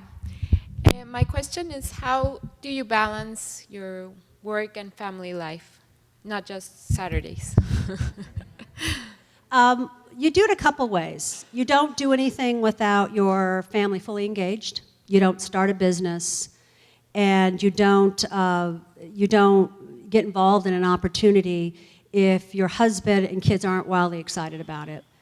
You talk to them about it every night, not about, I'm sorry I'm late, or I'm sorry there's no dinner, I'm sorry we're going out to eat. There's no sorry about it, but you always, there have been times when I have stood in a sea of, and it's not this meeting, but I've been in conferences that are so boring, but you know what I told my daughter? We may need to turn this off so she didn't see it on the YouTube. I said, you're not going to believe what I'm standing here watching. She said, what, Mommy? I said, everywhere I see is horses, and there's people on these horses, and they're all running through the streets. It's the Wild West. I got to go do this. I mean, you just keep your kids engaged, that you have to use sometimes your imagination, and sometimes you have to use your wit. But you have to, when you remove the guilt of the places and the things you're taking your family and your children and your husband through, everybody knows it's for a whole cause, not just yours. When we interviewed employees, I always made sure I met their family. Because if their family wasn't going to get behind this, they were going to feel sad or pressured, or the minute we weren't an IPO in 24 months, like the rest of those crazy companies, they'd start losing interest. So it's a matter of really feeling good about the opportunity you're in and sharing it with your family and not apologizing, because your kids don't know there's anything to feel sorry about yet. If that makes sense. Any other questions? One of the questions that I would have based on the study is when you look at the willingness of women to bring in outside equity or outside partners, it seems to be typically much less than men. Obviously, you've done that with both investors and with co-founders and survived very nicely. So can you talk a little bit about your decision to bring in outside investors and also, alleviate the fears of bringing those people in as partners? And I'm so glad you brought this up, because it's the one thing Springboard and I have spent a year down in South America through Chile looking at bringing an education center down there and an organization to support and educate women entrepreneurs and innovators. And it's interesting to see, I've seen it all over the world, I've seen it all over America, I've seen it in Australia, and now I've lived long enough to see it in South America. We have a genetic code that is sometimes a sword, and other times it just becomes a blade. And that is, we do not, as women, I wrote it on my hand because she said it, trust. We don't have trust. And we always want to be trustable, so we never want to disappoint anyone. We never want to say something and not deliver on it. No offense, men, you guys don't seem to have that problem. But for women, we have that problem, and it's really right on top of us. So when we look at how about investments, We don't want to do anything that makes us look like a fool. We don't want to ever step into a room and feel like we don't know what we're talking about. So if you don't figure out financial and economic literacy for shareholders, how do you ever bring investors in? And that's why I'm so passionate and so fundamentally behind, to the point of some people being angry at me. I educate women on these issues because you alone are the proof that your delta is smaller than anyone else on the planet. If I show you math and word-wise how to bring a shareholder on and why to do it, it's done. You will go out and raise $1 million, 2, 10, 20, 60 million out there. You will raise it only when you know how to do it. That's the last thing you lack. So most women don't bring in shareholders because they don't want someone to say something and go, yeah, what does that mean? We're uncomfortable to say, I have no idea what you're talking about. Our first investor, Caterpillar, they said, we're standing there, we kind of mapped out what we do as a technology. We're down in Birmingham, Alabama. And the guy goes, so what's your valuation? Me and my partner look at each other like, oh, sir, that's for a publicly traded company. We're private. And he goes, okay, you got to have some value of your company. We're like, oh, yeah, okay, yeah, right. We knew that, yeah. We don't know what we're worth. I mean, I had the courage to say that instead of go, we better have that answer in case he asks it. So 3 things. Don't think you have to have the answer. You don't even know what the questions are going to be. 2, when somebody asks you, do you know what this means? Even if you do, I'll challenge you this way. Say no. You think you know the definition, let him give you his. That's how you learn. Have the courage to say no, and they won't go, they're not in the back of their heads going, what a dummy. You're the only one saying, what a dummy. And lastly, pick up the phone and call a woman and say, what does this mean? They will tell you. Does that answer the question? Well, thank you so much.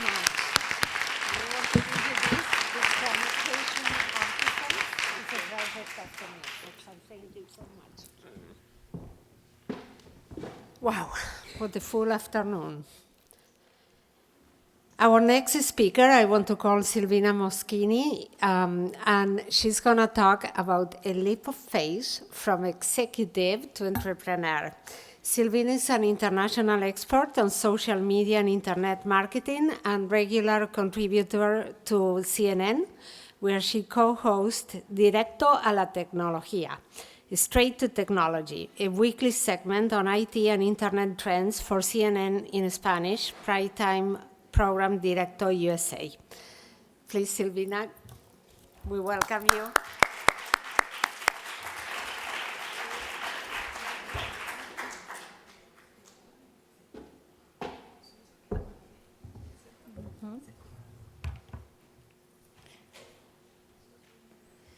Voy a hacer mi charla en español porque esta es una historia del corazón, es la historia de mi experiencia, primero como una ejecutiva del mundo corporativo y después cuál fue mi sueño, el sueño de convertirme en emprendedora. Y seguro a muchos de ustedes les ha pasado que se han preguntado qué es lo que hace que una persona que tiene una carrera exitosa en el mundo corporativo, la seguridad de trabajar para una gran marca, un sueldo asegurado y también todo el prestigio que eso conlleva, se atreve a dar un salto, en mi opinión, un paso al costado, pero para mucha gente un salto hacia el vacío y convertirse en emprendedora. Y en mi caso la respuesta es la búsqueda de la felicidad. Yo me convertí en emprendedora porque estaba buscando un sueño. Mi sueño era transformar, el crear una empresa, el hacer algo que pudiera cambiar la forma en que la gente hacía las cosas. Y luego les voy a contar por qué. A los 23 años tuve la oportunidad de trabajar como gerente de asuntos públicos de ICI, una empresa química inglesa, una de las empresas químicas más grandes del mundo. En ese momento, luego de un año de labor, decidí que mi futuro estaba muy diferente a como lo tenía en ese momento. Y decidí ir a estudiar a los Estados Unidos. Me puse a estudiar, preparé los exámenes y fui aceptada para hacer una maestría en comunicaciones en la Universidad de Texas. Por supuesto, en ese momento lo comenté con gente amiga, buscando la opinión de mentores, de colegas, de familiares, a los cuales les pregunté qué pensaban de lo que estaba haciendo. Muchos me dijeron que estaba completamente loca, que cómo iba a dejar un trabajo fijo, la seguridad de un empleo en una empresa tan importante como la que estaba, para irme a estudiar y pasar las necesidades que pasa un estudiante en un país que no es su país de origen. Sin embargo, mi mentor, la persona que fue más importante en mi carrera, me dijo que creía que estaba haciendo lo adecuado, que lo único que él me preguntaba era algo que quería que no le respondiera en ese momento, sino que lo pensara bien y que le respondiera en el futuro, porque su sueño era que una vez que yo había logrado todo lo que me proponía profesionalmente, encontrarme en mi oficina en Madison Avenue, que no sé por qué la imagino allá, en Nueva York, y preguntarme si después de haber logrado lo que deseaba me consideraba una mujer exitosa. Lo miré y le pregunté y le digo, ¿y qué esperas que te conteste? Y me dice que le gustaría que le conteste que me consideraba una mujer exitosa porque eras feliz. Y así comienza la historia. Llegué a los Estados Unidos, comencé a estudiar, empecé a buscar trabajo y se me hizo muy difícil conseguir trabajo porque la gente me decía, cuando iba a buscar empleo, que tenía demasiadas calificaciones para una posición de entry level como pasante, porque había sido muy joven, a los 23 años, gerente de asuntos públicos de una empresa muy grande. Sin embargo, no tenían nada más elevado para ofrecerme porque me decían que el mercado que ellos representaban no tenía ningún punto de comparación con lo que yo hacía. Hasta que tuve la suerte de dar con Compaq. Compaq Computers, que ahora se llama Hewlett Packard, tiene el corporativo en Houston y estaban en ese momento buscando una persona para que se hiciera cargo del área de comunicaciones y de Internet para América Latina. Por supuesto les caía como anillo al dedo, porque de ahí venía yo y lo que había aprendido por primera vez resultaba útil y valioso. Por supuesto acepté la posición, comencé a trabajar en Compaq y por 6 meses no dormí. Tenía terror en el corazón de que alguien se diera cuenta de que no tenía idea de lo que estaba haciendo. Porque claro, venía de una compañía química. Pasar de una compañía química en un país a pasar a manejar el área de Internet, que en el año 1999 era cuando recién todo comenzaba, y en una compañía de alta tecnología, era una historia completamente diferente. Y por supuesto que la necesidad hace a la oportunidad. A través de mucho esfuerzo y noches sin dormir, pude desarrollar los procesos que hicieron que hiciera un buen trabajo. Compaq me dio la oportunidad de saltar a lo que fue mi primer proyecto de ensueño. Un proyecto en donde no fui la fundadora, sino que fui parte del equipo de management, que fue el proyecto de Internet, en mi opinión, tal vez uno de los más exitosos salidos de América Latina, aunque finalmente no prosperó. Patagon.com, la compañía de Internet, el banco de Internet que luego fue comprado por el Banco Santander en $785 millones. Mi proyecto era mudarme a Miami desde Houston, cosa que hice con mucha felicidad y sin pensarlo demasiado, y armar el área de comunicaciones para posicionar a la compañía como la compañía más exitosa que había surgido de América Latina.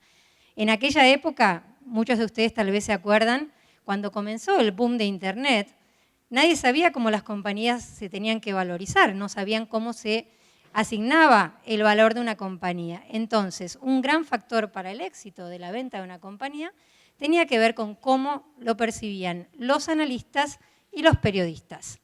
¿Qué decía la prensa de uno? ¿Qué decía que iba a ser esa compañía? Entonces, ahí trabajamos muy duramente con todo el equipo de Patagon y ahí entendí también lo que es ser parte de un equipo que tiene una visión y que tiene un sueño. El sueño de Patagon y el sueño que compartíamos en ese momento era transformar la forma en que la gente maneja sus finanzas. Patagon era algo que para el momento parecía una empresa de la era extraterrestre. Combinaba una compañía de medios que tenía periodistas de muy primer nivel en distintos países hablando de cómo manejar las finanzas personales. Había periodistas del Wall Street Journal, periodistas de Business Week, el mejor equipo de management que he experimentado en toda mi vida y fue en la compañía más pequeñita en la que he trabajado. Esta compañía de medios hacía que la gente pudiera sentirse familiarizada con la idea de cómo manejar su dinero. También había foros, que seguramente hoy les recordará el concepto de social media, gente opinando y debatiendo a través del poder que le generan las redes sociales. Los foros son los primeros antecedentes de lo que se generó luego y se llamó luego como social media.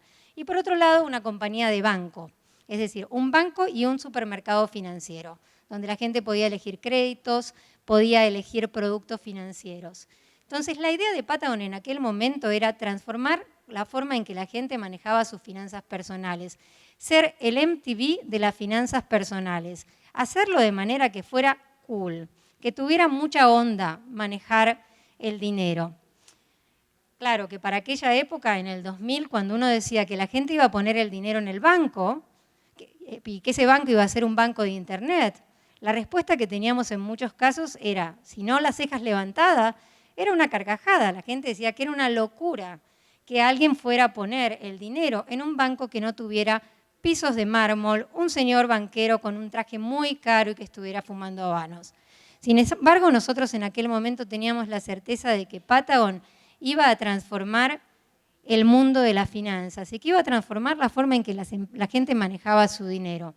No fue posible para Patagon, pero social media, evidentemente, y como todos lo vemos, luego explotó. La gente empezó a opinar y empezó a colaborar a través de comunidades. Hoy las marcas se están convirtiendo en publishers. Entonces, el mensaje de convertir a una compañía en una compañía de medios para poder articular otros productos también probó ser verdadero. Y por supuesto nadie piensa en hacer una cola en el banco para poder sacar dinero. Así que esa fue mi primera experiencia. De Patagon, lamentablemente colapsó la economía, no prosperó Patagon, desapareció en América Latina. Fui a trabajar en Visa. Como venía de una compañía que combinaba servicios financieros con tecnología, era el fit perfecto. Y a los 27 años me convertí en la vicepresidente más joven de toda América Latina. Fue bueno y malo. Fue bueno porque, por supuesto, en aquel momento sentí que tocaba el cielo con las manos. Lo malo fue que no estaba madura para esa posición. Porque una cosa es trabajar en una compañía de Internet, donde la filosofía es, hagámoslo y hagámoslo ya. Salir al mercado, cambiar el mundo, el ponerle la pasión, trabajar 20 horas para hacer algo que realmente nos definía, porque al final del día lo que hacemos es lo que nos define para nosotros los emprendedores. Y pasar a Visa fue un poco traumático. Pasé a una compañía muy tradicional, una compañía con un gran nombre, con un fantástico equipo de gente, un modelo de negocios que ha probado que se ganan muchos millones de dólares, sin embargo, una cultura corporativa completamente diferente a la que yo estaba acostumbrada. Y yo seguía, por supuesto, con mi cabecita de compañía de Internet, de querer cambiar el mundo, de empujar los proyectos que van a revolucionar el futuro de la gente, cómo la gente hace las cosas. Y no me fue muy bien. Y no me fue muy bien porque sentía en cada paso que daba que tenía que vencer el obstáculo de convencer a la gente de por qué era importante Internet, de por qué tenían que hacer cosas. Y esa frustración que me daba mi propia naturaleza de emprendedora, porque ahí fue donde aprendí que en el corazón uno tiene un ADN que la define como emprendedora y que es la habilidad de poder generar y de poder sacar y de poder proponer, buscar ideas, ver oportunidades y ver movimiento donde otra gente ve una figura estática. Y eso de querer hacer cosas y de querer cambiar es fabuloso cuando uno trabaja en una cultura que es una cultura de cambio, es una cultura de innovación, pero no es tan fabuloso cuando trabaja en una organización tradicional. Y luego de pensarlo y de darme cuenta qué fue lo que mi amigo, mi mentor, la persona que más influyó en mi vida profesional, me había querido decir cuando me dijo que si me consideraba una mujer exitosa, quería que le dijera que era exitosa porque era feliz. Yo no era feliz, tenía todo lo que hubiera pensado que hubiera sido mi sueño. Porque mi sueño había estudiado comunicaciones, era trabajar en una compañía de prestigio en el área de comunicaciones. Y ahí fue que entendí que quería hacer algo diferente y que mi sueño era crear una compañía donde donde yo pudiera poner el estilo de trabajo, donde pudiera hacer que la gente pudiera proponer ideas y que esas ideas sean apreciadas, donde pudiera trabajar de manera flexible, porque lo que me pasaba es que estaba prácticamente el 90% del tiempo arriba de un avión, me daba cuenta que mis amigas habían dejado de llamarme porque estaba tan ocupada siendo importante que había perdido de vista lo importante en la vida, que son los afectos y el poder balancear un proyecto fabuloso, un proyecto que nos apasiona, con el compartirlo con gente que es importante para uno.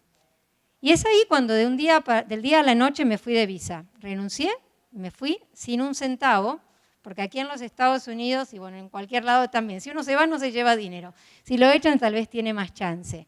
Y me fui para poder perseguir mi sueño emprendedor. Yo quería trabajar en una compañía que fuera como Patagon, donde la gente pudiera trabajar, crear, proponer ideas, equivocarse, poder reinventar, poder hacer cosas diferentes. Por otro lado, también pensaba que quería hacer algo donde el lugar donde estuviera no determinara para dónde tenía que trabajar. Ya me daba cuenta que quería trabajar en una empresa que fuera global, una empresa que fuera dinámica, que fuera moderna, una empresa del siglo XXI, una empresa de Internet, donde básicamente uno puede trabajar desde cualquier lugar para cualquier mercado. Por supuesto, como no me había llevado mucho dinero, mis posibilidades tanto económicas como en cuestiones de visa estaban limitadas. Mi visa estaba atada a mi empleador. Regresé a Argentina y desde Buenos Aires empecé a reclutar colaboradores para que me pudieran ayudar a armar la compañía. Pero por supuesto también sabía que estando en Argentina iba a ser muy difícil para mí poder tener clientes dentro de los Estados Unidos. En el año 2003 no era tan común el trabajo remoto como lo era ahora. En ese momento descubrí que había algo que se llama Voice over IP. Conseguí un número de teléfono por muy poquito dinero, un 305 que sonaba en mi teléfono en Argentina. Conseguí una dirección virtual, porque si hay algo que uno aprende como emprendedor, es que ya no juega con dinero de la corporación, ahora jugás con dinero propio. Y, como lo dijo Eric Smith, scarcity breeds clarity. La escasez hace que uno vea con mayor claridad. Entonces empecé a buscar cuál era la manera más eficiente de armar mi compañía.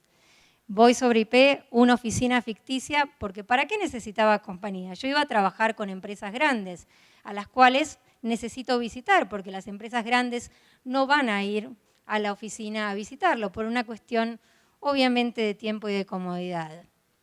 Otro desafío que también enfrenté fue el de la falta de estructura.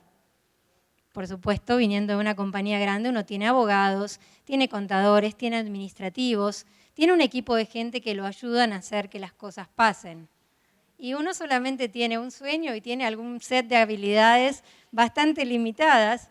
Como en mi caso, yo tuve que aprender muchísimas cosas, desde hacer un contrato hasta poder hacer un balance financiero y hasta en aquella época, aunque no lo crean, enviar un fax. Pero todo se puede aprender y se lleva adelante si uno le pone pasión y le pone el corazón. También otra cosa que aprendí en el camino es que los negocios son un deporte de contacto y que para poder hacer negocios uno tiene que desarrollar relaciones y esas relaciones las tiene que desarrollar cuando no necesita amigos. Los amigos se hacen cuando no se necesitan amigos.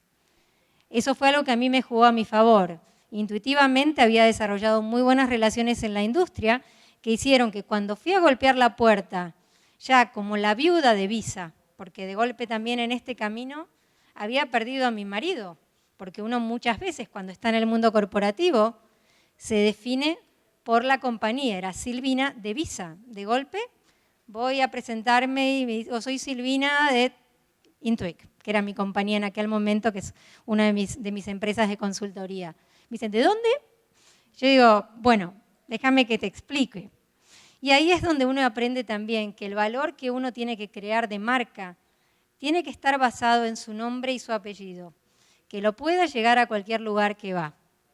Porque los amigos se hacen cuando no se necesitan amigos y las relaciones y la marca se construyen cuando no se necesita la marca. Para que después, cuando llegue el momento de poder presentarla, la gente sienta que está teniendo el respaldo y la transferencia del prestigio de una persona hacia la compañía. Porque al final del día a las empresas las hace la gente, a las empresas las hacen los emprendedores. Y la marca es un activo sumamente valioso que uno tiene que cuidar, que tiene que criar y que tiene que preservar. Comencé la compañía y mi primer cliente fue Cisco Systems. ¿Por qué? Porque encontré una persona fabulosa que confió en mí y me dio mi primer proyecto. Yo sé que a veces suena muy difícil que cuando uno no tiene ningún cliente y va a buscar un cliente, le dicen, ok, ¿con quién has estado trabajando? Muéstrame tu caso de éxito, muéstrame ejemplos de lo que haces.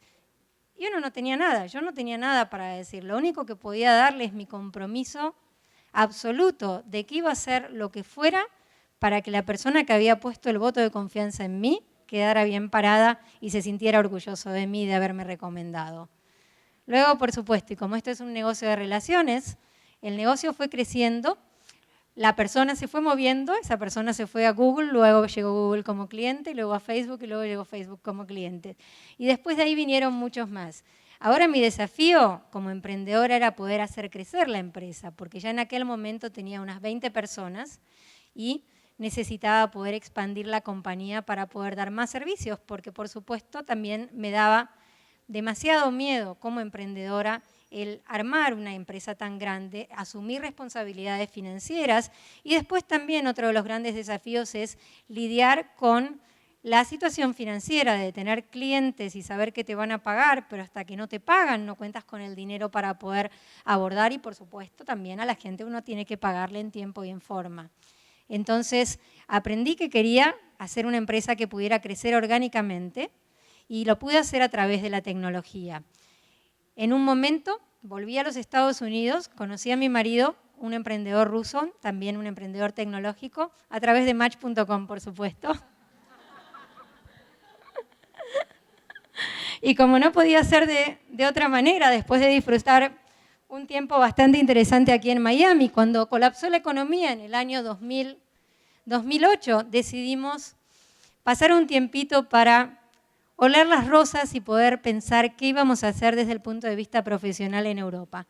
Fuimos a Italia y decidimos vivir 2 años en Verona, una ciudad de ensueño, pequeñita, donde Shakespeare se inspiró para escribir Romeo y Julieta, y luego en Milán, donde tuve la oportunidad también de trabajar de manera remota, seguir manejando mi oficina, mi equipo multicultural desparramado en distintos lugares del mundo, y luego también ir a la universidad para poder hacer principalmente un poquito más de amigos, integrarme más a la sociedad y poder tener un grupo de referencia a nivel local. De Italia fuimos a España, a Barcelona, y dentro de Barcelona tuve la oportunidad de crear junto con mi marido un proyecto que hoy siento que es mi nuevo bebé, que es el proyecto al que le estoy apostando toda mi energía, que se llama Transparent Business. ¿Por qué? Porque quería escalar mi compañía, pero mi desafío era cómo hacía para poder gerenciar un equipo de gente desparramado alrededor del mundo. Porque la tercerización es fabulosa, puede ayudarnos a ahorrar mucho dinero, puede ayudarnos a crecer nuestras organizaciones. Pero, por supuesto, también vemos el gran desafío de el tener la visibilidad y el control de qué es lo que está haciendo la gente que está trabajando para nosotros y en la cual nosotros estamos confiando de alguna manera el control o el futuro de nuestra compañía. En el pasado, antes te preguntaban, ¿dónde estás basado?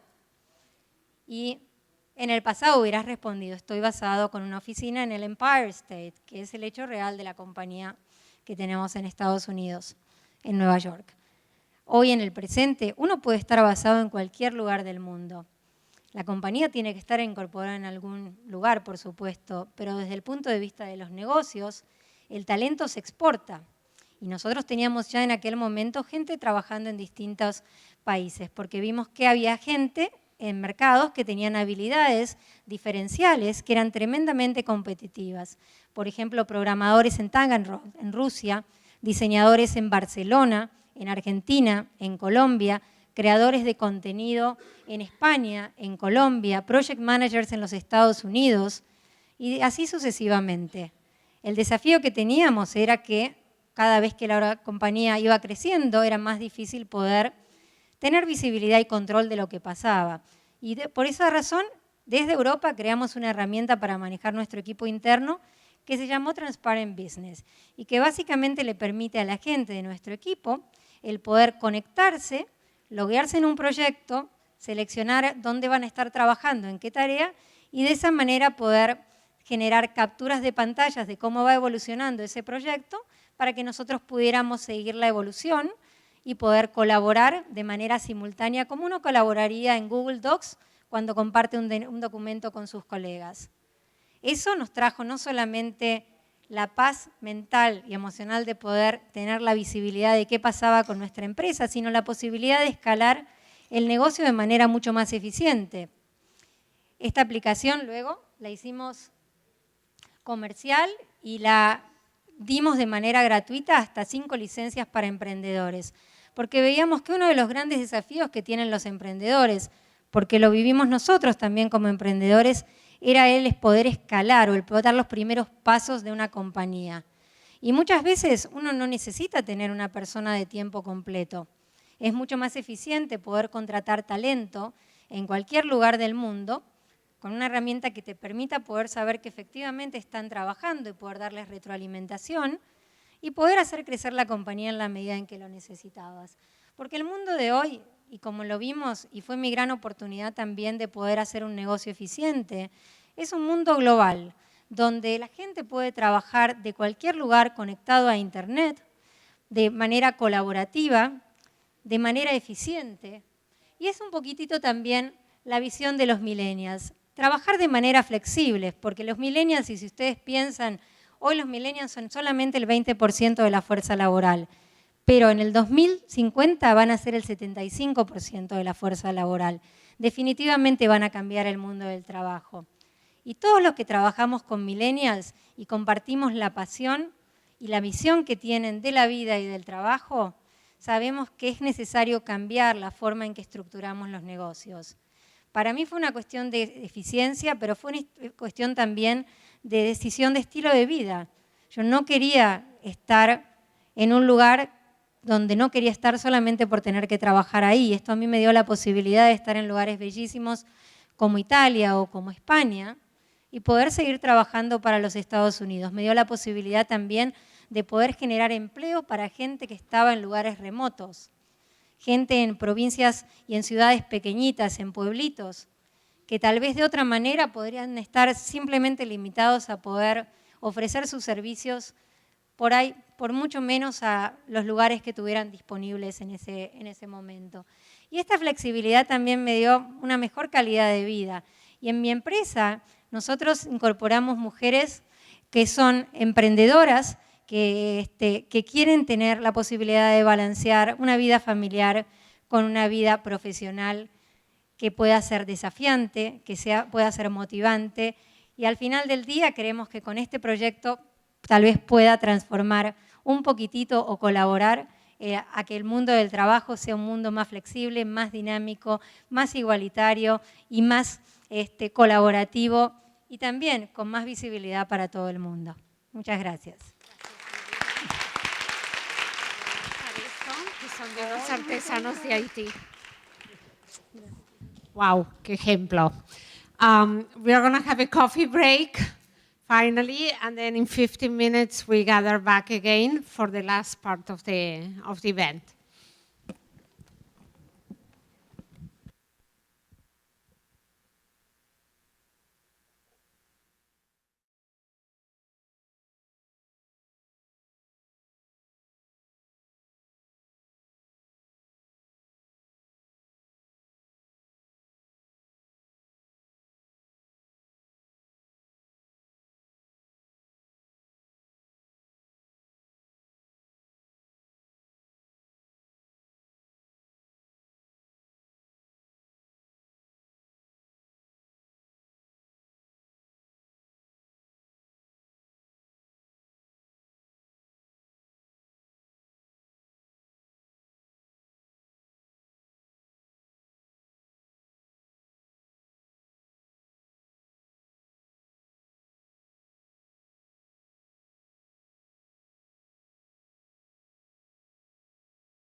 We all want to see who the finalist is.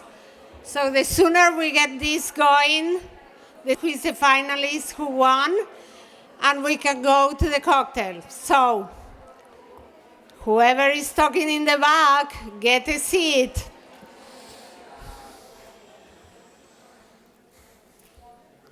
Great. At least hey, I'm liking this. Okay. Let's see how far I can go with this.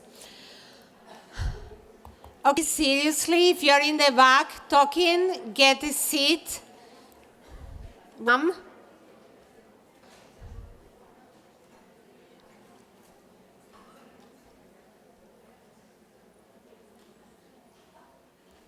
The Chilean connection over there, please have a seat. The problem is that I know you all, okay? So you are all in trouble, okay? Okay.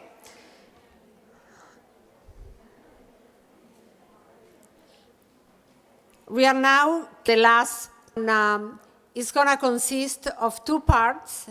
The first one will be led by Brian Pierce from Ernst & Young, and I'll introduce him in a minute. And then we'll have a panel discussing the study that the MIF commissioned to Ernst & Young to do on women dynamic entrepreneurs and differences with men entrepreneurs. And for the rest of the panel, I'm calling Paula Marra, Grupo de Productores del Sur, Marta Cruz, I will not introduce her at this point, Angela Camacho, and Brian Pierce. So we welcome you into the podium. Angela? Great. So the idea is that first Brian will have a presentation discussing, you have infographics on your seats, and this is part of what Brian is going to discuss. As you know by now, I don't think I'm the best to introduce everybody with so much under their belt, but Brian Pierce is America's Director, Entrepreneur of the Year and Venture Capital Advisory Group of Ernst & Young. Angela Camacho is the Associate General Counsel for Microsoft Latin America, and she's responsible for all legal operations, the regulatory, corporate, and institutional activities, and community affairs. And Paula Marra has been the director of Grupo Los Grobo, Agropecuaria since 2002. And she's also responsible for the formation and development of talent management at Los Grobo, and we're gonna hear a lot about that. And Marta Cruz, I guess you know her. She's the co-founder of NXTP Labs. Okay, so Brian, all yours. Well, thank you very much, and it's an honor to be here with you and to present the findings of an important study that we just completed with Omian, the IDB, and our team from EY. I have two of my colleagues in the audience here that worked very heavily on the study, Erica Neeson and Carolina Gonzalez. So they are both here, and the women in black, so they can definitely help you with any questions that you might have as well. So I wanted to first of all steal a slide from Joan. I don't know whether Joan is still here or not, but here's kind of how I feel. I feel like Bob McCooey, who's holding up the sign in this picture here from NASDAQ. I know Bob well, and it's sort of like Bob and then all the springboard women ringing the bell at NASDAQ. So I just couldn't resist putting that picture into the presentation, and I'll have to tell Bob that I stole his image the next time that I see him. So let's look at the study briefly, and then what I want to do is try and take from the study and share with you some anecdotes of, what can we do to make a better environment for high-impact women entrepreneurs in Latin America. And I couldn't help but think as we went through the fantastic speeches that we had throughout the afternoon, that if you didn't know I had written this presentation a day or two ago, you would think I was cribbing notes from the talks and writing it as we went along, because just so many of the points that all of our previous speakers made about their own personal experience really got replicated in the study and in some of the comments that I'll make. So I think we're hearing a lot of consistent feedback, which is always a good thing. So this is the infographic which you have on your chairs. It's done in both English and Spanish, and really is an attempt to give you a picture of the study overall and some of the key findings. But let me just highlight a few of the things from the study.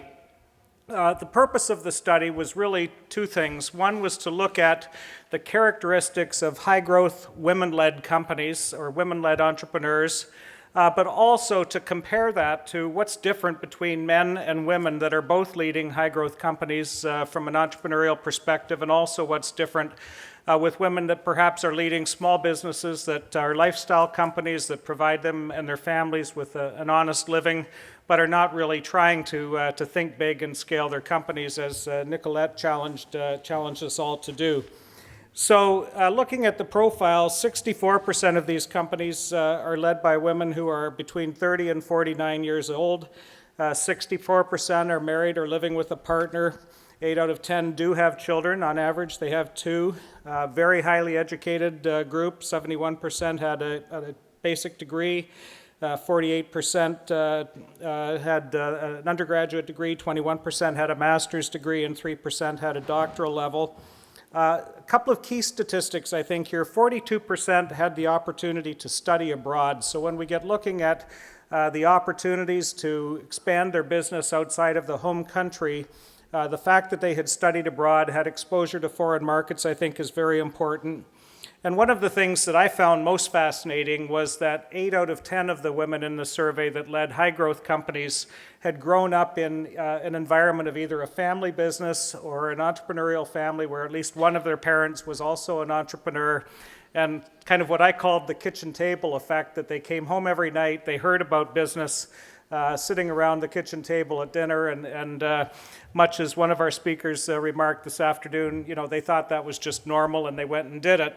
The question, though, is, well, what about the rest that weren't fortunate enough to grow up in that environment? How do we allow those women to learn about entrepreneurship so that they can create their own high-growth companies as well? 73% of the women are owners of a majority of their business. This is also a difference between men and women, and goes a lot to the question that I asked and the response from Joan, that you know, when, on average, men, only 40% of them had control of their business compared to this 73% for women. So there is a big difference there around the willingness to give up control or to bring in outside partners or investors, and that definitely has some, you know, impact on what we will talk about later today. The business is the main source of income for 84% of the women entrepreneurs, and you know, when we get to this important topic of mentorship, 46% do not have a mentor, and for those that do, 76% have declared having female and male mentors. Only 9% have a female mentor, which is another interesting point we'll talk about. Going to the next slide here, starting as an entrepreneur, 76% of them started their business when they were young, between 30 and 39 years old. Another interesting difference, I think, between women and men was the scope of services or products that were offered by their companies. In the case of the women, more of them were focused closer to home, if you will. They were looking at regional businesses or local or national businesses, where more of the men were willing to take on sort of businesses outside of their home country, within the region, or even internationally. And that's a difference that I think is worth exploring, even though that high percentage of women entrepreneurs had in fact studied or lived abroad. 66% of the high-growth women's companies were financed either from their own savings or from friends and family resources. 32% said that's because they really didn't think they had another option. 26% said it was the only source that they knew, even if they did, you know other sources of capital. And when they started their business, the main support came from family, spouse, or friends, and so forth. So the top 3 personal challenges that women indicated they faced was the lack of funding, so we'll explore that, maintaining a balance between their personal and business lives, and the conflict between the multiple roles that they play in their own life. I'm sure these things are all resonating with you very well. So more information on the study will follow, but that's a very quick snapshot of what we saw in the study. The current situation as entrepreneurs, they really look at economic dependence and passion around having their own company as the drivers of why they get up in the morning and do this. Others are interested in doing something worthwhile, and that becomes more relevant as they hit the high growth stage. A number of personal challenges that we've already touched on.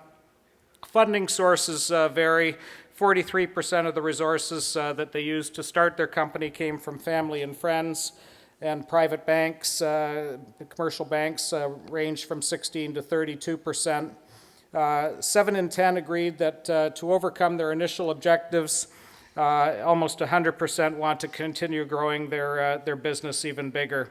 So those are some of the key findings of the study. So what I like to do now is sort of step back and say, well, what can we do to improve this environment? And I would like to suggest 5 things very quickly for you. First of all, and it's interesting how this ties in with Nicolette's theme today, think big and be bold. And so when we looked at this very topic with another group of our Entrepreneurial Winning Women program, what they said is, look, the higher your expectations for yourself, the more you are likely to achieve. I think we heard that from all of our speakers this afternoon. And the question they posed was really, do women have high enough expectations for themselves and their businesses?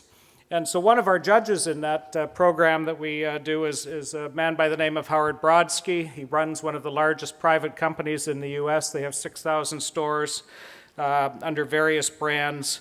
And his comment was, we need a reinvention of our sights. We need to change what it is that we're aiming for as women entrepreneurs.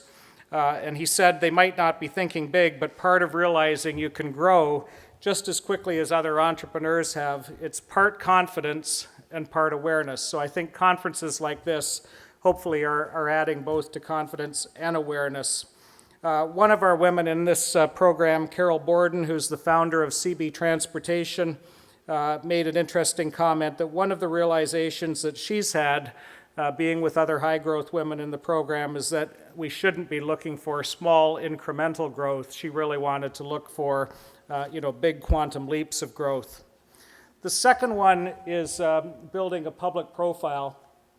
And I think the feedback that we've had here is very interesting, that women entrepreneurs clearly deserve more recognition than you get. And so conferences like this go a long ways towards doing that, as do other programs that are designed to help out in this.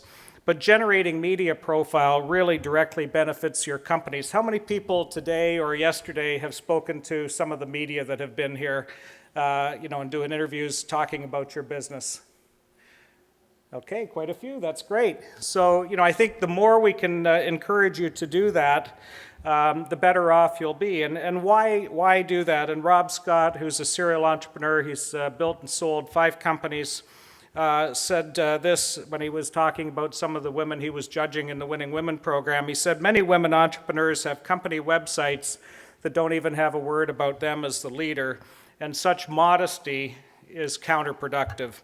Women entrepreneurs need to project themselves publicly because that's what people on the outside want to learn. So think about that. If you don't feel comfortable, certainly there are ways to get media trained, to get more experience at it, but I can't emphasize enough how valuable that could be. One of our other winning women in the program, who's based in Nashville, felt that she grew her revenue from 11 million to 18 million over 2 years, and really looking back felt that some of the training she'd had in media relations and speaking to the press and so on had really been instrumental in helping her drive at least a good part of that growth. So there's experts in media in the room here. Talk to them tonight at the cocktail. Get practiced with local media and start working your way up, but definitely get more comfortable in dealing with the media. I think one of the things that we've heard a lot today has been, in various ways, what I call working on the business, not in the business. So, how do you avoid getting sucked into the minutiae and the day-to-day details so that you can really focus on where you want to take the company? Once an entrepreneur, once you decide that dramatic growth is possible for your company, you can't run every aspect of the business. And so you need to think about how do you allocate your time to strategic priorities and focus on achieving big goals. Rob Scott, who is one of our judges that I quoted before, describes it that you need to have a team built that you would be comfortable packing your parachute. So go and find those people. If you had to jump out of a plane, you want to be darn sure that you know who it is that packed your parachute. And I think it's a great analogy for finding people that you're confident can help you run the day-to-day operational details so that you can really be looking out and seeing what the new market opportunities are. And I think Jan Schubert from Babson College, who we work with closely on some of our programs, has reiterated that there is this sort of tendency on the part of women to dive into the details, and it's harder in some cases to extract yourself. And so you really need to consciously look at that. Sue Rice, who is another one of our winning women, said, although I don't have hundreds of employees to delegate to, I see now that as the owner, I'm responsible for strategic planning and vision. And this is, I think, very telling. She says, if I get caught up in administrative stuff, I'm not doing my company, myself, or my employees any favors. So you're really actually holding things back, even if you feel like you have to be there to make sure nothing falls off the rails. One of the things that came out loud and clear in the study, and it also is true of a lot of the other interactions and research that we've done, is the importance of advisory networks. And I've talked a lot about this with the media today because that's really what this event is going to be really helpful with. And that is, in the case, I think, of women entrepreneurs from the study, there's really two kinds of advisory networks or relationships that you want to have. One are sort of the peer networks, the people that you've met in this room over the last day and a half that can really relate to what you're going through as a high-growth woman entrepreneur, not only the business challenges, but the personal challenges. And so I hope that some of the relationships that you've made exist and continue beyond when we all head to the airport later today or tomorrow. But the second one is really what I'll call the business advisory network. And that is people that would come around you and really form, if not a formal board of directors, and some of you, feel like you're too small maybe for a formal board of directors, or the legal environment in your own country might be difficult to get people to sit on something that is a legally constituted board. But have a board of advisors and make it men and women, and really look at what are your blind spots or the areas that you may not be particularly strong on. So if you're a software developer, and you have great technical skills, look for that board of advisors, and you may want to have someone who has more sales and marketing experience, you may want to have someone who has more financing and fundraising experience, or you may want to have somebody that you just want to be a mentor to you as the CEO who's going to make sure that you don't get lost in the weeds, that you sort of keep looking out ahead and that you're always sort of focused on where are we going to take the company and brings you back to that level, especially if you have a tendency to go down into the weeds. So some of those advisors might be sitting in the room today. Some you may know when you go back and think about your own people that have helped you along the way. Some you may need to seek out because there's a certain skill set that you want to have. So I just was talking with a woman from Montevideo who has a cosmetics software business. And maybe you want somebody with some particular industry experience in the U.S. cosmetics industry that would help you, perhaps a retired executive or someone who has a little bit of time on their hands but could really help you navigate those kinds of industry issues. So a lot of different roles, but think very simplistically about it. Every person has strong suit and a weak suit, and what are the things that you need help with to sort of manage your blind spots and go and put those together. Dawn Haffaker, who is a U.S. veteran, wounded in combat, and then started her own security company, said it's very helpful being able to talk about different scenarios with women going through similar experiences, and I love this, or even just event, because as women we face some unique challenges. The final point that I'll hit quickly is on financing. One of the challenges that was very obvious in the survey and the study that we did was access to funding continues to be a challenge. That's true not only of women entrepreneurs, by the way, but of all entrepreneurs, and that certainly came out in some work that we did with the G20 Young Entrepreneurs Association earlier on.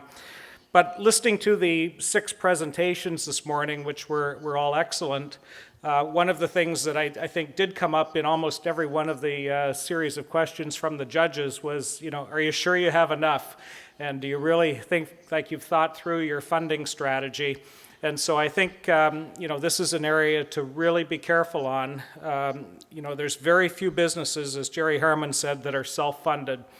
And there is, when you look at the survey data, this sort of tendency for women-led high-growth companies to try and fund yourself or to try and fund with family and friends and not go out for outside partners or outside equity investment.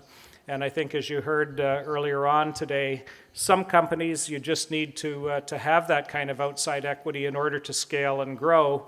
And sometimes that even leads to the choice of the type of company that you might form. You may form a company that is not going to have as much high growth as you could just simply in order to stay away from investors. And that really feels a little bit backwards in some ways. So do think carefully about how do you get the funding to take your company to that next level. We've done a lot of research on, what's that next level typically mean. And certainly if you look at US companies in the venture industry, it tends to be about 18 to 24 months worth of funding on average. And what you really want to look for is where is that next inflection point in your growth curve? What's the next milestone? What's the next thing that you want to achieve to really be able to get to a higher valuation before you go and raise your next funding level? So I think that is really the final point that I want to make is don't underestimate the amount of funding. If you feel like it's getting to be too big a number, then really evaluate how many things you're trying to do at once and maybe get more focus and scale back. So with that, Susanna, let me stop and we'll turn it over to the panel.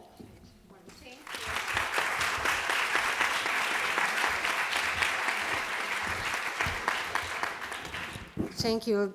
You were able to encapsulate a lot of content for us to keep thinking about it in a wonderful presentation.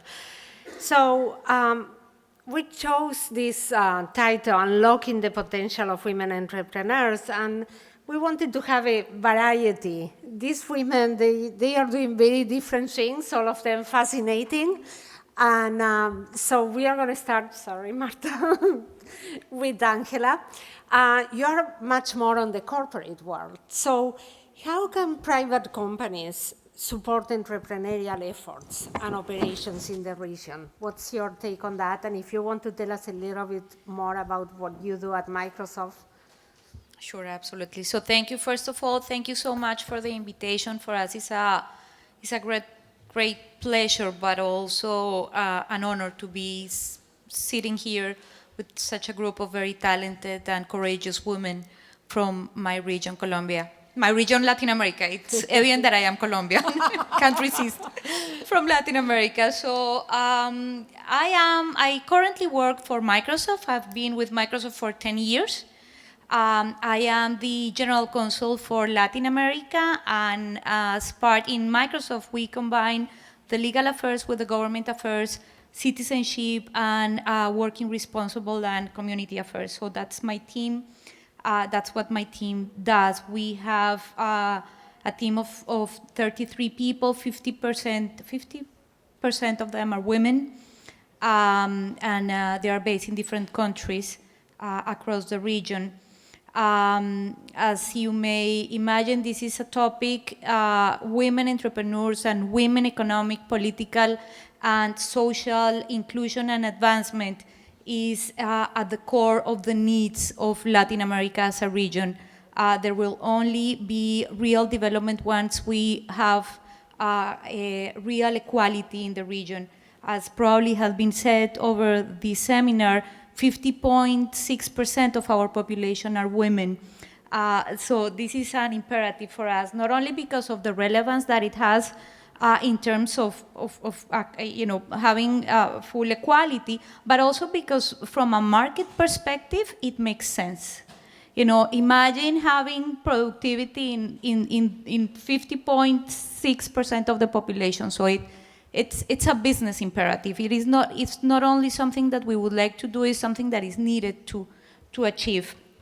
And that's why one of the reasons we are super interested in women topics. I had some data to share and some information, but Brian just make it perfect. I don't have much to add. Sorry about that. No, it's fantastic because actually, and I would like to start by that. So what is it that companies can do? First of all, it is super important that we understand that things cannot be done by only one part of the population. It is fundamental to have very good partnerships, private-public partnerships. We need to work together with the academia, the civil society, the governments, and private companies. And it has a broad spectrum of actions to be started. First of all, we need to create awareness. And that is why it is so important to have studies and gather data so that we can raise the importance of having more women being entrepreneurs. It is important that we understand that in our region, there will never be enough companies to provide jobs unless we have more companies and we have more entrepreneurs that are growing. For many, many years, as I was saying before, I am Colombian. I was born, raised, educated in Colombia. I only came here 9 years ago because I was transferred by Microsoft. And when I grew up in Colombia, being an entrepreneur was plan B. It was never the plan A. You were educated to study, graduate, and find a job. It's changing, but we need to accelerate the change. Only if we can be able to really infuse that entrepreneurship DNA in our youth, and in particular our young women, we will be able to really change the landscape of the region.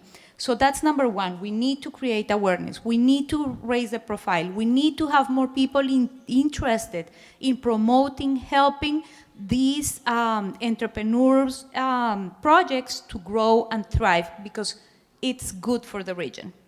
The second thing, and I'm going to stop, only 3 things. The second thing is to help. We really need, and we have different ways of helping as companies.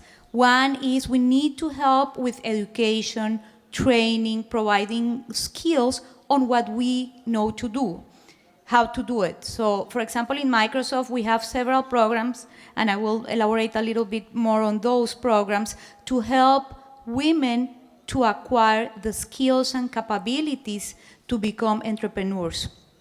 And it has different levels of development. It all starts by school. For example, talking about technology, we have a program that is called DigiGirls.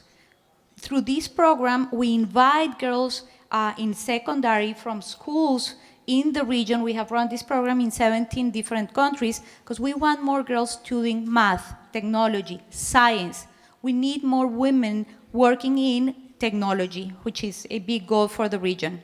And then it goes to different levels in which I will elaborate, but acquiring the right skills at the secondary level, then entering into specific programs so that you can become developers at university level, and then open your business so that we can translate that learning into specific job skills. And the third one is through what we do in terms of our programs of corporate social responsibility. We have very good alliances with UN Women. We have been collaborating with different organizations through the region. For example, ProMujer.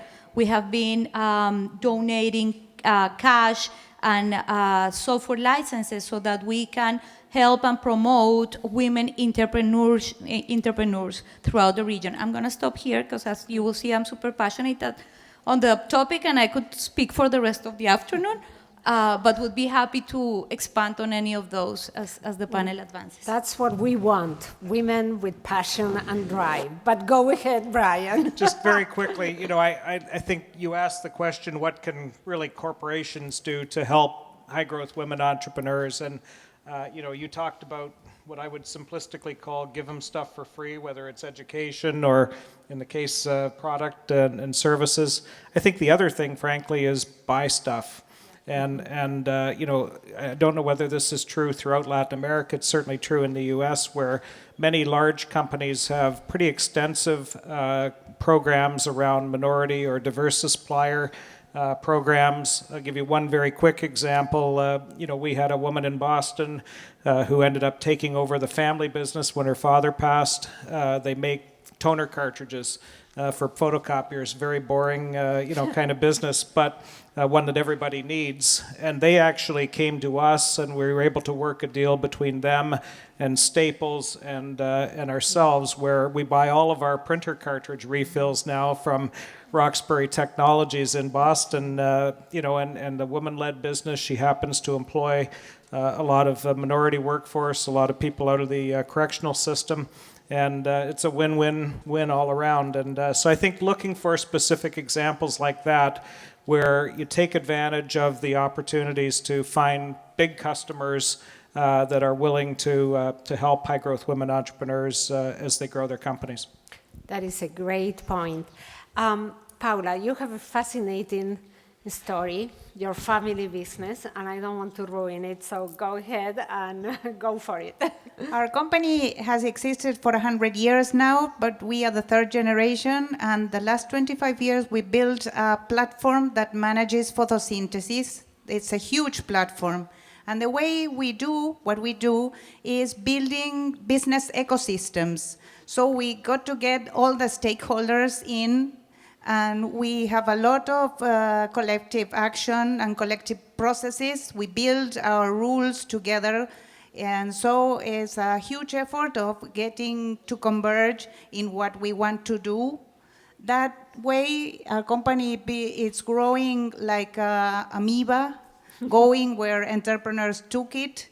And nowadays, we are extended in the agribusiness chain that it's very long. And what I wanted to tell you is that there is a great opportunity for women in agribusiness nowadays, because we are in LATAM, and LATAM has sun and water, and we are like England in the Industrial Revolution. We are standing before a lot of opportunities, and I see there is a lot of prejudice that we are in a primary industry, and this is not true. We utilize a lot of technologies like biotech, nanotech, and the processes are all outsourced. Our company is a business outsource company. We only have 1,000 employees, but we deal with 300,000 hectares in Brazil, Uruguay, Paraguay, Argentina. And now we are going on consulting in Colombia, Venezuela, Guatemala, and Honduras.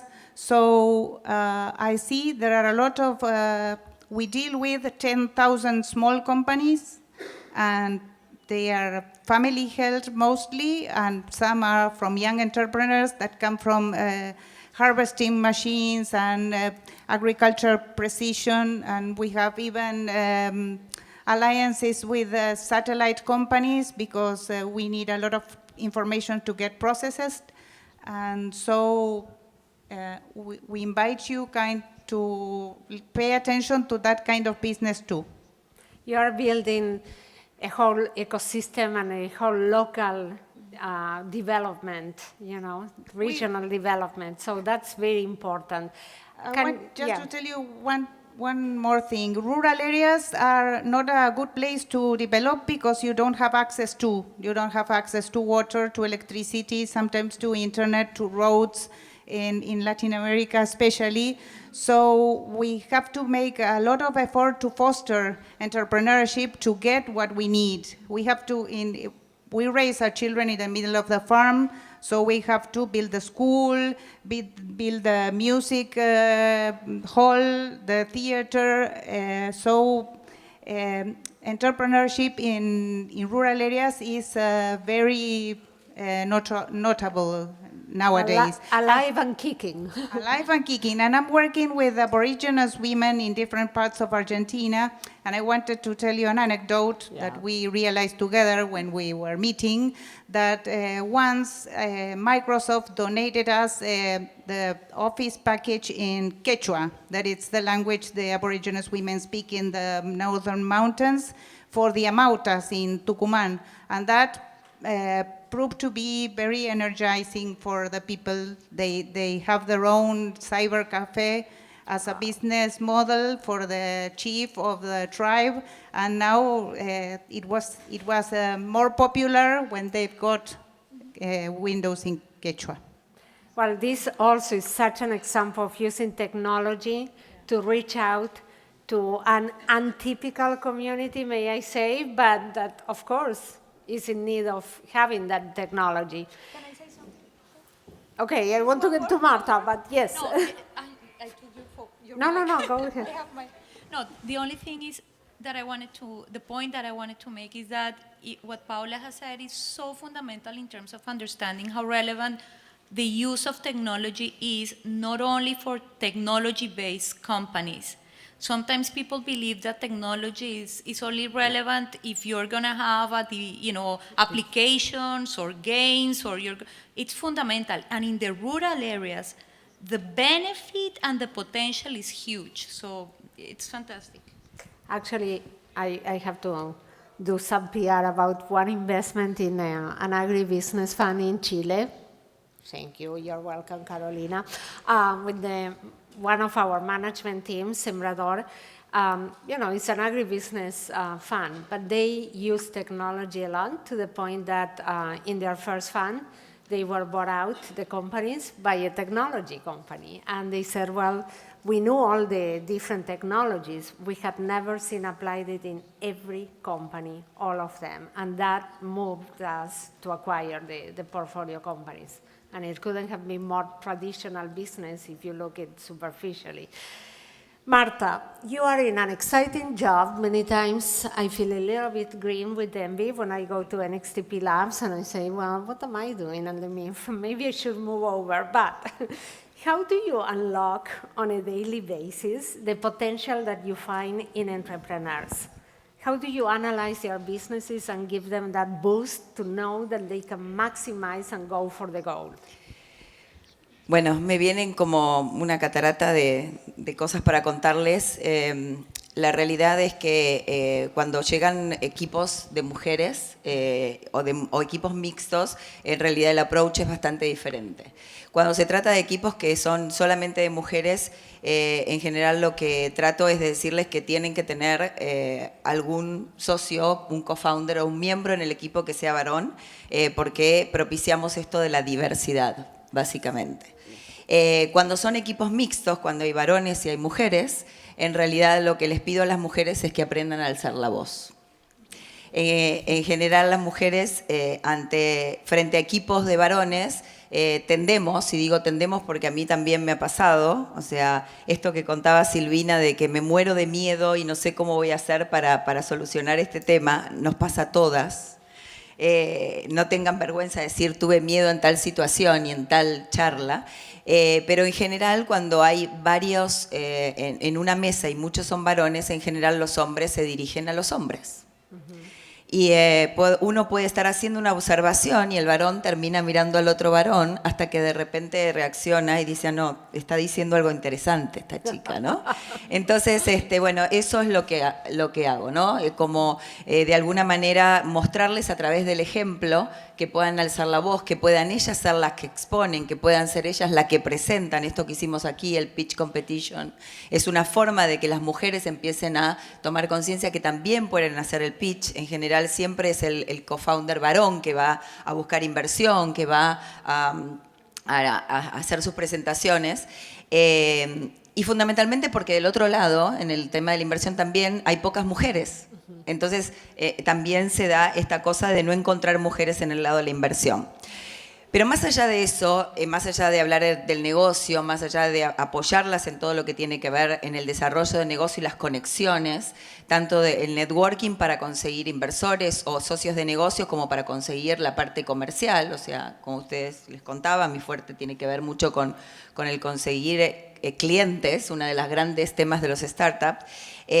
Obviamente lo que hago es poner mucho foco en la persona, ¿no? En la persona, en su contexto como individuo.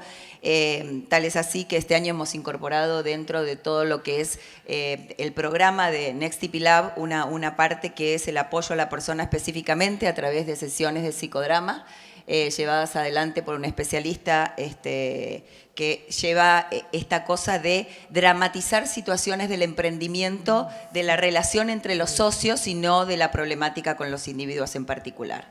Pero, perdón, del negocio en particular. Entonces, bueno, eso es lo que hago, ¿no? Mostrarles desde mi ejemplo, mostrarles de que se puede liderar un negocio, se puede llevar una familia, se puede ser abuela, que no lo he dicho hasta ahora, y que en junio voy a ser abuela, si Dios quiere, está todo bien. Y que se puede hacer cosas que impacten en la sociedad. Fundamentalmente, como dije antes, el alzar la voz y estar en este ámbito de los varones de una manera prolija, de una manera femenina, no perder el hecho de que seguimos siendo mujeres, no pretendemos que por ser mujeres en el mundo de los negocios tengamos que tomar el rol de un varón, sino que más o menos linda, más o menos atractiva, seguimos siendo mujeres y por lo tanto tenemos que desempeñarnos como tal.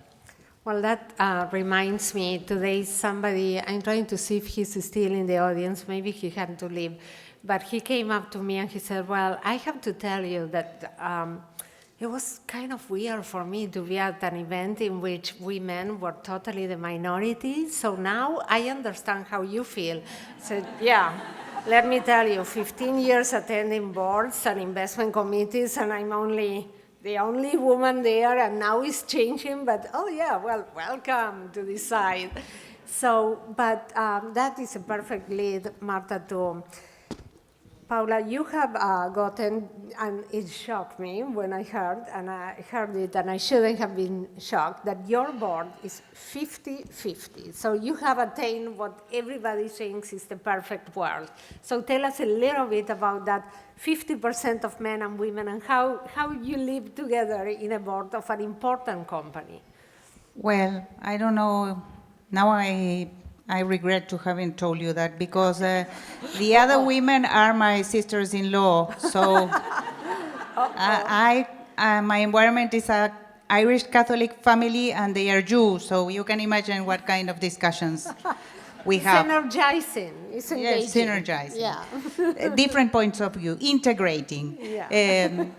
We've been building the company, if you see the figures, during 20 years organically. So we grew from $500,000 a year. In 20 years, we got, I don't know, $50 million of invoice.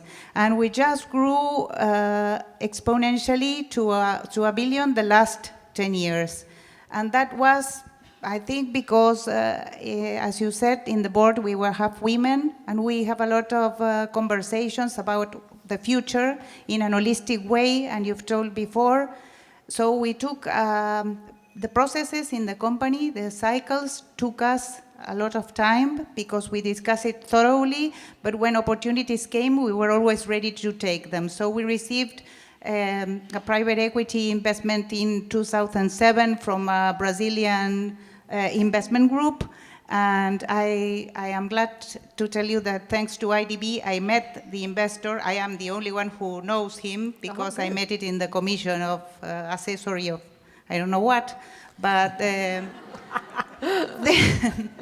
we also have the opportunity to receive the investment of Mitsubishi Corporation for our operation in Brazil.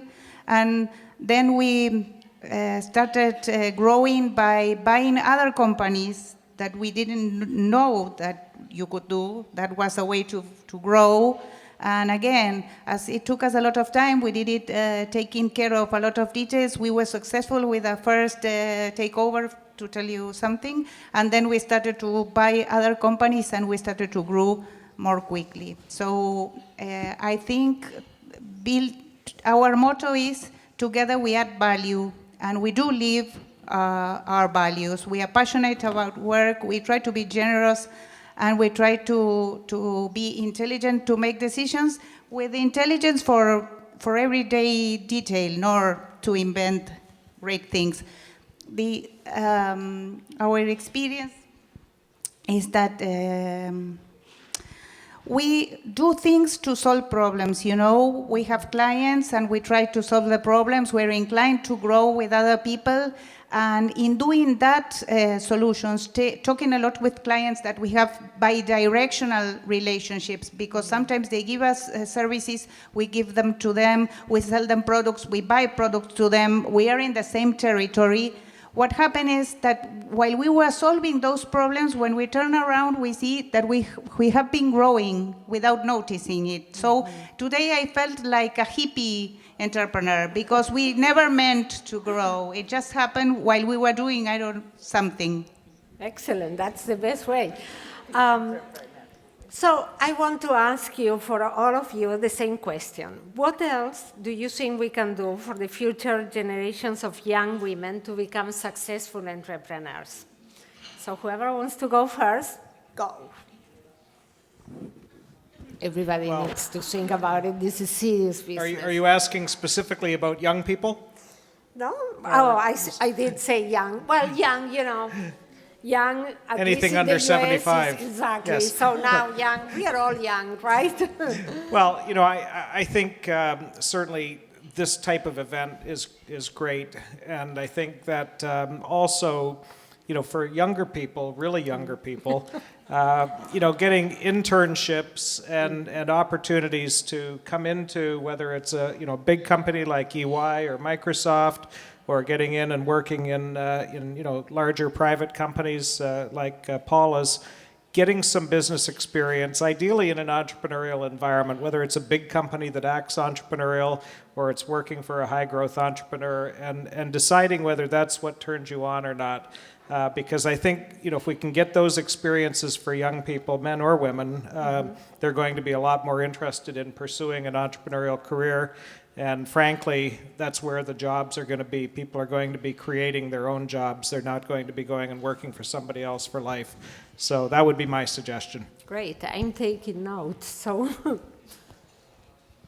Bueno, yo quisiera agregar desde la perspectiva de jóvenes, creo que volviendo al tema de la importancia de tener alianzas público-privadas, un tema tiene que ver con gobiernos. En Microsoft, por ejemplo, estamos trabajando de la mano con la OIJ, la Organización Internacional, la Organización Iberoamericana para la Juventud, en la formulación de 5 políticas públicas básicas para Iberoamérica, América Latina en particular, en donde estamos invitando a los gobiernos a adoptar políticas que ayuden a tener una educación más integral.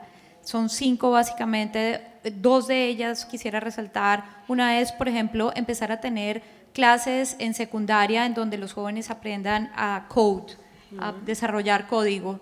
Tener clases en los 3 últimos años de secundaria en business. En muchos de los sistemas educativos en América Latina tenemos todavía un sistema académico muy formal en donde no se está dando principios básicos de contabilidad, finanzas, cómo tener, cómo ignite, como estabas diciendo tú, ese interés por formar tu propia empresa. Asimismo, hoy en día, en el mundo tan interconectado en que estamos, es importante divulgar las cosas que están a disposición de los jóvenes. Para darles un ejemplo, hace un año Microsoft lanzó una gran iniciativa, y hablo de Microsoft porque yo trabajo en Microsoft, pero así como Microsoft tiene estos programas, hay muchas empresas que los tienen, y es importante tocar las puertas y saber qué hay disponible. El programa que nosotros lanzamos el año pasado se llama Youth Park, y lo que busca es lograr que estos jóvenes en América Latina alcancen su potencial. Hay, por ejemplo, un portal en donde encuentras todas las herramientas de capacitación para aprender el manejo básico de computación, sistemas para desarrollo. Eso es como el punto de partida. Pero adicionalmente hay concursos. Hay un concurso que se llama Imagine Cup. Es específicamente para compañías, pequeñas empresas de jóvenes que están haciendo desarrollos en tecnología. El año pasado con UN Women lanzamos uno específicamente para mujeres, porque uno de los premios, lo que hacemos es, hay un acompañamiento, adicionalmente a los ganadores se les dan recursos financieros para poner a funcionar su empresa y obviamente toda la ayuda desde el punto de vista tecnológico. Nos dábamos cuenta que hay muchas mujeres que participan en los equipos de trabajo, pero queríamos ver un equipo que sea hecho por mujeres o que desarrolle una aplicación que solucione un problema específicamente para mujeres. Entonces, ese tipo de cosas ayudan. Ahora, desde la perspectiva de lo que uno podría hacer desde la empresa, es importante ayudar a crear networks. Yo creo que el punto que tú hacías es súper importante. En Estados Unidos uno ve que hay mayor avance. En Microsoft, por ejemplo, existen programas para contratar con proveedores de minorías, no solamente gender diversity, sino minorías en general. En el departamento legal donde yo trabajo, por ejemplo, hay un programa en donde si existe una firma de abogados cuyo partner, no es a nivel entry level, partner, está trabajando para un matter de Microsoft, tiene 1 o 2 puntos porcentuales de mayor remuneración. That pays.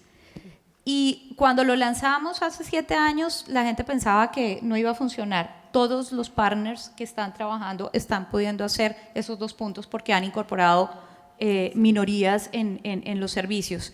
Y el network, un tema que es, yo veo todas las mujeres talentosas aquí sentadas, pero muchas veces uno viene a estas reuniones, se va y se le olvida y no se conecta. Somos muy buenas para ser amigos y amigas, y uno es súper querido y apoya a sus amigas, pero a diferencia de lo que pasa con los hombres, que se recomiendan, se ayudan, a las mujeres casi que nos da pena o vergüenza recomendar a la amiga porque es la amiga. Todo lo contrario, cuando hay amigas empresarias talentosas con productos, hay que llevar la tarjeta de todas las amigas y presentárselo al ecosistema de network que uno tiene. Excelente. En nuestra experiencia como empresa, en nuestros entornos, promover el emprendimiento tiene que empezar en el jardín de infantes, porque es una actitud de cuidado respecto a uno mismo, respecto de los demás, respecto de los juegos que jugamos y cómo lo hacemos. Fundamos una escuela de jóvenes emprendedores que el Estado consideró que era una linda experiencia y la hizo pública. Hoy a esa escuela asisten en nuestra pequeña comunidad, que es de 20.000 habitantes, 800 alumnos a contraturno de la escuela. Y van adultos y hay programas para jóvenes y para muy jóvenes. Creo que también en nuestras empresas el hecho de asociar a todos los empleados a los resultados o permitirles que tengan autonomía para tomar decisiones, que forme parte de la estructura de la compañía, de la institucionalidad de la compañía, de los códigos, de los valores, de las propias reglas que nos imponemos, hace que se sientan dueños y de esa manera tienen mucho más libertad para participar, para equivocarse y para poder ser creativos al tomar decisiones. Pienso que esos esquemas generan mucha autonomía y que entonces el potencial de la mujer se va expresando y se va construyendo. Marta. En mi caso voy a dividir en 2 partes. Una, como comentaban recién, el hecho de qué es lo que se está haciendo a nivel general entre lo que es la universidad, la escuela, las instituciones. Entonces, desde mi parte colaboro tanto con instituciones educativas como con instituciones gubernamentales en poner algunas cosas innovadoras, como por ejemplo la escuela ORT, que es una de las escuelas que mejor talento hay respecto de todo lo que tiene que ver con la parte de tecnología. Me invitaron a que contara el caso de NextTP y cuando les pregunté, bueno, qué es lo que hacían ellos cuando terminaban los chicos en el colegio, me dijeron, ay, perfecto, porque sí, hacemos un trabajo práctico y queremos que vos vengas como jueza. Entonces digo, ¿cómo es la metodología? Bueno, yo que soy el director de tecnología, son proyectos de tecnología. Y el otro señor dice, yo que soy del área de negocios, hacen un proyecto de negocios. Entonces le dije, bueno, perfecto, yo voy a venir de jurado el día de que el director de tecnología y el director de negocios le propongan entre los dos a sus alumnas que armen equipos, uno de tecnología y uno de negocios, y presenten el trabajo práctico final. Entonces se me quedaban mirando como diciendo, wow, ¿cómo nunca se nos ocurrió? Bueno, porque tienen otro sombrero, simplemente porque tienen otro sombrero. Entonces, digamos, desde el punto de vista institucional es un poco eso. Acá con Silvia, que está haciendo, digamos, un trabajo espectacular desde el IAE y también llevándolo de alguna manera a la Universidad Austral, en donde está incorporando algunas innovaciones en el último año que implicaron que los alumnos dijeran, ahora me doy cuenta de que puedo ser, este proyecto de tesis puede llegar a ser mi próxima empresa, mi emprendimiento, y no tengo que ir a trabajar a Unilever o a Procter o a Coca-Cola.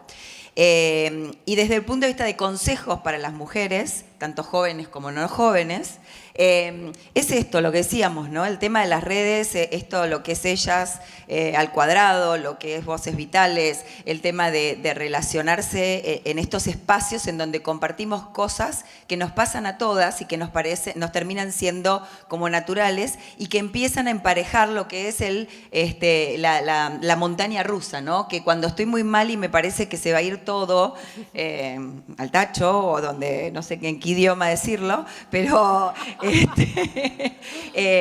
hay otras que también le pasa y que se puede superar de alguna manera. Entonces, bueno, este acompañamiento que estamos haciendo es tremendo y el hecho de que esto que decía recién, no pensemos, que no sea esto como las vacaciones que conozco un amigo y digo, sigámosla, nos vemos en un mes, ¿no? Nos conocemos en la playa y decimos, tenemos que seguir viéndonos y que nunca más nos vemos.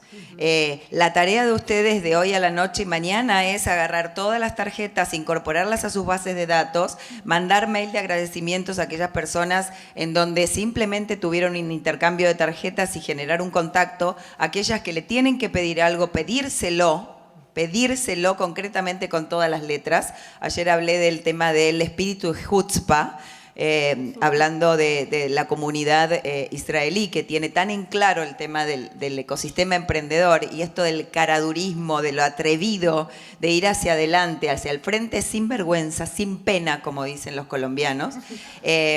Realmente es interesante. Y yo también tenía pena, yo también tenía vergüenza y cuando empecé a ver que iba más al frente y me iba bien, me sentí fantástica. Así que las invito a que lo hagan. Well, this certainly has been a very inspirational panel to be the last one. And we are going to say thank you to all of you. We are going to give them, I have just a little thank you from our artisans from Haiti. Too bad Maria Teresa just left because she has to catch a plane. But she worked at the MIF a lot in Haiti. So the gift we have been given are all from our artisans. Yeah, so.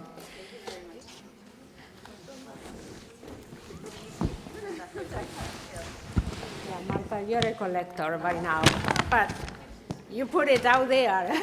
You know, our MIF specialist in Haiti just sent me an email saying, so did they like the presents? And I said, yes, yes, they were a hit. So thank you again.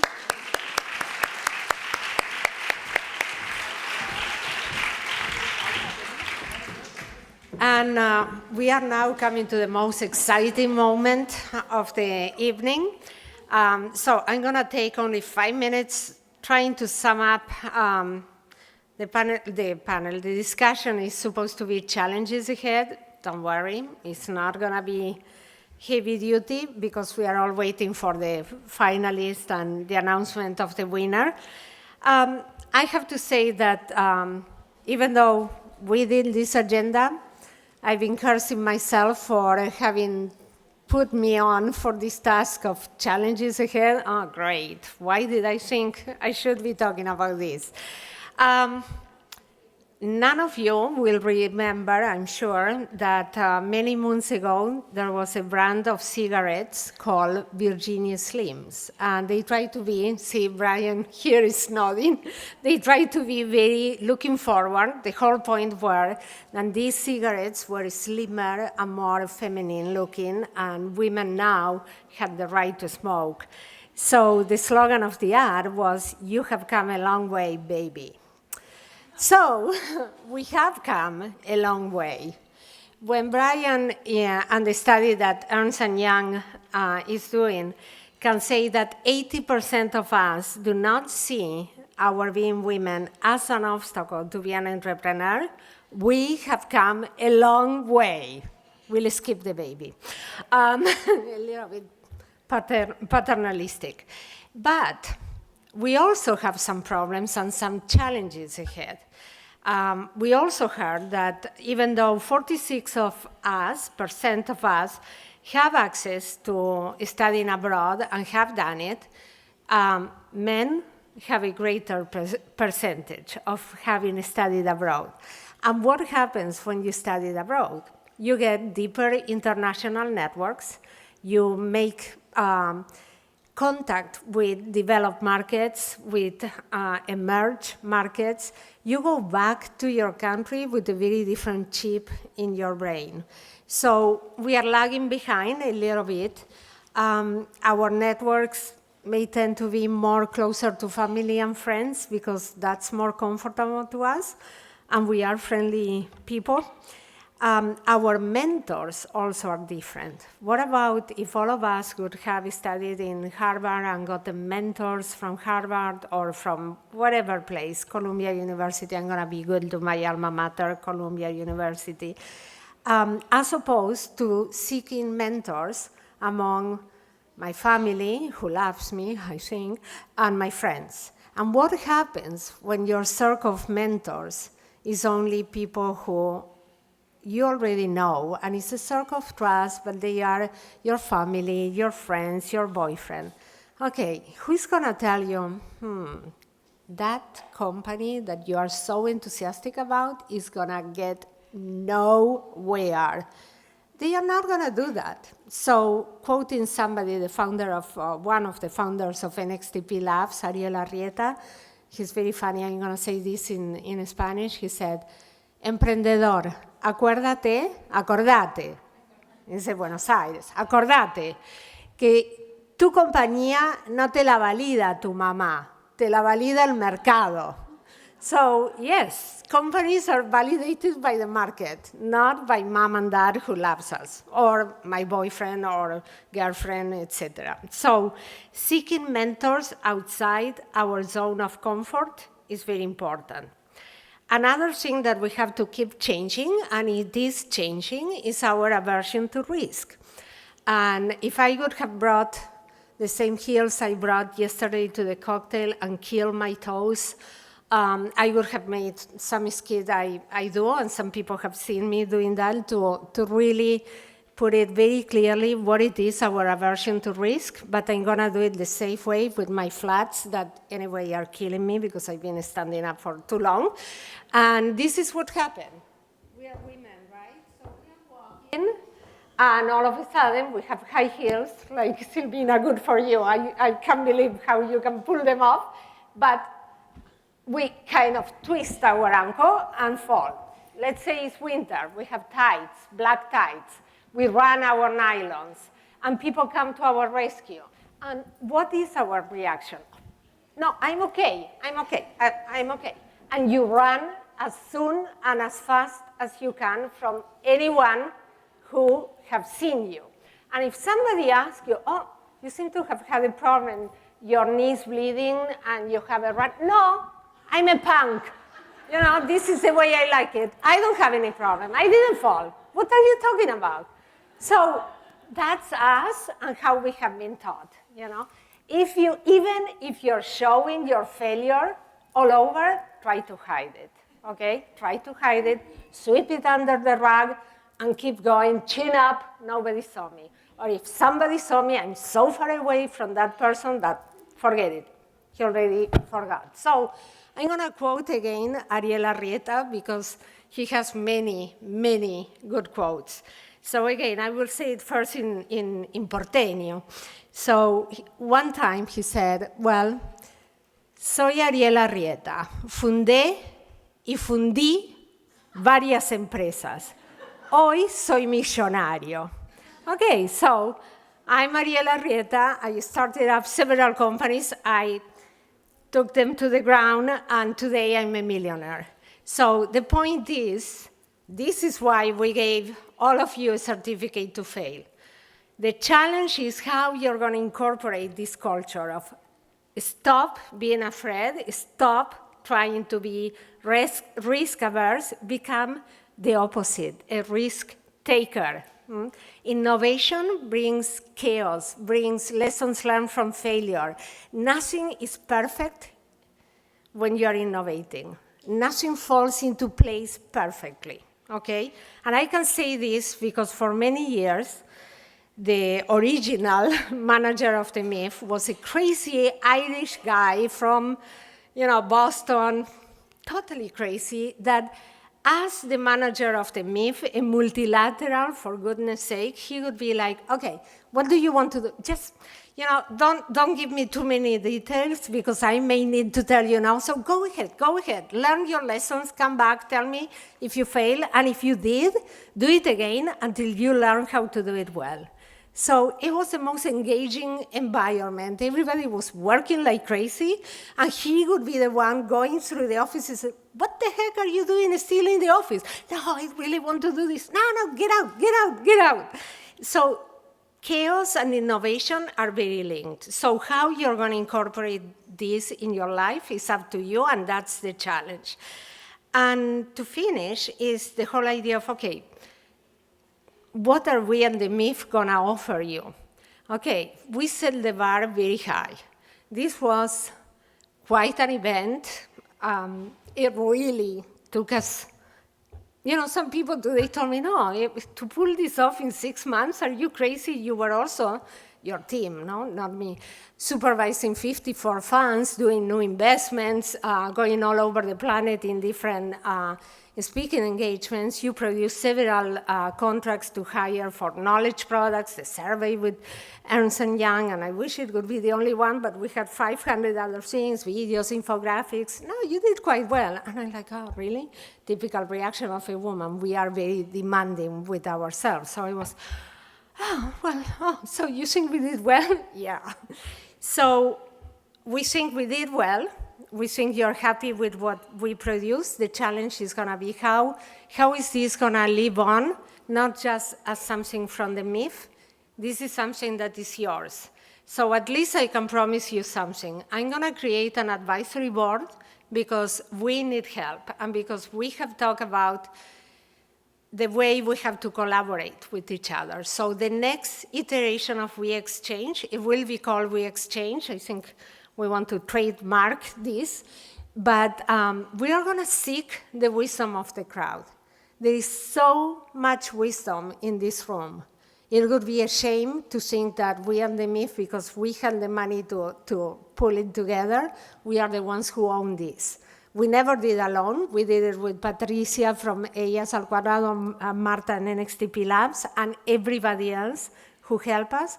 But more than anything, we have confirmed that this is something that belongs to each one of us. So we commit ourselves to do something that we can be. We are going to be a broker of knowledge, awareness, and dissemination of the lessons learned and the successes. We can pay to produce great videos of the women entrepreneurs. We can do that. We can produce studies that will be quoted and studied and learn and see how to make it practical. We can begin and will keep investing in funds and accelerators and seed and venture capital funds because we heard you. The first thing you need is access to finance, but it's capital plus, it's smart capital. You don't want just the dollars. You want everything else. You want it all. You have come a long way. So in this, it's only natural that these challenges ahead, that I very wisely have put it all on you, because I just said that it wasn't only the MIF problem, so the challenges ahead and how we are going to deal with them is our collective problem. But we have all your emails, and you know it because you have been pestered with our emails, so you know we know how to find you. Now we are going to lead into the great moment of the award ceremony, and I will ask Marta and Patricia to come to the stage as our co-organizers. Yes, one more time, Marta, come on, you can do it. If I can do it, you can do it, okay? Okay. Yeah, and I also have to confess that at this moment, I'm just seeing double. So I want people, Patricia by my side, like my little guardian angel, to make sure I don't announce the wrong person because, okay, so this is an Oscar moment, hold on.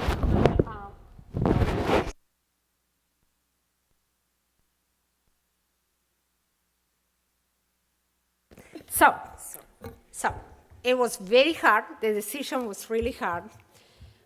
The jury was going back and forth.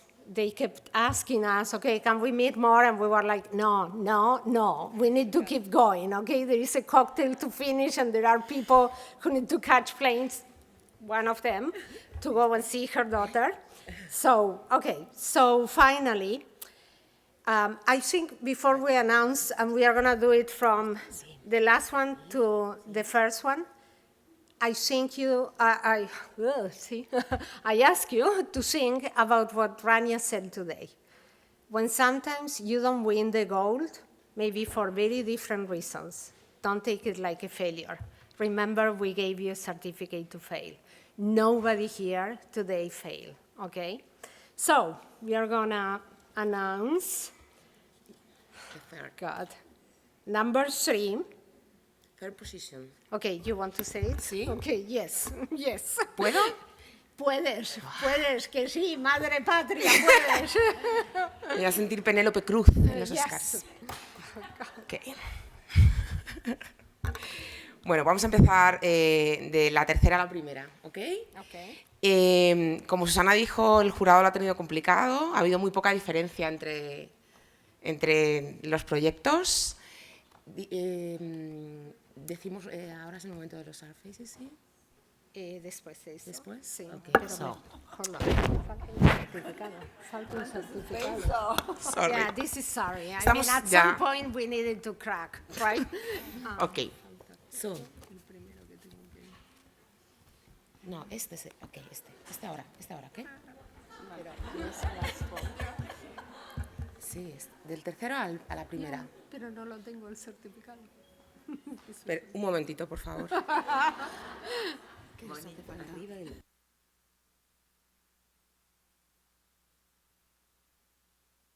Están todas aquí.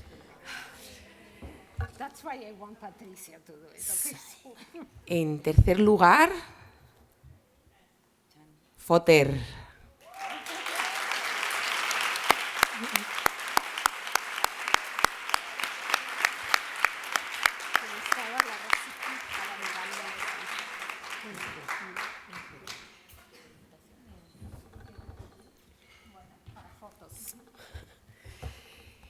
Segundo lugar, Need Me.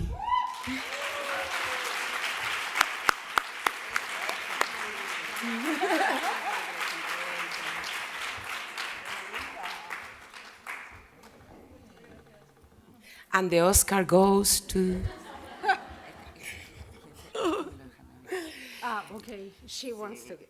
Okay. Yeah? Okay. Okay. Don't blow it, okay? Just say the Okay. right one. Sí.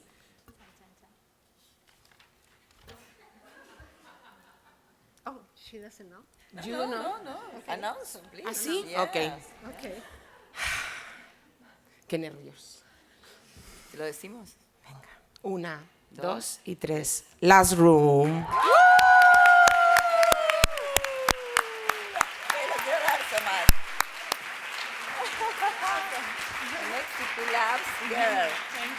Gracias. Okay. So we are going to call the other We are going to call the other entrepreneurs to get the certificate from us. And then we are going to also call Angela. Oh, she's coming. And announce the prices, right? Because we are very, very idealistic, but we also want to know what the price was, right? Okay, so. Cecilia, Silvia y...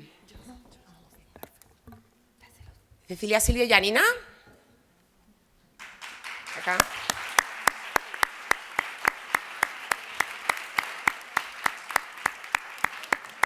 It's getting cozy in this stage. Okay, come over. Move, yeah.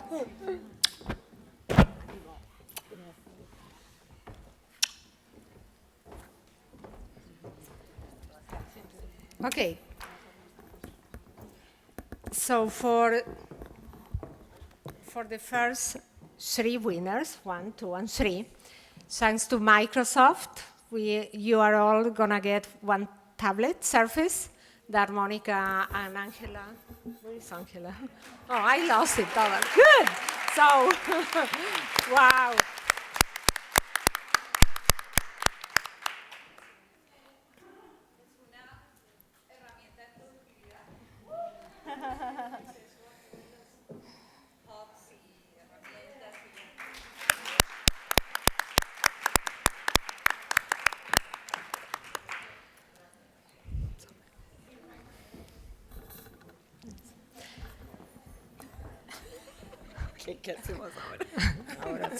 And now we are stay right there because there is more to come. For the winner, the MIF will award up to $5,000 to get you to next year to an event of TechCrunch in San Francisco, in which NXTP organizes the Latin-based Silicon Valley competition. So it will be whatever it covers, fee and travel up to $5,000, plus 2 hours of mentorship with some of the mentors in the network of NXTP. So, congratulations.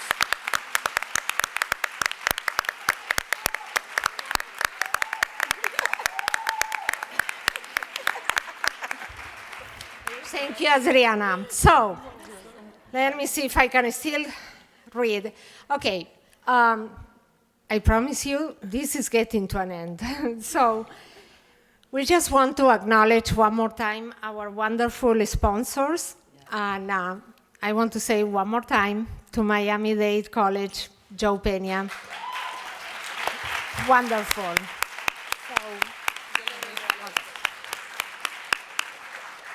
We want to acknowledge BBVA, Open Innovation Center, in the person of Nuria Liños. Thank you, thank you.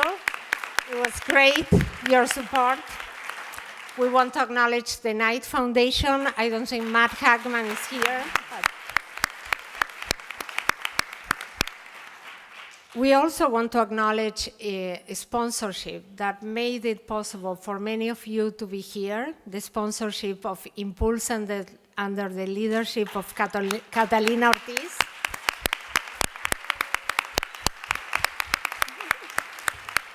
The sponsorship of the government of the city of Buenos Aires. Mariano couldn't come, but Next year. Yeah, next year. The Lab Miami that some of us saw yesterday. Pitch World. They already are lacking confidence in me, but I have it all written down. Pitch World. One more time, Microsoft, thank you, really. And of course, you know that we wanted to spread the word out. So without our media partners and our event partners, we wouldn't have been able to do this. So thank you so much to all those logos that I just can't even think of pronouncing anymore. And now we are going to have a family picture. The family picture is all of you come. We are going to try to capture this moment, entrepreneurs, investors, everybody. And then you can go to the cocktail. Good. Cuando hablabas y decías, no veo el momento que estemos brindando. Pues lo hemos logrado. Yo me acordé cuando entré hoy y decía, Georg. cuando estábamos diciendo el color del logo. Digo, desde la decisión del color del logo a esto. Ay, yo qué siento, sentémonos. ¿Pero quién va a sacar? ¿Guía? Y bueno, Georg, Pablo. Ok.